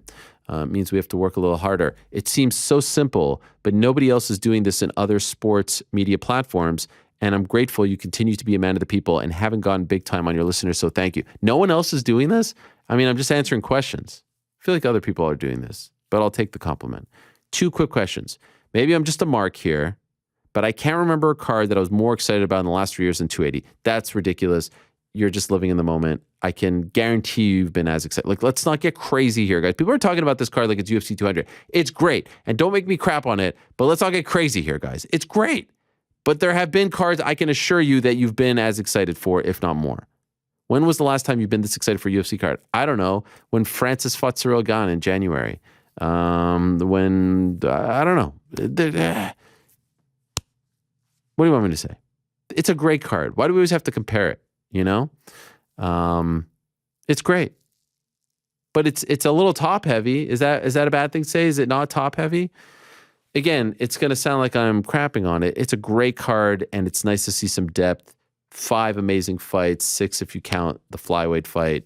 Love it. Second question, all respect to Volk for wanting to attack the double champ status. He certainly has the resume to call a shot. However, what does this do to the rest of the lightweight division contenders? If Beneil wins, that's 8 in a row for him. Does he face the winner of Chandler Poirier to solidify the next challenger? Would love to hear your thoughts. Thanks again for all that you do for combat sports. So here's the thing. If Charles wins, there aren't a lot of guys left. He's fought a lot of them, so I don't hate it. If Islam wins, yes, there's a backlog. If Beneil wins and Charles wins, yes, Beneil would be bummed. But this has happened before. I don't hate it as much if Charles wins, and I honestly think that Volk has earned the shot. If he's going to go through this trouble, he's earned it.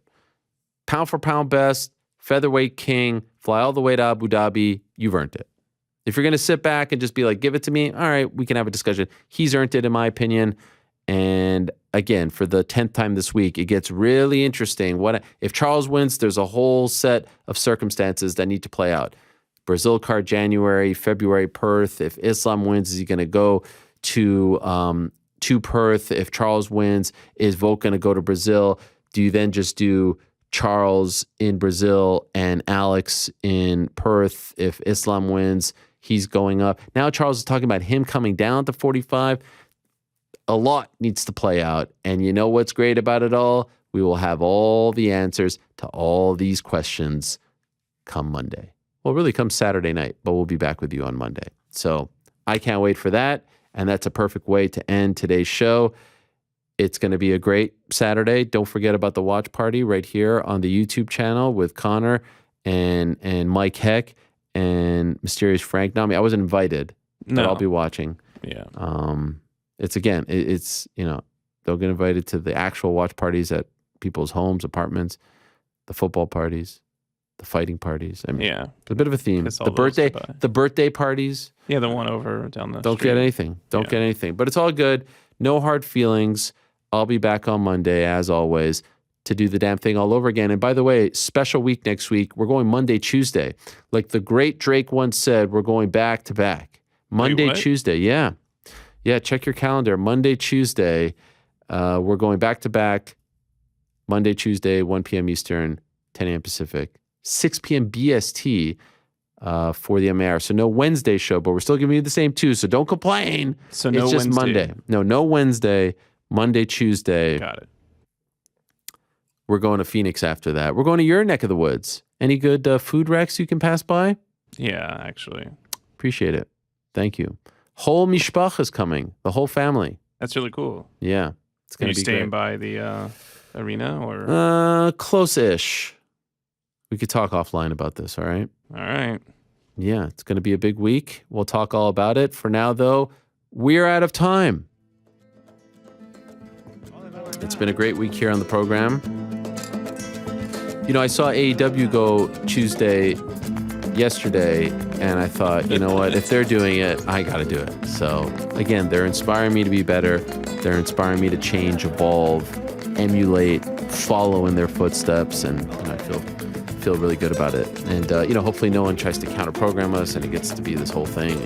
We'll deal with that as the time comes. For now, though, we are out of time. What a great show! I feel like I got a lot smarter today. A lot of wisdom, a lot of insight, a lot of introspection, retrospection, all these things and more. I want to thank all the guests today. Appreciate everyone who joined us. Thank you very much to Alexa Grasso. I feel like the stakes are high. I'd love to see Fiorello Grasso. I think that would be great, fresh. And then let's see Shevchenko Nunes.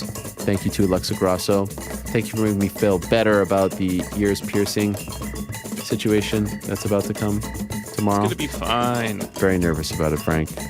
Very uneasy Do you think about she's it. just going to be in pain, or It just won't feel a thing? Yeah, it's tough. Don't love it. In any event, thank you very much to Alistair Overeem. Congratulations to him on the big win over Badr Hari. Thank you very much to Ben Askren. Once again, check out the new book, Funky. Pre-order it now, out October 25th. And thanks, as always, to Dominick Cruz. Thanks to everyone who sent in questions, great ones. Thank you to moderator Lewis. Great job, as always. Thank you to the team. Thanks to all of you. Back on Monday, same time and place. Until I say peace. I'm out of here.